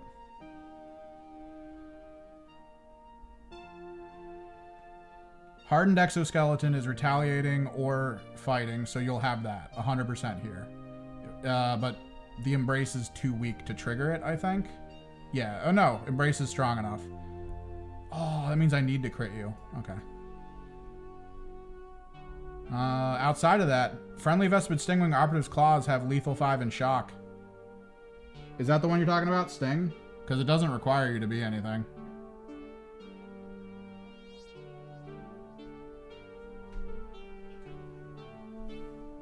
Or did they change it or something? Oh, wait, are you referring to a ploy you can possibly use? Oh, Venom. Okay. It strikes critical. Is fighting. Okay. I should probably do that here, right? Any ploys? So Venom won't work. Uses firefight ploy when a friendly operative is nope, that won't work. Firefight. Friendly Vespid operative, shoot, nope.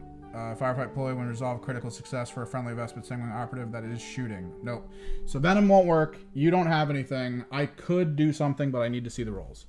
So my rolls first, and then we'll roll yours, and then we'll start figuring out where we're going to go.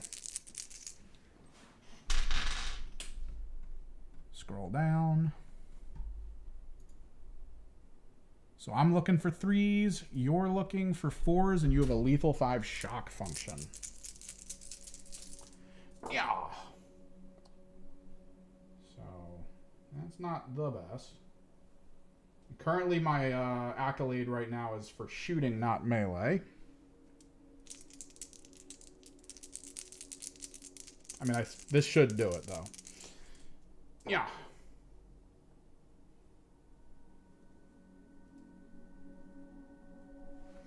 So in my mind, I'm looking at this, and I think crit, and then murderous entrance. This is a player. I think I do it for free here, so I don't spend a command point, which would then trigger the other hit, which guarantees the kill. I'm looking at your dice. I'm seeing only 1 hit. So I'm not striking yet. But when we go to the reroll phase... I thought it was 4. Ah, red dart neutron blaster. Honestly, you got 1 hit in there. I'm gonna call an audible. Okay, you got no hits.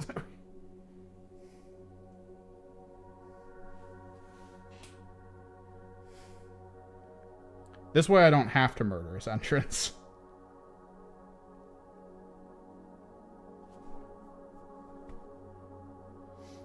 I gave you a full reroll on 1 hit on 4 dice, and we lost nothing. So, sorry guys. Everyone okay with this outcome?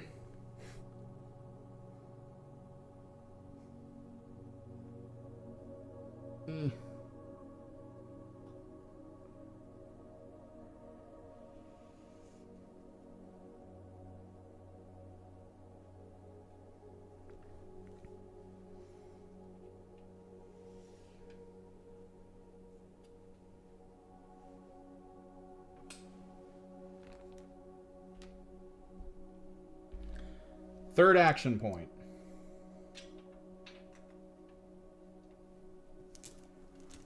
Neuro Disruptor.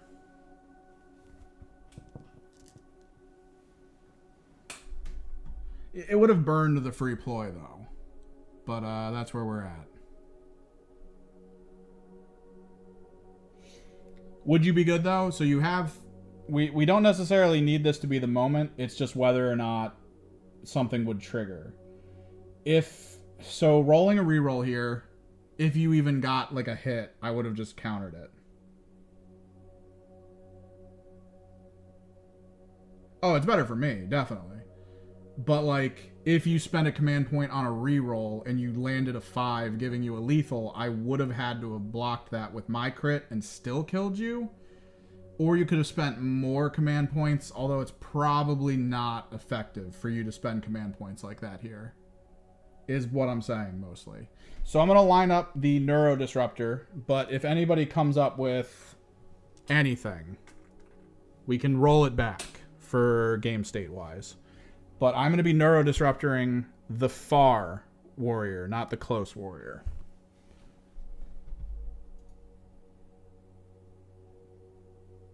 So piercing 1, stun, 4 attacks, 3+. 4 attacks.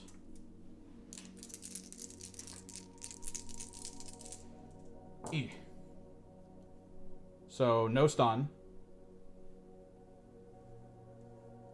He is an accolade user though, and he does get balanced because I am enraged. There it is.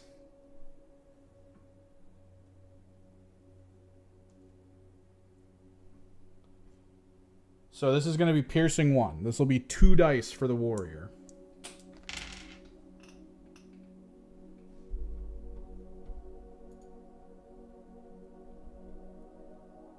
Looking for 5s. You currently have the bulk of everything activated.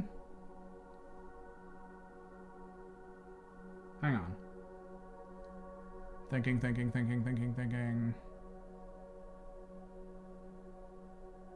You could have actually lived with that warrior. If you command rerolled 1 dice and got a 5+ with it, you could have... you either force me to have to counter it with... well, okay, you might have lived, but maybe not. Because it would have forced me to spend the... Oh my god, that was actually an insanely close fight now that I'm thinking about it. Because if you rolled a 4+, you're currently under the effect of -1 to normal. You had 7 health. If I lose that crit with what I rolled, I only do 6 damage to you. So I would have had to have opened with Shagrass. So, in theory... Or the double strike. So, in theory... If you spend a command point and rolled a 5+, I'd have to go down a command point to get that kill. If that's what you guys want to go through. Either way, 2 dice on the warrior.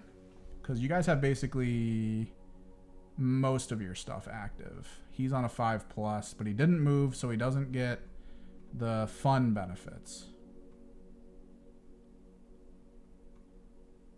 Yeah, so he's just straight up 5+, 2 dice from the Pierce 1. You see what happens. Yeah, nothing. So, you're looking at crit, 3 hits, huge damage. That is a dead warrior.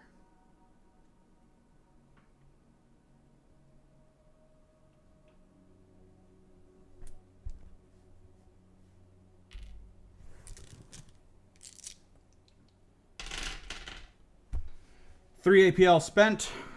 Charge. Fight.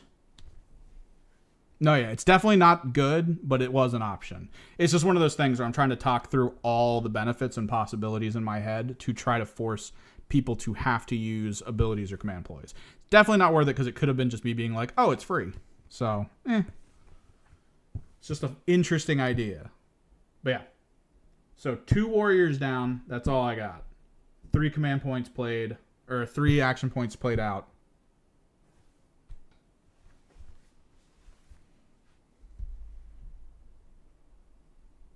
Yeah, that's kind of it. But you might want the command points for later things. Is, I guess, what we were talking about. Noticing the music might be off again? No. It was just taking a while. Okay. Alright. 2 kills. Your team is 10, right? 8, 9, 10. 2 kills. Kill op. I still haven't looted anything. And your first activation is up. 10 units. Kill grade. 2 kills, 1. Boom. I am currently at tier 1 kill grade against you. But you're up. You get to pick and choose. Ask me any questions. Looking for people or looking for specific units. You're only down 2 warriors. You still have all of your specialists and 2 warriors on top of it.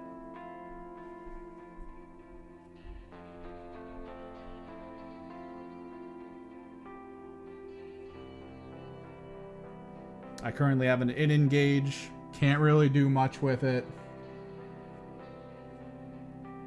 Harlequin sitting in the open. He is my accolade bearer. But, I mean, accolade is just a buff. Another one's gonna become an accolade user in the following turn.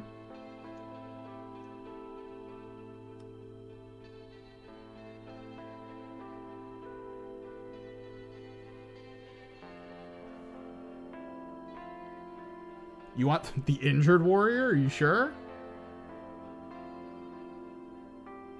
How do you want it to play out? He's technically not injured. I mean, well, no, it's injured and wounded. So yeah, he's injured. He's only, I think, 1 down. So he won't get any negatives. He's at a minus APL. So you're trying to burn your APL out just to chuck a nade? I'll do it. If anyone else has a different idea, we can do that route. But as of right now, you are looking to use one of your 2 crack grenades from here into here. I'll give it a second, and then we'll go through with the rolls.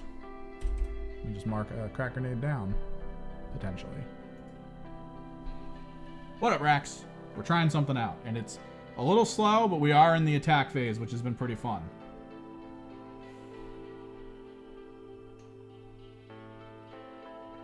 Not seeing anyone say anything otherwise.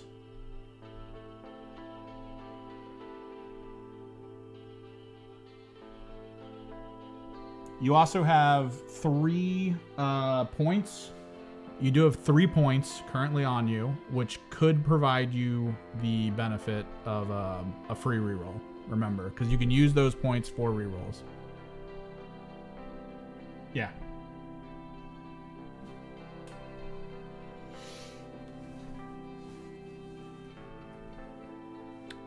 Currently, well, I mean, saturate wouldn't work here anyway, because you're basically just going straight for me.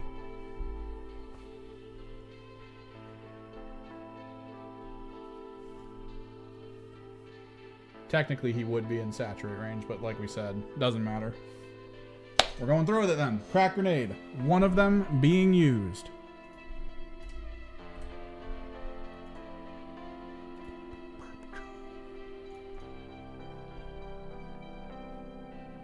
We're gonna switch it up here.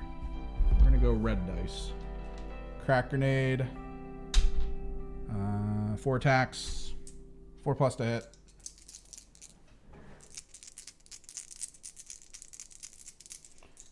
Oh, Jesus Christ. So you're looking at 1 so far. The dice are not in your favor today. I swapped dice because I figured red dice were getting hot, and now they're not. So I don't know. What do you guys want to do with potential rerolls? Remember, the Pierce doesn't affect me. I am making 3 4+ saves here. You have 3 communion points. You also have 3 command points. I'm trying, man. Part of me wanted to switch over to digital dice roll. Do we want to try that? I'm willing to take a second to open a digital dice rolling program, and we can kind of sort it out that way.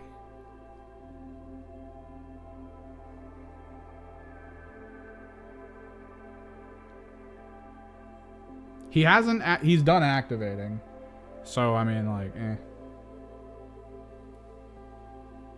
How you guys feeling?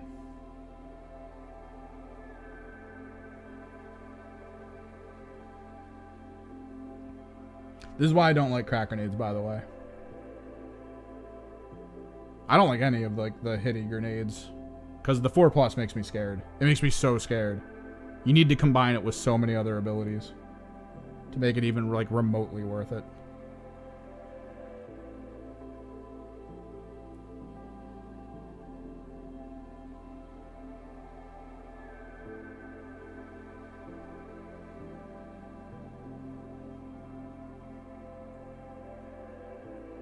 No, yeah, his shooting would have sucked as well.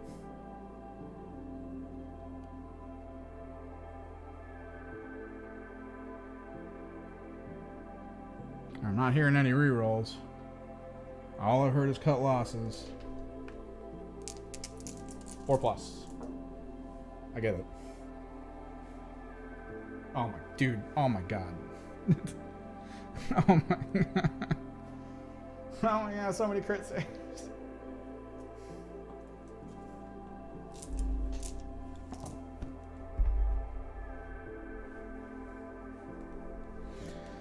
Oh, this is brutal. So he's in engage now.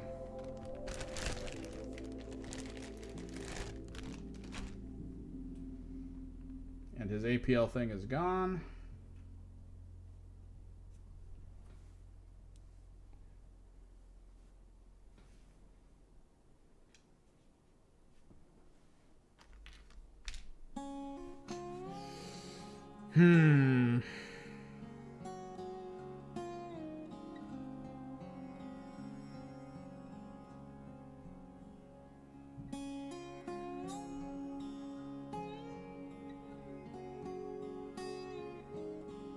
So I've still got the shadow seer. I have the move and shoot function going right now.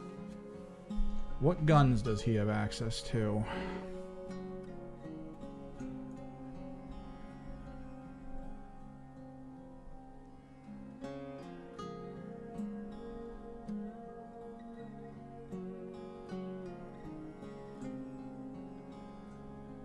So he's got his shuriken pistol, his grenades.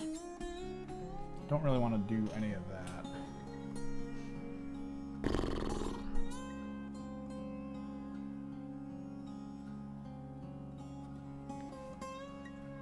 So what did we determine? Dropping from here is about, based on having to climb over the rampart, 4 inches. This is actually a really bad spot for me to be. So it would be 2 to drop, 1 to go up. So we're already down to 4. For regular move, it would be 5, 6 from wall for charge. And it would hit the mine. Don't think I want to do that.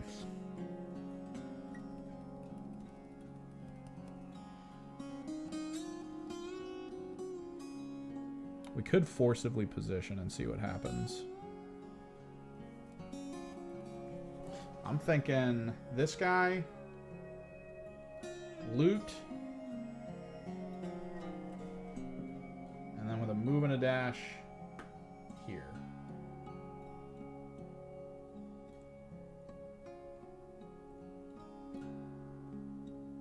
Because it's 6, 7, so it would be 1 over, so down to 6, leaving 9. So I would be here in conceal. You have people nearby, but maybe it pulls one out.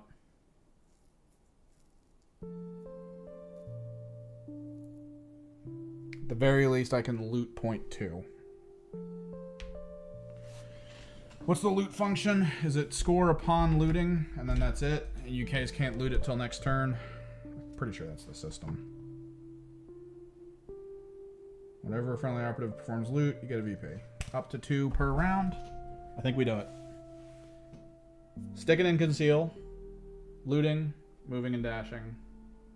We're over here.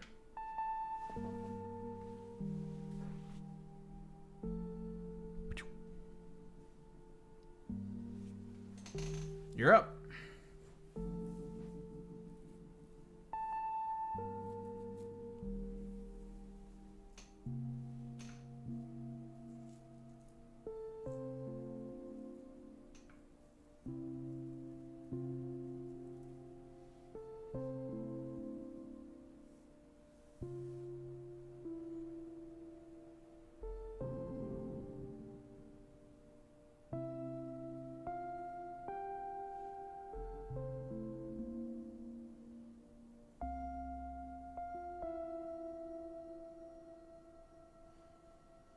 Trying to look at this field here. Trying to see some potentials.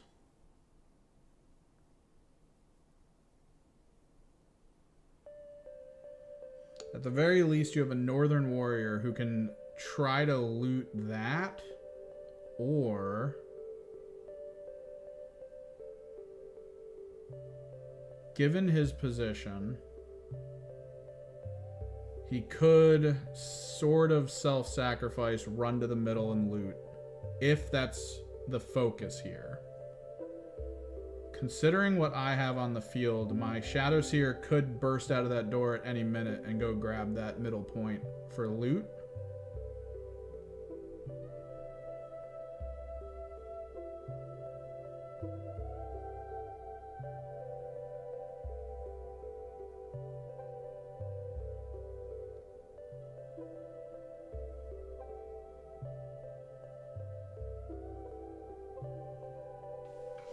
This is a hard one.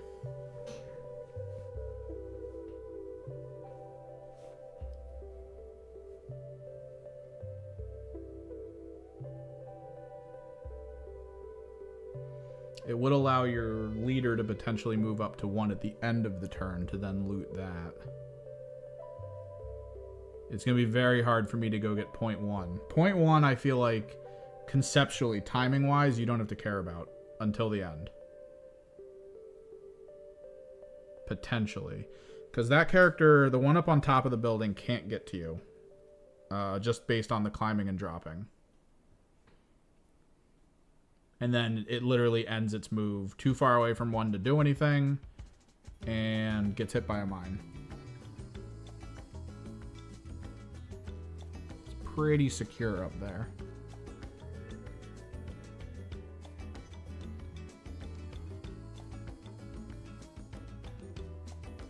Let me just flip this.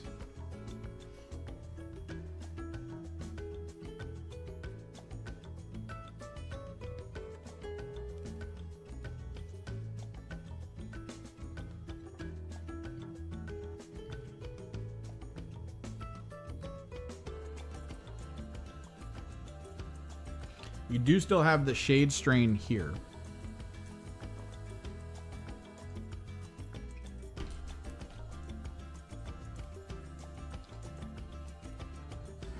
Threat range is not great currently. It might be better to hold him for a later moment if I keep moving up. Because I can't really do much against him until this turn. Like, I just can't get to him. But conceptually speaking, if you wait long enough, I might have too many items clustered in an area. I have to be very careful this round about not being within 2 inches of myself so that I can hopefully not take a huge blast. Which means I might actually get a little cagey with some of my backline units.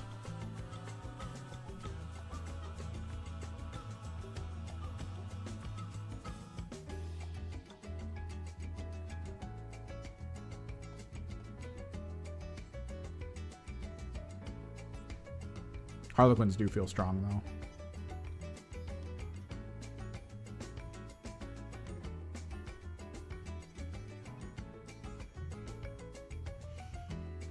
As far as I can tell, I do not have a way to get anyone that's currently on the field from where they are to your sniper. Your sniper's in a very solid position still.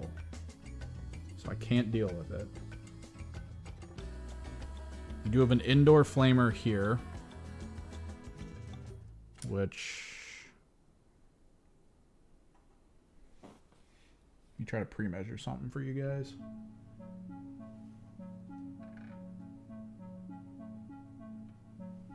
What's that flamer's weapon profile?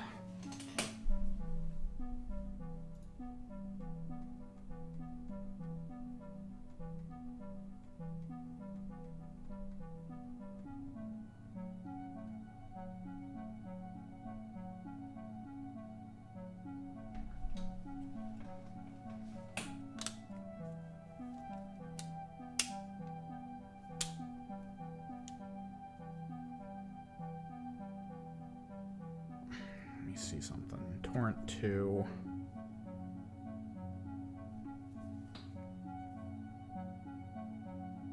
Yes, you can. In cover only. Yeah, I'm out. Am I outside of 2 of each other? No, they are within 2 of each other. Hang on. I'm trying to procure a play for this team. It's a hard one. I think you could appear here in activity. I moved this player here in conceal. Now, I'm going to give you a play that I'm measuring for because you're not here. You don't have the ability to do so. Your torch is here, underneath. He's on the first floor. Doesn't matter. You can just pick him up. He can end a turn here, which should give him vision of these 2 here. They're both within 2 inches of each other. You could torrent 2 main attack line both of these guys. You could. I double checked. They are within 2 of each other, just by a little bit. And yeah, they would be within 8 of this location, no problem. Both of them. So that is a play currently that is possible. Person here, flamering both of these. If that's something you think you want to do. I have not beat Silent Hill 2, the remake yet. I got to the prison and then I got busy. The flamethrower is 8 inches, and that spot is within 6 inches of the front of the base of the person who's underneath, yes.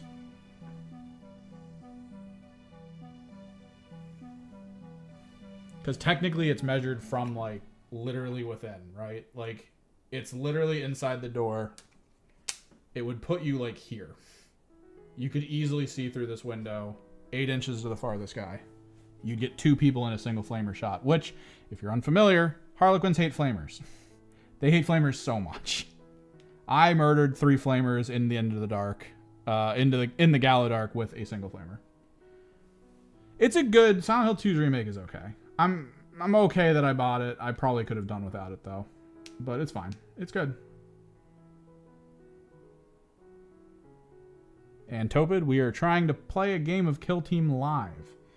I am getting very close. I'm probably willing to go to about 10, which means another hour.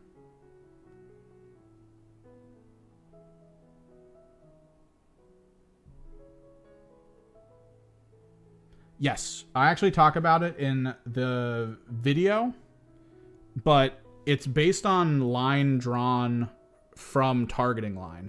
So if you need to be outside of an inch of heavy where a targeting line crosses. So if you're on the far side and a targeting line crosses to get to the other side of your base at a farther up point on heavy terrain than an inch, that actually is what triggers the obscuring.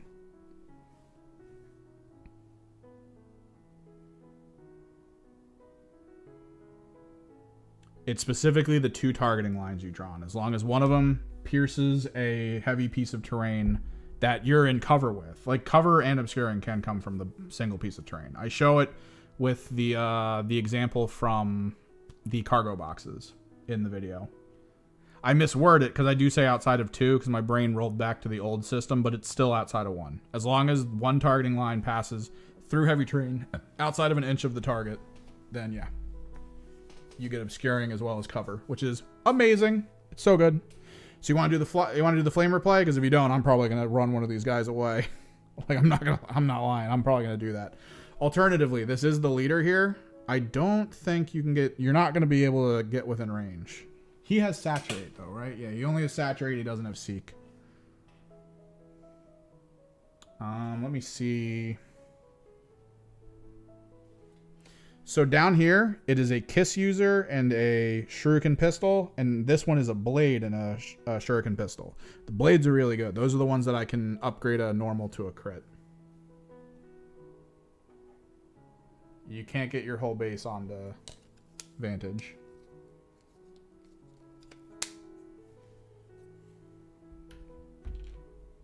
Oh, who's the other player? You guys. You guys are the other player. We're basically playing by consensus. It's a lot of play by basically intent. I'm the Harlequins. I'm trying to do stuff with the Harlequins.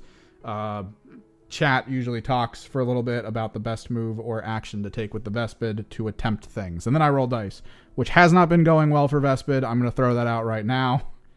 Holy crap, the rolls have not been going great. We have tied initiative every single round except the opener, which I made sure that I could win ties by giving initiative to the Vespid early. Flamer play? Flamer play. This is very dangerous. Wee.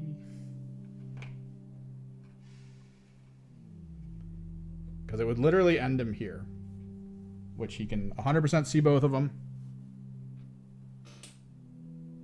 It is 100% 8 inches to the farthest target, which is the flamer distance.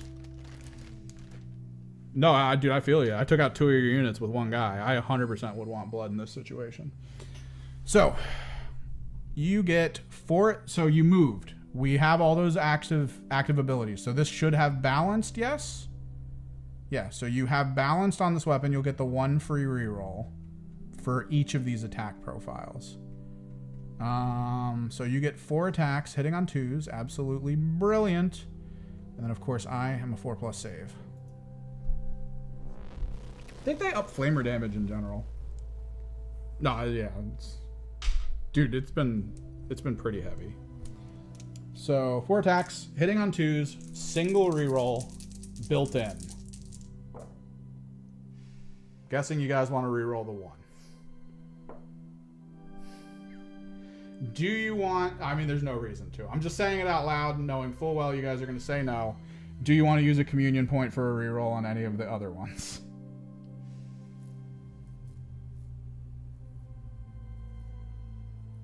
Which one are you talking about? Oh, I keep forgetting about Vespid. So do you want to spend a communion point here to attack? Because this would trigger the attack, and I still think you get to... I keep forgetting this about Vespid. This is one of the worst elements for me about Vespid.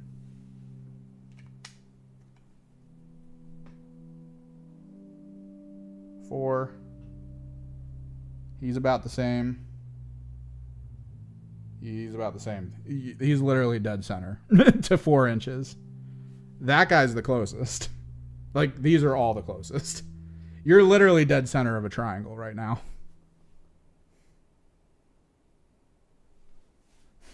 Like, it happened. We broke the game, ladies and gentlemen. You are dead center of a triangle. So he's definitely a valid target. Do you have to spend a communion point to target a second thing with the torrent or no? How does that work? I know with blast, they say as long as the core target's the closest, you're fine. So would torrent be the same way? I think torrent's the same way, right? I don't think this is a spending shot. You are 4 inches from every single person. In this area, you are 4 inches.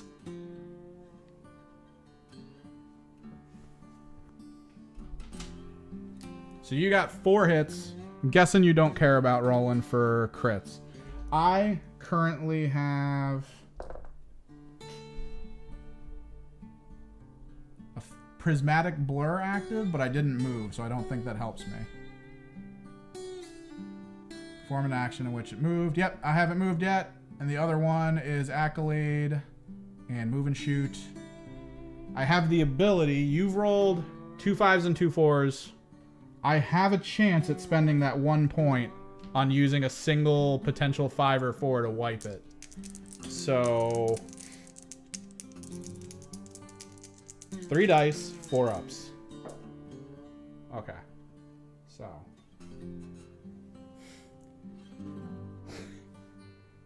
oh my god. Ladies and gentlemen, I'm going to spend... actually, is he a player? He's a player. I think we do it for free. Domino Field? Yeah. Yeah. For free, Domino Field is now off the table. 1 5 for all the 5s. Block and block. I am sorry. I am so sorry. Well, the other guy. Domino Field is now off the table. Again, 2 ups, balance is still active. I'm guessing you want to reroll the 1. Crit, 3 hits. Dude, Domino Field is so cool. Defense dice. What the hell's happening? Okay, so that's out. I don't want to reroll it. Encounter 2. That's 6 damage to my 8 health. Making him injured. Yep. Dude, I'm rolling nuts today. Which sucks because every time I go to the freaking store near me, I can't roll above a 3. But at least I get to dominate people in my chat. That's always good. Because your roll was insane. Immediately backed by my insane roll. Was there anything else going on? So you got the 1 guaranteed.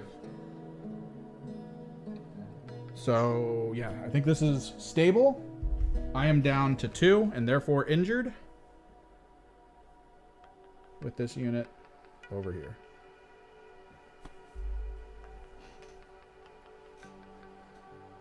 Holy crap, Domino. I need to mark that I use Domino Field. Because that's insane. Domino Field used for 0 CP. Player.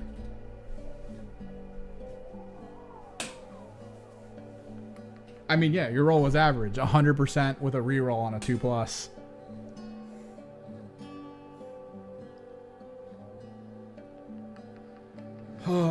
Alright, how do I play this?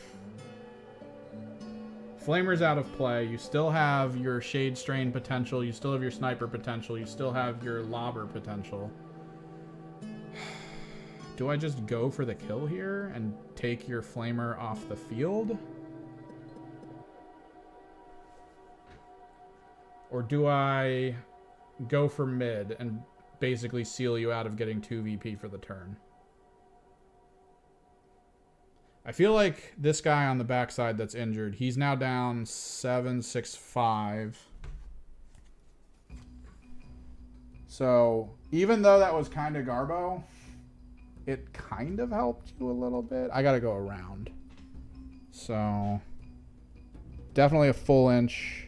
So down to 4 from here, leading me to that corner, and then 3 leading up. And capture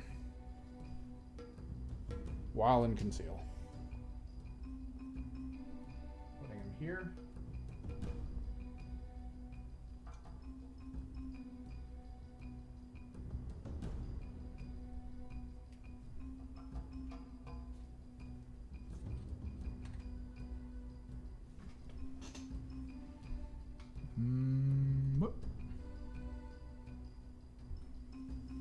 Yep.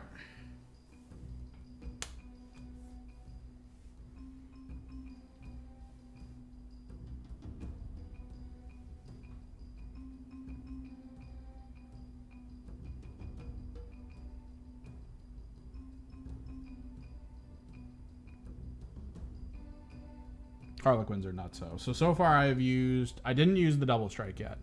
I've only used Domino Field for free.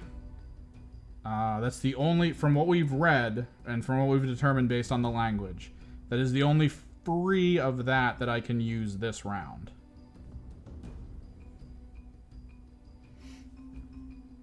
And then that's the last time I can use Domino Field for free.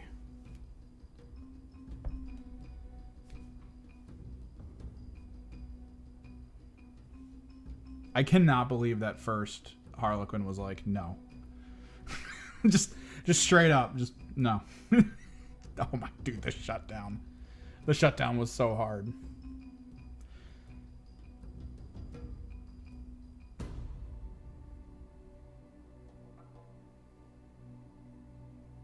I'm so sorry.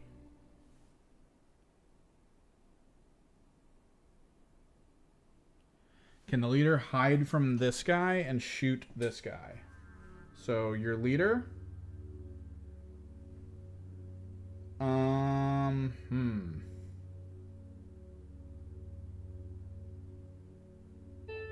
The problem is it would be this window, wouldn't it? You'd have to peek out around this window. Let me take a look from the Death Jester perspective. The Jester can still see you if it's this window. Where else could you go?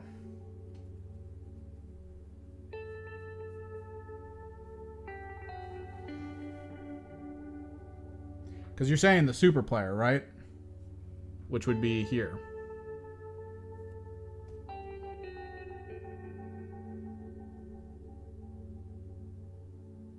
Talking about this guy? So the goal would be to activate, engage, shoot, and then attempt to reposition somewhere, is my guess.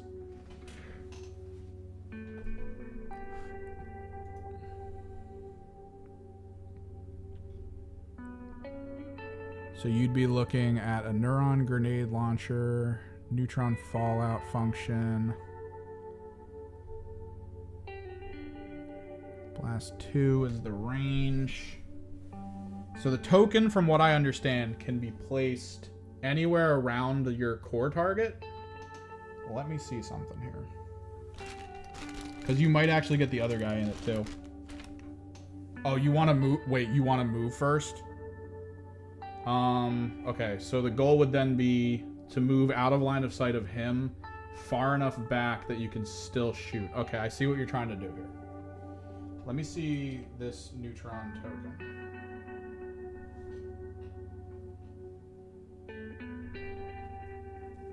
He should be able to hide behind the wall. I know what you're looking for. 2... What's the neutron blast range? 2 inches. It's basically this side. He's out. Your guy's definitely out. There's really not a way to get anyone else in the blast. Your guy's out of the... Your guy's barely out of the blast. That's a close one. So you could put the neutron here if you want, after it goes off. This won't get hit, but it'll still be just here, unless you want to put it somewhere else around him. So the goal would be to settle your unit probably about here.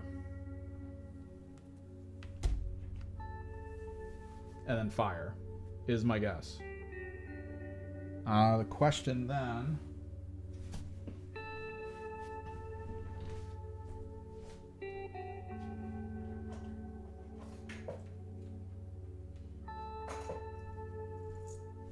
We gain tools.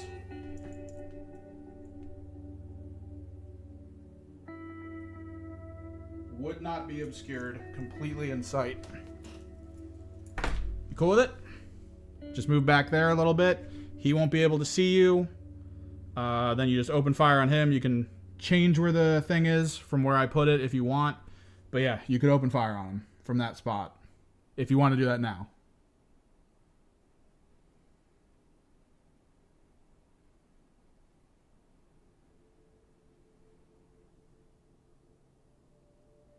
All right, Tobin.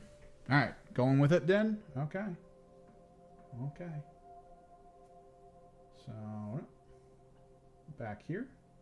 Definitely out of line of sight of death as well as potentially the shade, the shadow seer. Swapping it up to engage mode.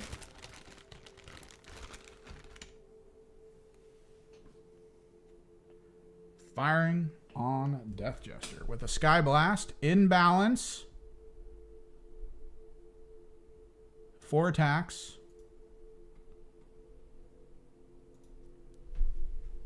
Hitting on 4s. I'm even gonna change it up. My 3 dice that have been rolling hot, I'm tossing another in there. Because dear God, come on. We gotta see this. Hitting on 4s. 1 reroll. Boom. So we looking good. Get that reroll going. Oh. Oh. Oh, that is tasty. That is, I think, what, 4 wounds right off the bat? Yeah. Anything else you guys want to do with that?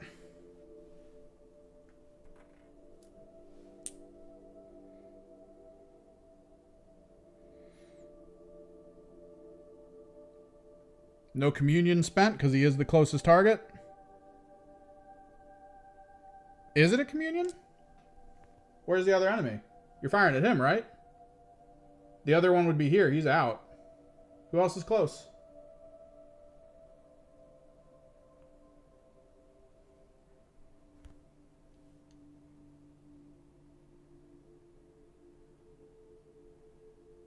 You should be 100% good on this. I don't see another closer target. Does it only fire outside of... Oh, do you have to spend a communion when you fire outside of 8? Dude, the more you teach me about Vespid, the more I'm like, ugh. Within 8. Target closest enemy operative within 8. Ooh, unless you spend a... Ooh, that sucks. So yeah, you'd be down to 2. This is 9 right here. That's a 9. It's 1 inch away. Let me game state this. I mean, we basically rolled. Positioning is a modicum of whatever.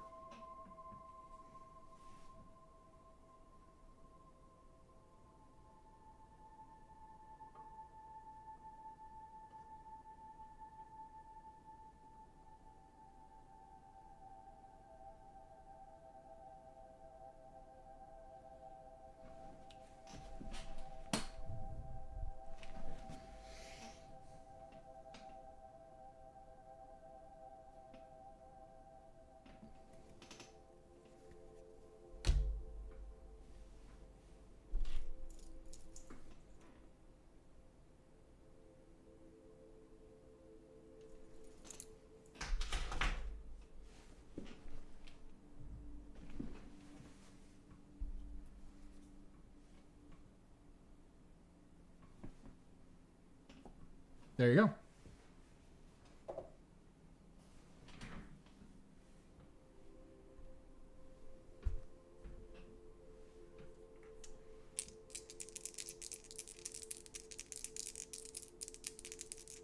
Four pluses.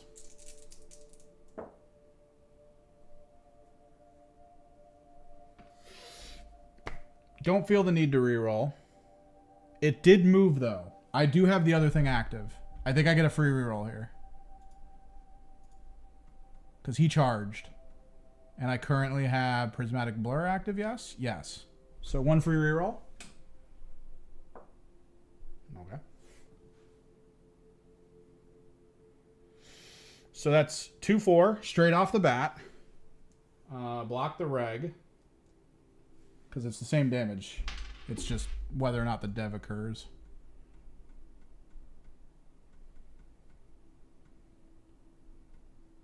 Looking. 3 damage per. So 4, 5, 6, 7, 8, 9, 10.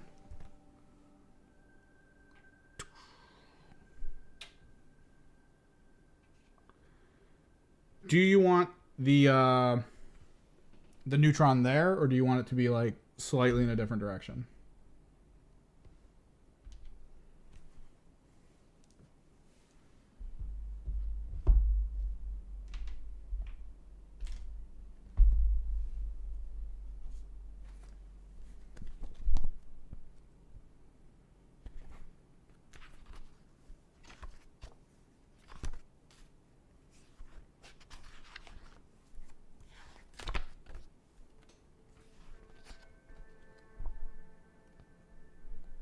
Looking up the kill grade, cause my team's smaller than yours. You still need 2. I think. 1, yeah, you still need 2. Okay. Not bad. 2 action points.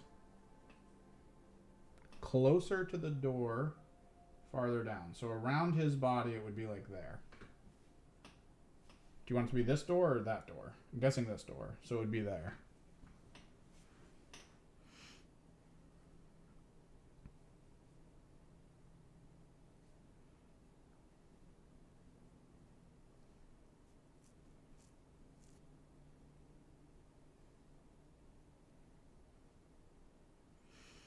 Okay.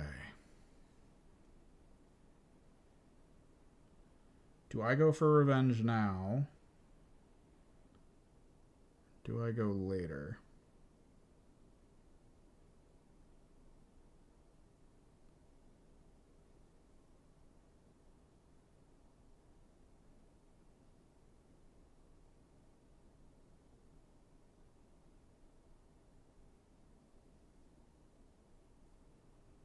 I think we try...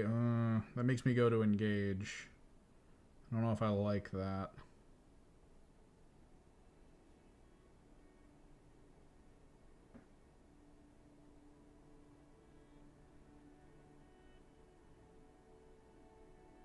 It's kind of the only play he has, though.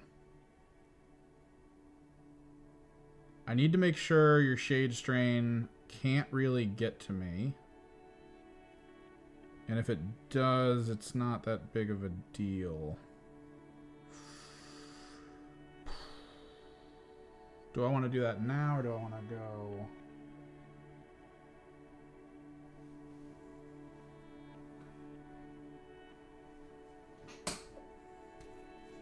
check something.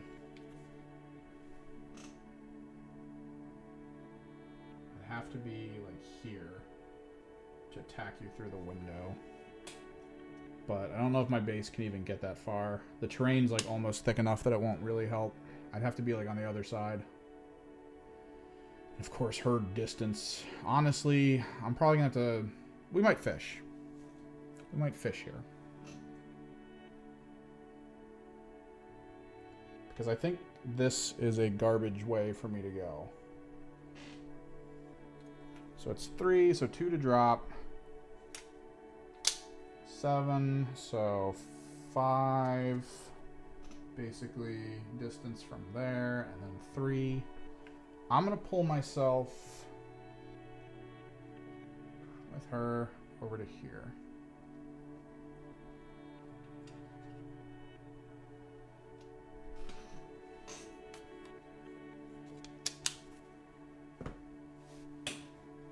Let's see what you do.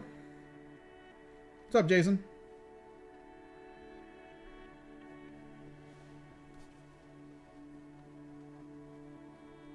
God, we were coming up on 5 hours of stream time. I have notes taken for things I'm going to need to do before the next time we actually run this as like a thing we do. But I think we're getting there.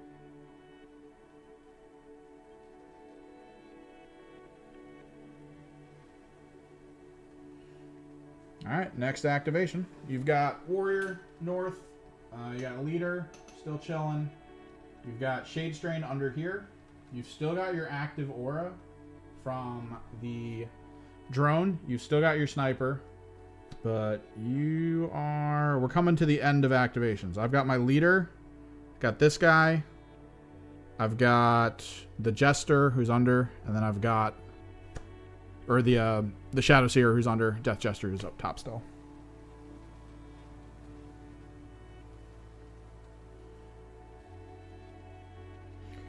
The only unlooted piece is 1, which is over by your Warrior. I don't know if you want to try to get on that early.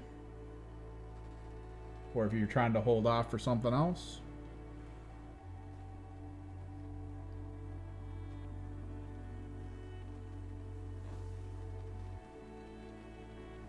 In theory, this guy does see this guy. He is very low. So you could technically... You wouldn't get the balanced for it because 2 APL. Sorry. You could activate that Warrior, go engage, and then open fire on that guy after capping point. You're looking for this guy?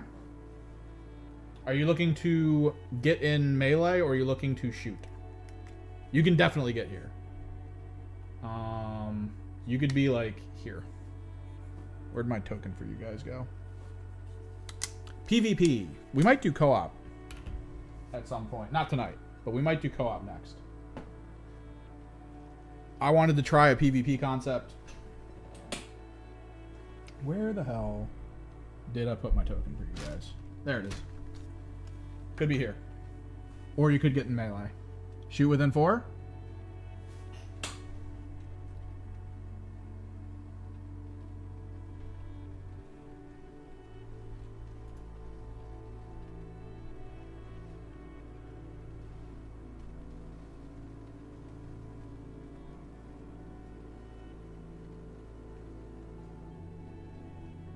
Do you need to be within 4 with him, or is this just a thing where you're trying to override stuff? Oh, for the ploy. Okay. What's that one? Neutron overload? Yeah, it's within 4, inflict D3. If you resolve a critical success. When you resolve a critical success. Operative that is shooting with a neutron weapon. Okay. Okay. I see it. I see the plan. I see the play. 100% within 4. If you're looking to maximize 4...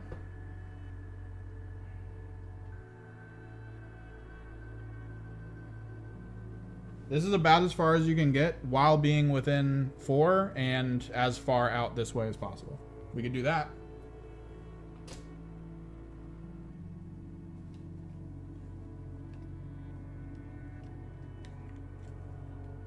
I'm going to do co-op a little differently. I've played 1 round of co-op, and it's good, but we need to change it a bit. Co-op can be fun because we could actually get people in chat to potentially take over NPOs and get them to do different things. Also, I do want to create special... that wing felt so bad to lift. There we go. In engage. Or does he not need it? Is he a stealther? Does he need to be engaged, or is this a silent? Which would feel right. Not silent. Okay.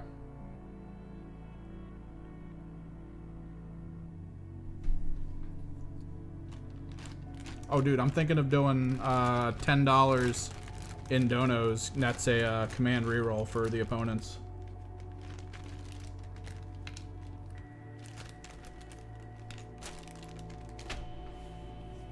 So going for the pistol, not the grenade. Also, I have a webcam I need to hook up properly. We'll get a dice box cam, but for now, I'm going to be holding the dice box like a fool. So, we're going to keep with the gray, because the gray has been hot all day, and you guys kind of need some comeuppance. So, 4 attacks. Alright, yep. And I get my 3 defense dice, so I'll just put these over here for later. Pistol mode. 4 attacks. Hitting on 4s. Boom. Oh. So you got the balanced. So I'm guessing you want to reroll one of the lows. You do get a crit. That's nice. Not the best. You do get a crit, though. It's not resolved yet. But that is dev wounds on me. So I still get... He did move. So he gets his 4 defense dice. Because anti-pierce. The greatest thing of all time. 4 pluses. So that's 2. There's the reroll for movement. 3. 2. 1. You want a commune reroll? I'll allow it because we have a time difference. Even though you do see my, you're seeing my armor, and that's usually not the best time. I will commune reroll if you're cool with it. Because, I mean, we just have that issue here.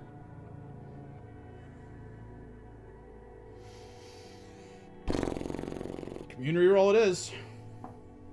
Ooh!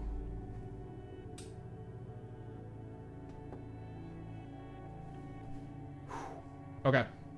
So. Devastating. That's 4 total so far. You get 5, 6, 7, putting you a little low. We were talking about that ploy earlier that gives you a D3, right? No, yeah, that's the thing. You're seeing it probably 10 seconds. So I should probably put a little bit of a gap, but my arm is getting tired because I need to set up the camera for this. So what we've got going is a guaranteed 4, 5, 6, 7 on an 8 health unit. So that command ploy we were talking about earlier, I'm guessing you're going to want to spend on it. The Vicious Venom. You don't even have to roll, it'll get the kill. Is that what we're doing? I mean, I'm pretty much sure that's what we're doing here, right? Like, there's almost no reason not to do it. That gives you the second kill, which gives you your first victory point of the game. It's... Okay. So you got the 6. I had 3 total saves. You had a miss. So it should be 2, 4. Do you have a lethal 5? No. Claws are lethal 5. What am I looking at here? Dev 2. So 2 crits retained for 4 damage. I made 3 saves. So I'm dropping 1 on a regular here. I'm dropping 2 on this one, which should be 4. And then this is 3. So 5, 6, 7. I have 8 health. You need the 1. We got 1, 2, 3. Command point down. You spend on Venom. Boop. Which also means kill grade up 1.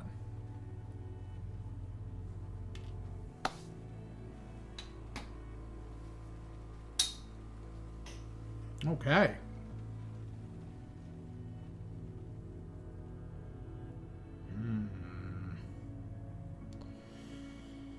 I'm currently in shoot strat. I could basically, at this point, sacrifice my lead. Because I am really worried about your Shade Strain. This is a bit of trading blows here, which is not good.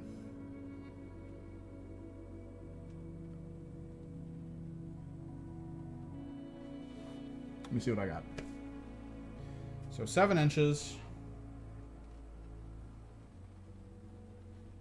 Down 1 for going over cover because it's going to be 1 to go up and then free to drop. So down to 6, which would put me about here for just the move. If I dash, we'd only get up to about here. You'd still be in cover. We're not within range to remove cover, but maybe that doesn't matter. It is light cover. You are out of conceal. What other things do you get? Operative has a conceal order. Whenever operative is shooting, this operative ignore piercing weapon roll and cover saves are attained as critical successes. This rule has no effect if his operative is not selected as a valid target. If it's secondary... Wait, whenever an operative is shooting this operative... Oh, so blast. I don't think I can get to him to really do anything of value.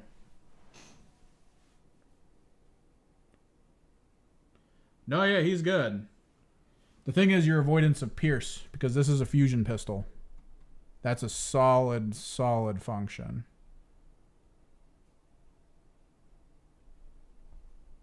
It makes it very problematic for me. Potentially still a kill. It is 4 attacks hitting on 3s.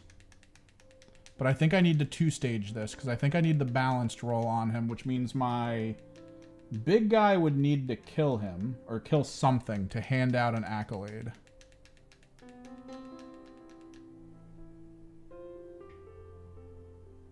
There's not enough to torrent near him, so it would be a focused shot. Which means I can reposition afterwards.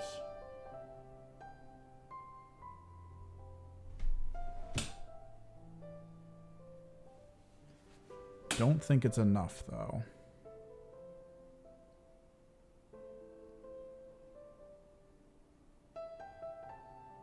Oh, this is struggle bus.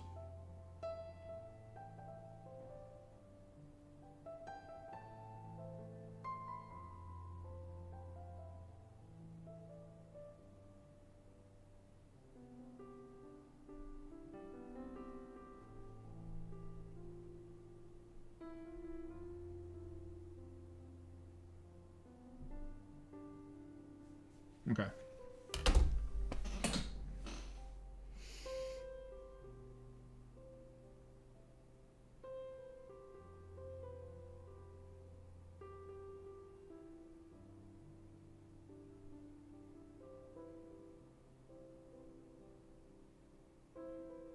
God, this is so heinous. This is actually kind of heinous. Shadow Seer on the other side of the door could charge, goes down to 6, then up to 8. Your guy's kind of injured. His melee might kill it. And then I'd have an extra point to spend to possibly mess with someone.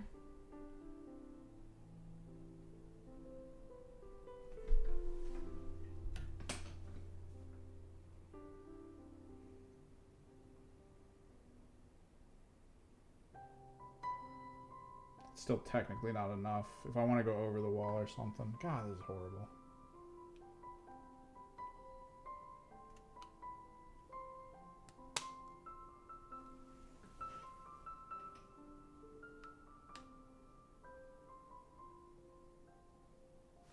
How much health do you have left? 8.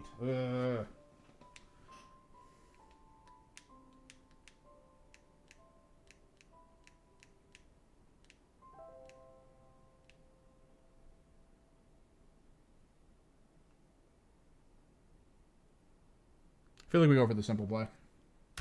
A simple play. It's not the best. I was hoping to do something different with him, but you already moved your Shade Strain. This guy is going to go active.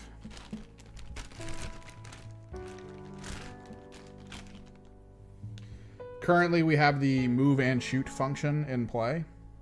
Like the move and then shoot during the move. So what's going to happen here is I'm going to pop pretty much right next to this door for the move. During the process, I get within 2 of your guy, and I open the fusion. I'm just going to pop him where he's going to go. Then I'm going to fusion pistol your flamer. within the range where cover and everything is negated. You did fly, however. Do you have the super fly? You have airborne predators. You have hardened and sting. So I don't think, yeah, you didn't take aerial agility.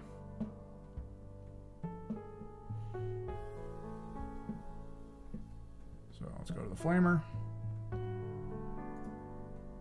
And we fusion pistol him.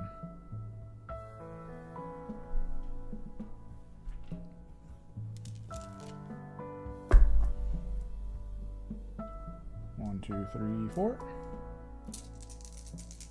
Hitting. No, yeah. I spiked my save hard to that. Like, I'm cool with it. That was crazy. 4 attacks hitting on 3s.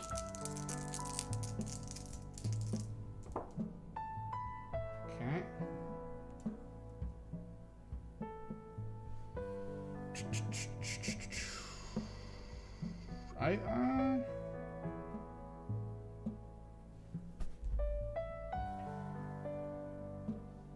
So you're going to roll 1 dice here.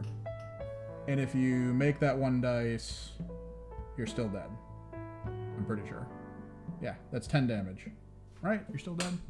I don't need to roll extra? Yeah, you're still dead. So yeah, you get 1 dice to save 3, and he's dead. Because it's 10 total damage. Yeah. So that's 2 action points. Yeah, dude. Piercing 2, Dev 3.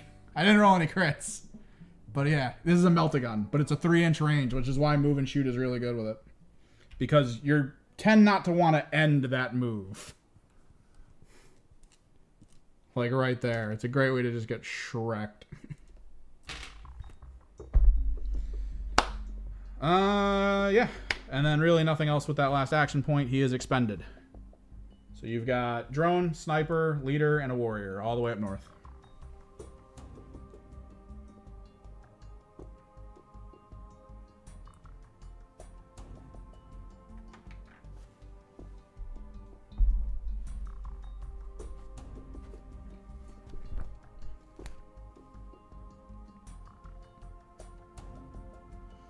So our kill grades are almost the same. For the first one, you need 1 more kill for an extra grade now. I need another at this point for an extra grade. This is where we diverge. You're basically going to always be 1 less than me until tier 4. So yeah, still not looted. I mean, you can do that whenever. My Jester's still up, my Shadow Seer's still up, and I still have 1 guy under here.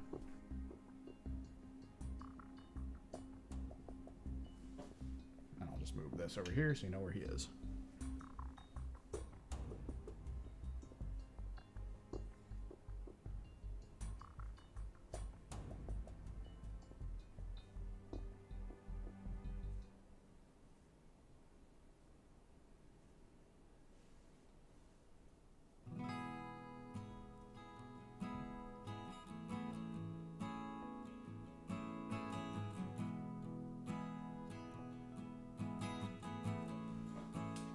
You're trying to get him next to the wall? This might be a problem. Because like we said, the mine... I mean, the mine's probably too far away. The mine would be too far away. It wouldn't really matter. You'd be looking at 6 to get you behind him. Yeah, it would cost the extra dash to move up to the wall.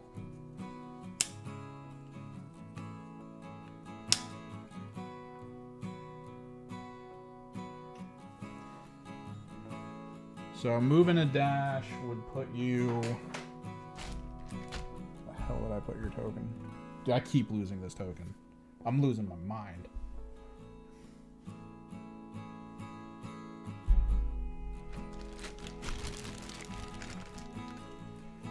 If you're looking to end here, move it a dash.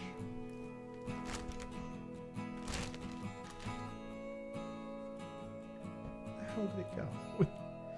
I had it. Where the hell did it go? Cool with it?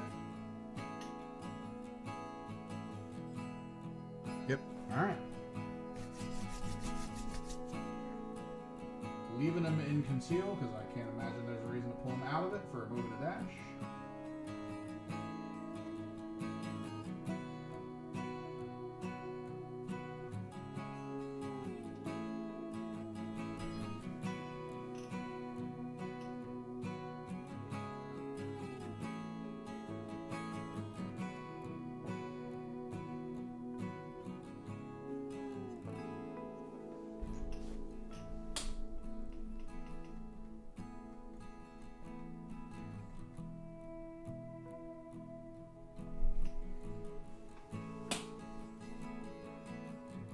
Do I give up my Death Jester now for the play of plays? Or not my Death Jester, but my Shadow Seer. So, my Shadow Seer, I have one guy left. I can see what one of your guys do, but it might let the thing that I don't want to happen get away.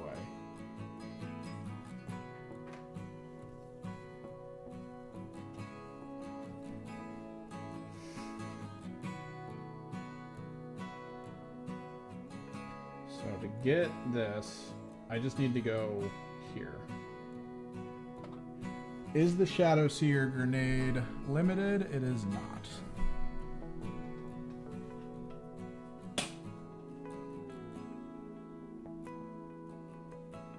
So what I think we'll do, we'll actually go the full length to the wall. We'll stay in conceal.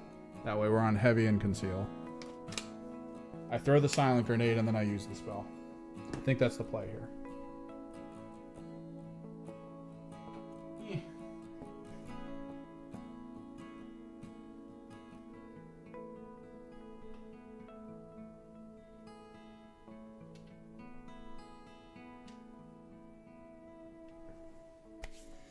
I kept saying he was there, so I do not feel bad about this. Silent grenade. Going here.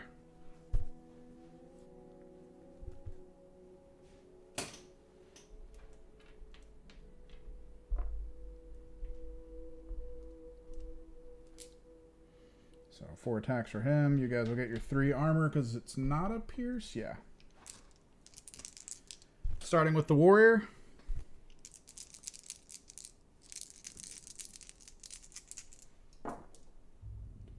So that's 2 crits. This is a cocked. Oh my god.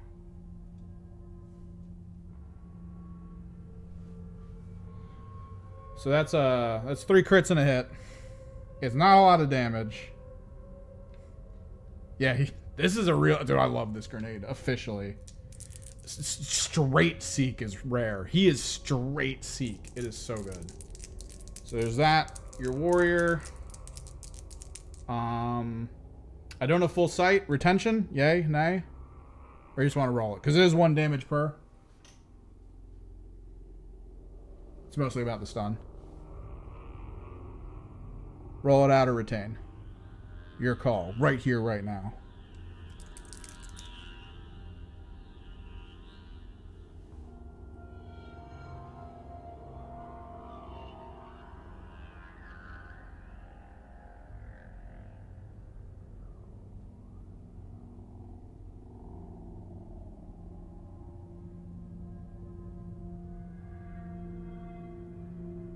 So retain for both people involved? Or do you get an extra retain here? Which one's this?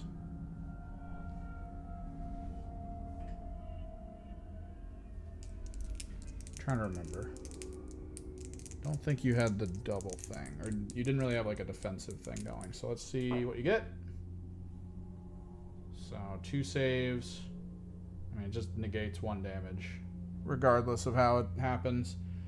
So first one takes 3 damage and is stunned. Leader. Ooh. What do I got? It's a lethal 5. This would be super useful. Yes, you can... Well, no, it has to be retained. Stun is on retention. So, stun is just retained. But this doesn't have a stun.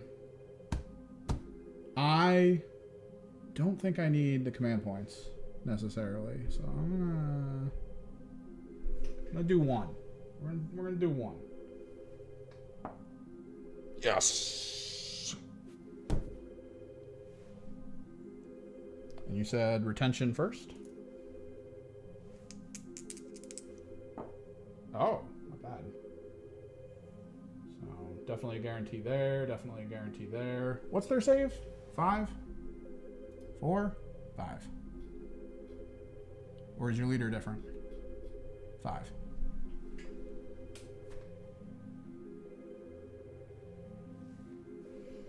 So leader takes 1 damage and is stunned. Other guy takes 3 damage and is stunned.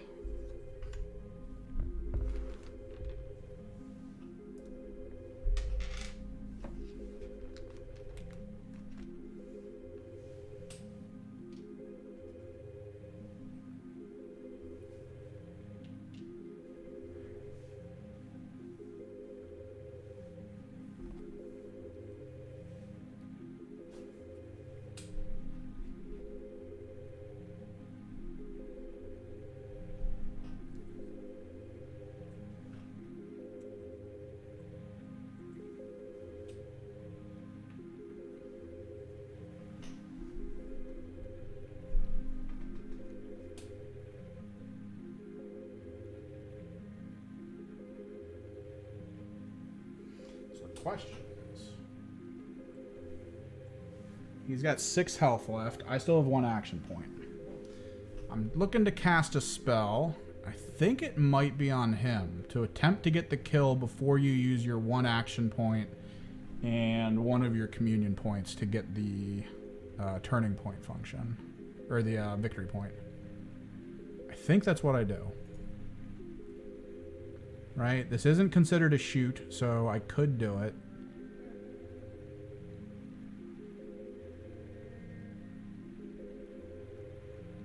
Inflict D3 damage? I thought it was 1 damage. Holy crap, we're doing it. So both players roll 5 D6. Valid target. That is right. You are slightly inched in, so that wouldn't be him, it wouldn't be your leader. So I probably just need to do it to this guy. That's the only target I have. Yeah, I think we do that. He lives! Because this is a full valid target, not just visible. Yeah, okay. So we do it to the one that has a bit more health.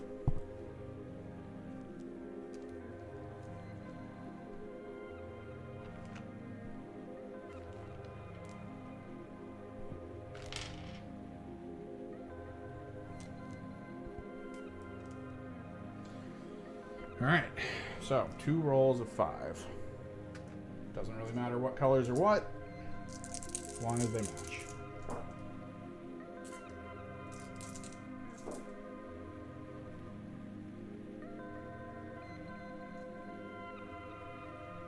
Let's pair some stuff up.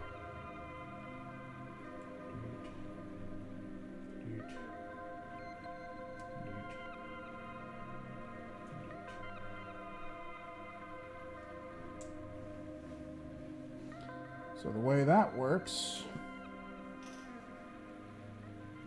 on that enemy operative to a maximum of 8, for example, if you rolled, would inflict 4d3. Okay. We're doing 4d3 damage to a maximum of 8, which is his maximum health.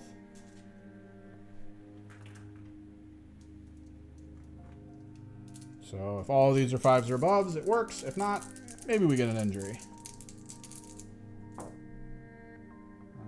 So a bunch of 2s. Wait. 43, 2, 4, 6. Oh, I was wrong. Why am I thinking? No, because 3s would have been overkill. So 2, 4, 6, 7, 8, 9. So 8.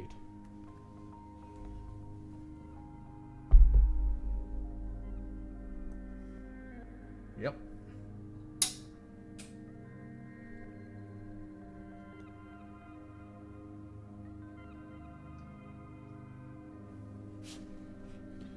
Which sets my kill grade up, I believe. And that's the end of his activation. He is still in conceal, because none of that required me to be in engage.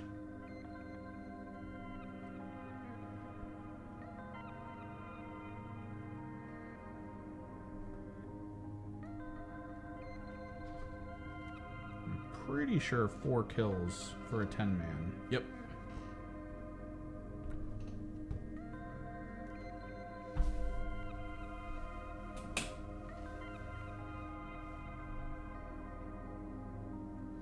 All right, you're up.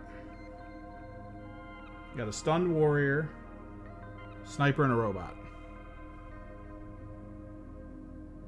We might be able to see this through. Because next turn shouldn't take as long.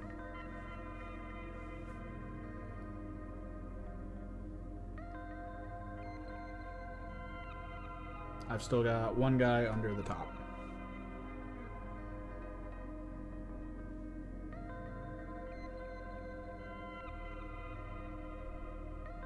Who actually currently cannot see anything. Warrior taps. So, communion point style, or I think you have the thing that gives you a free one, right? Right now, you don't necessarily have to use communion point. You've got the is it once a game or is it once turning point? Once per turning point, yeah.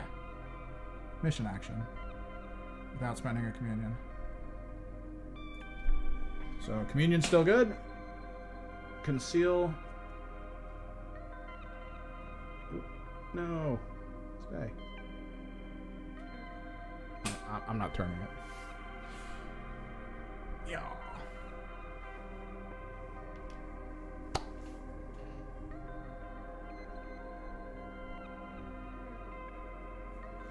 I need to get this guy away from the other guy for the potential grenade toss later, so we still fish with my second to last unit. Just gonna pull him over here. Alright, sniper and drone. And I've still got my Death Jester, who literally can see nothing now. I'm not utilizing my accolades well, but it's okay. We're still holding. We're still doing what we need to do.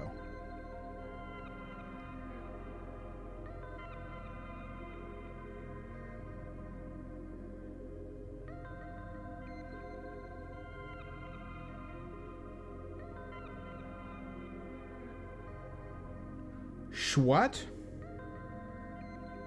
Who are you charging the drone with? I mean, we're at that point. I'm down to see random stuff.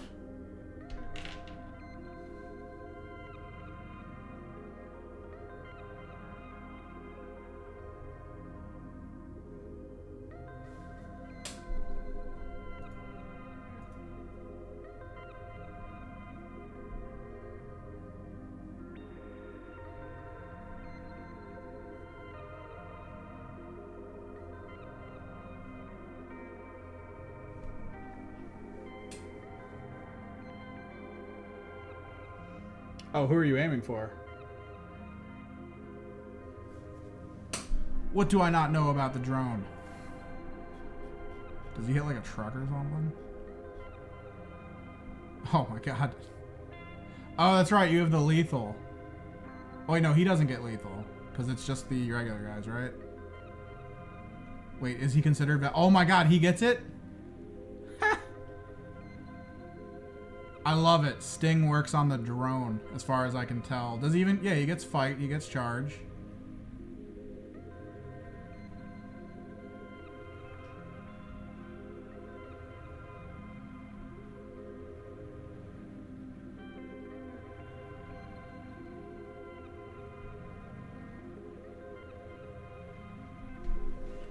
Wait, what? Oh. Dude. If you guys want to do it. If drone craves blood, if you guys are all about it, it is an 8-inch move vehicle that can fly. So technically charge of 8. 7, 8. Is there a specific place you want it to... Oh, does it say specifically claws? Oh, no. That would have been hilarious. So, okay. Thing you have to contend with, I believe, is it a 2-inch range or is it a 1-inch range around this marker? It's 2. I'm pretty sure, yeah. You can basically pop here if you want, or possibly on the other side of the wall if you think that's better.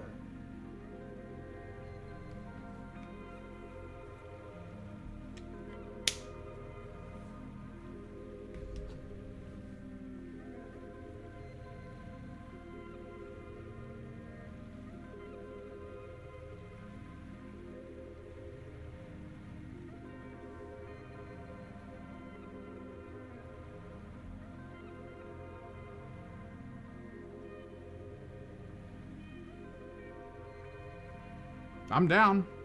I will trigger this. We will see what happens. That's fine. We'll do it. So he loses the aura because he activates. He goes engage.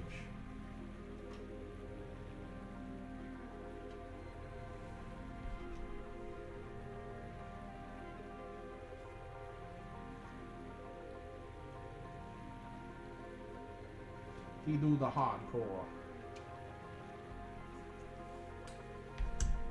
All right. So you do need one crit. You get one reroll. I'm going to go gray dice because they've been rolling pretty hot. 3 attacks.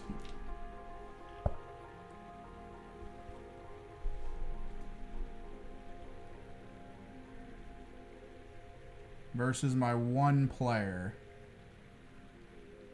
Well, when a friendly Void Dancer operative is fighting. So operative when a friendly Void Dancer is fighting during an activation perform a charge. Yeah, I don't have anything that can negate. So here we go.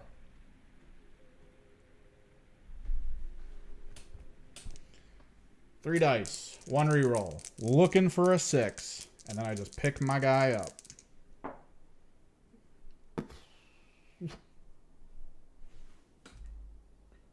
Because I think, what's the other one? I think the other one only works to make me make you counter, but that's Chegaras Jest.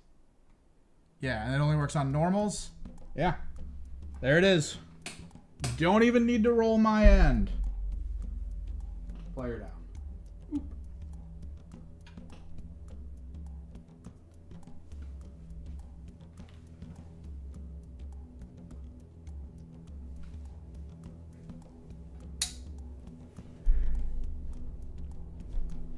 Which makes a total of 3 out of 8, which I believe... Yep. Bringing it back. 1 point difference.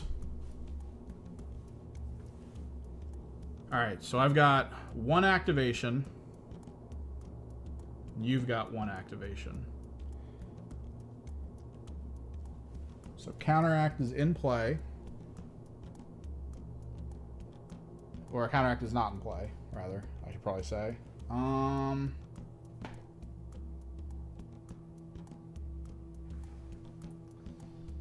headline down to him.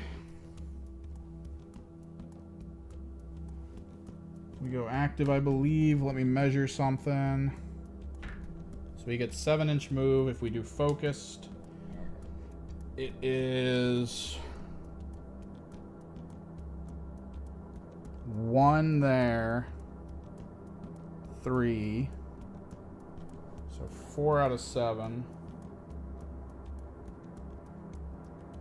So technically 3 inches movement from his base.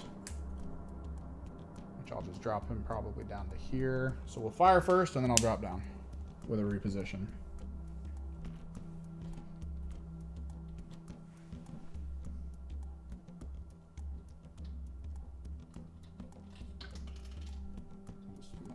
Put that there. That's fine.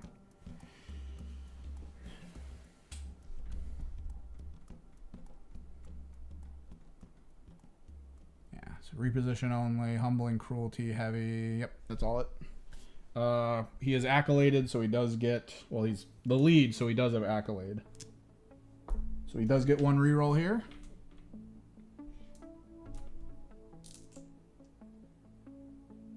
Yes, I wanted to make sure he could drop down. I wanted to preemptive that. 1, 2, 3, 4, 5. So 3. 5 attacks, 3+. Actually, I also have Venomous, which we will trigger here. The Shrieker Toxin.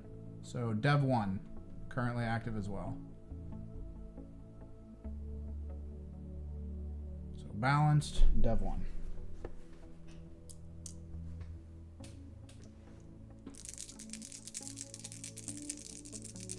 Three ups. Ugh, gross. Balanced. Ah, still gross. At least he has very little health, but maybe he frickin' saves like a god. Rending, no crits. Excellent. This could injure him if he takes the damage. He is a 2+ save, which is insanity. Here we go.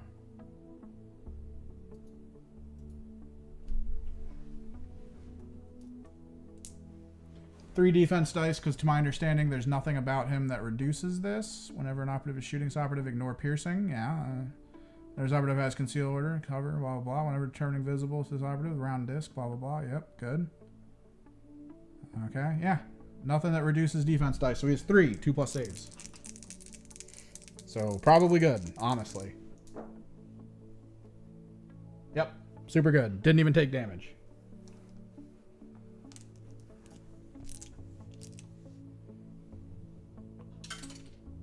Because I don't want to get sniped.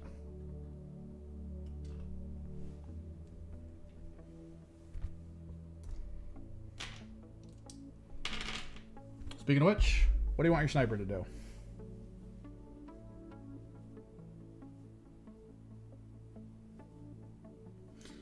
I do. Okay, so technically it's 2 to 1. I had accurate 1 there.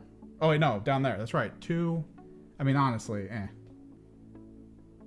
I keep forgetting about accurate. It's fine. I rolled it out. We'll just go with the game state. I need to remember about accurate on Vantage, because Vantage does mess with stuff. I was kind of hoping more for crits than retains, though. That was like the big thing. If I got a couple crits there, I would have been fine. I would have been happy. Because then you'd have to actually roll crits instead of 2s.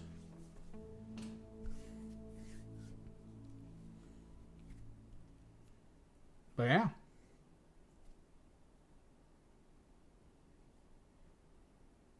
So here's the thing I'm realizing about Ammo Crate. If I am in the mode for balanced for the Accolade Bearer, I believe the Ammo Crate gives me balanced. And I can't double balanced. If I'm not mistaken. You can't stack stuff like that. Oh, it does. Okay, so it's not balanced. Okay, I made a bunch of mistakes there. We live, we learn.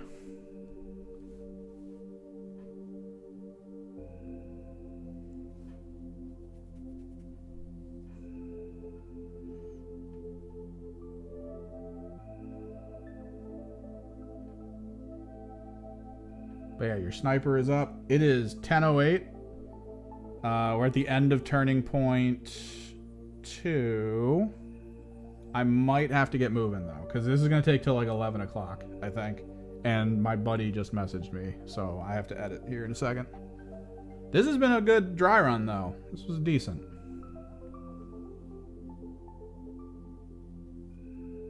So any plans with the sniper? Anything off beat that you might want to do with him?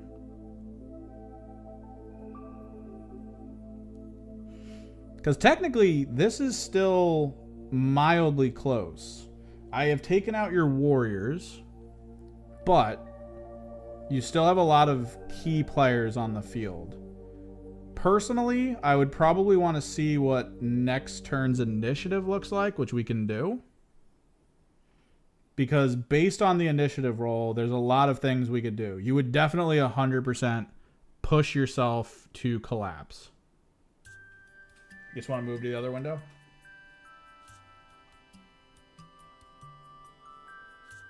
And yeah, he has pretty much no shots, I think. Conceal heavy, everyone behind. Yeah, so no shots for him. That's kind of the trick with snipers. Once snipers are in position, the entirety of the game for you is how do I not let it shoot? Or what do I give it to shoot so that I can kill it? And that's it. That's all you do. Of course, depending on sniper. If you do that against most Imperial snipers, they have a round where they do not care. So you kind of have to deal with it. And then there are some Xeno snipers, like the GSC sniper, who you just don't want to do it to ever, because that is horrifying. That thing is perma-silent. I think the Corsair sniper is the same way. I can't remember. But yeah. So key thing here I actually want to see, because I do got to get moving. Sadly, this has been fun. This has been eye-opening. It was awesome to see you guys come out and kind of group work. The next one I might plan on is co-op. We might try to do a co-op one. Just, it feels easier. It feels a little less stress. That might happen later in the week. I got a bunch going on. I got videos to work on. But I do want to see, and we can talk for a little bit. Red is going to be Vespid. Gray is going to be... no, we'll do what we've been doing. Gray is Vespid. Red is Harlequin. Harlequin goes. Personally, I think Harlequins turn it around, or not turn it around, but keep the momentum and push. Because key thing is killing those two guys over there, which can almost immediately be done here.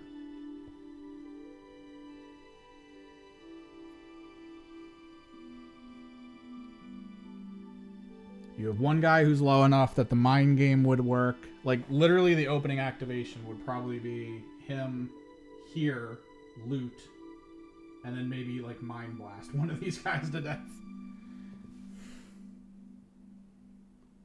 Or I could just go for the double kill and then just not worry about it that much. It would be close, though. There'd still be some closeness to it because I am down a good bit. An 8-man team losing 3 people is rough, but it's not the worst.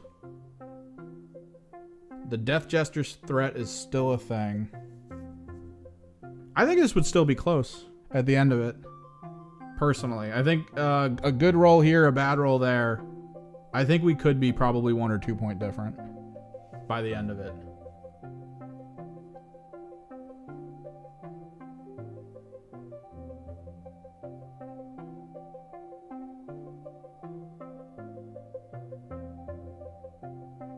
That's what I'm saying. I would run over there. I'd probably mind blast and loot. Because he only has a pistol and the grenade. Oh, no he doesn't. So, okay. So technically all I would, in theory, need to do is run over there, stay outside of 2 inches, grenade you again. With no cover. None of it. I could drop both your guys down to... Actually, yeah, currently, you are 3 APL. I'll just grenade you again. Or I could mind blast something and stay in conceal. I could go here and then in conceal mind blast and loot. I love the Shadow Jester. He's a lot better than I thought. He's obnoxious too. That is crazy how obnoxious he is.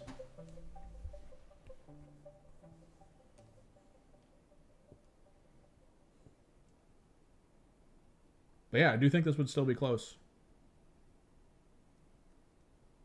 All it would take is just one bad roll, and it's like over. It would be over for the Void Scar or the Void Dancers.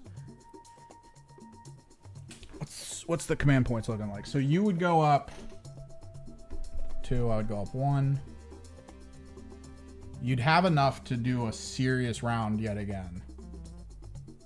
Like personally, honestly. And then communion points.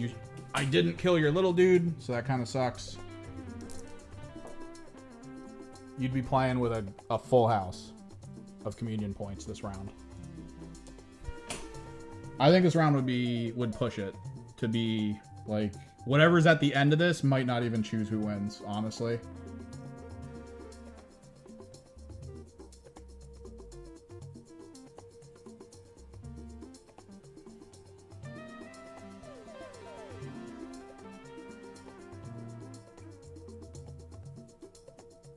Yeah, you'd go full tilt, all 3. You'd have 4 communion points to play around with,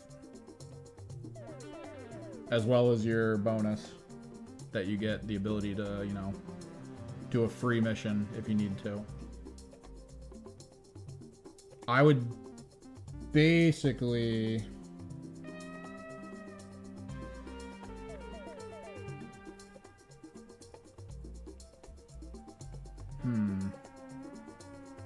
I would have to sort of hard decide if I want to just shut down your main point gain. Because he would go do that for points. You don't really have anyone here who could get this, because this guy can't, I believe. So your sniper would have to go out of position to deal with that. If it wanted to. And then this would pretty much be me over here, just grabbing it with one of these two. 2 dice for the flamer? Is it 2 or is it 1? How does that thing work? Because I pierced 2. Dodge, dodge, dodge. Counteracting. Or during an activation when shooting operative was set up. Roll. Operative moves or set up. Roll 1d6 whenever an attack dice would inflict normal damage. It was normal. It wasn't crit. Ignore that inflicted damage, a maximum of 1 attack dice. Yeah, you can only ignore 1. So you would roll the bulk, but you can only get 1. Yeah. So you get 1 ignore. Did we make 1 save? Was it 1 save and then 10 damage?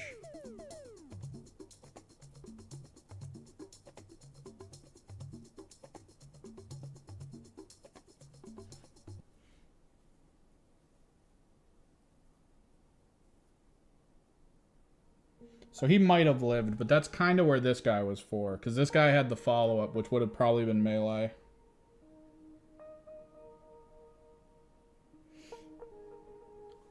Like, even at his lower health.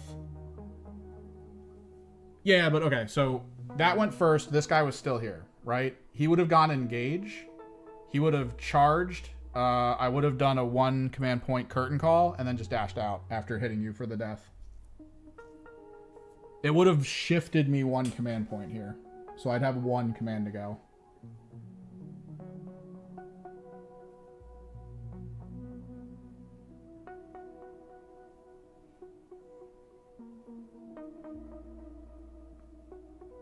No, yeah, this would have been close. This would have been good. But again, it is 10:18. I'm already a little over time. I really need to get to editing because it takes me about 2 hours to do that for my actual get paid for it job. Thanks for hanging out. This was good. Keep an eye on the Discord. Keep an eye on Twitter. I'll bring up when I am thinking of doing a co-op match. We might do ITD co-op. I do have the close quarters board and I do have it painted so you guys will know where the doors are. It's awesome. We might do an ITD mission involving maybe like actually getting to a point and using action points. And we might soup up the enemy a bit. A little. We'll see. I have some plans because I have a lot of Death Guard and a lot of Poxwalkers. And I honestly think increasing the health on the Poxwalkers as well as giving them the new Feel No Pain rule might be kind of funny. And then just minimizing their distance movement down to 4, I think. Just because zombies. Till next time, though, guys. Later.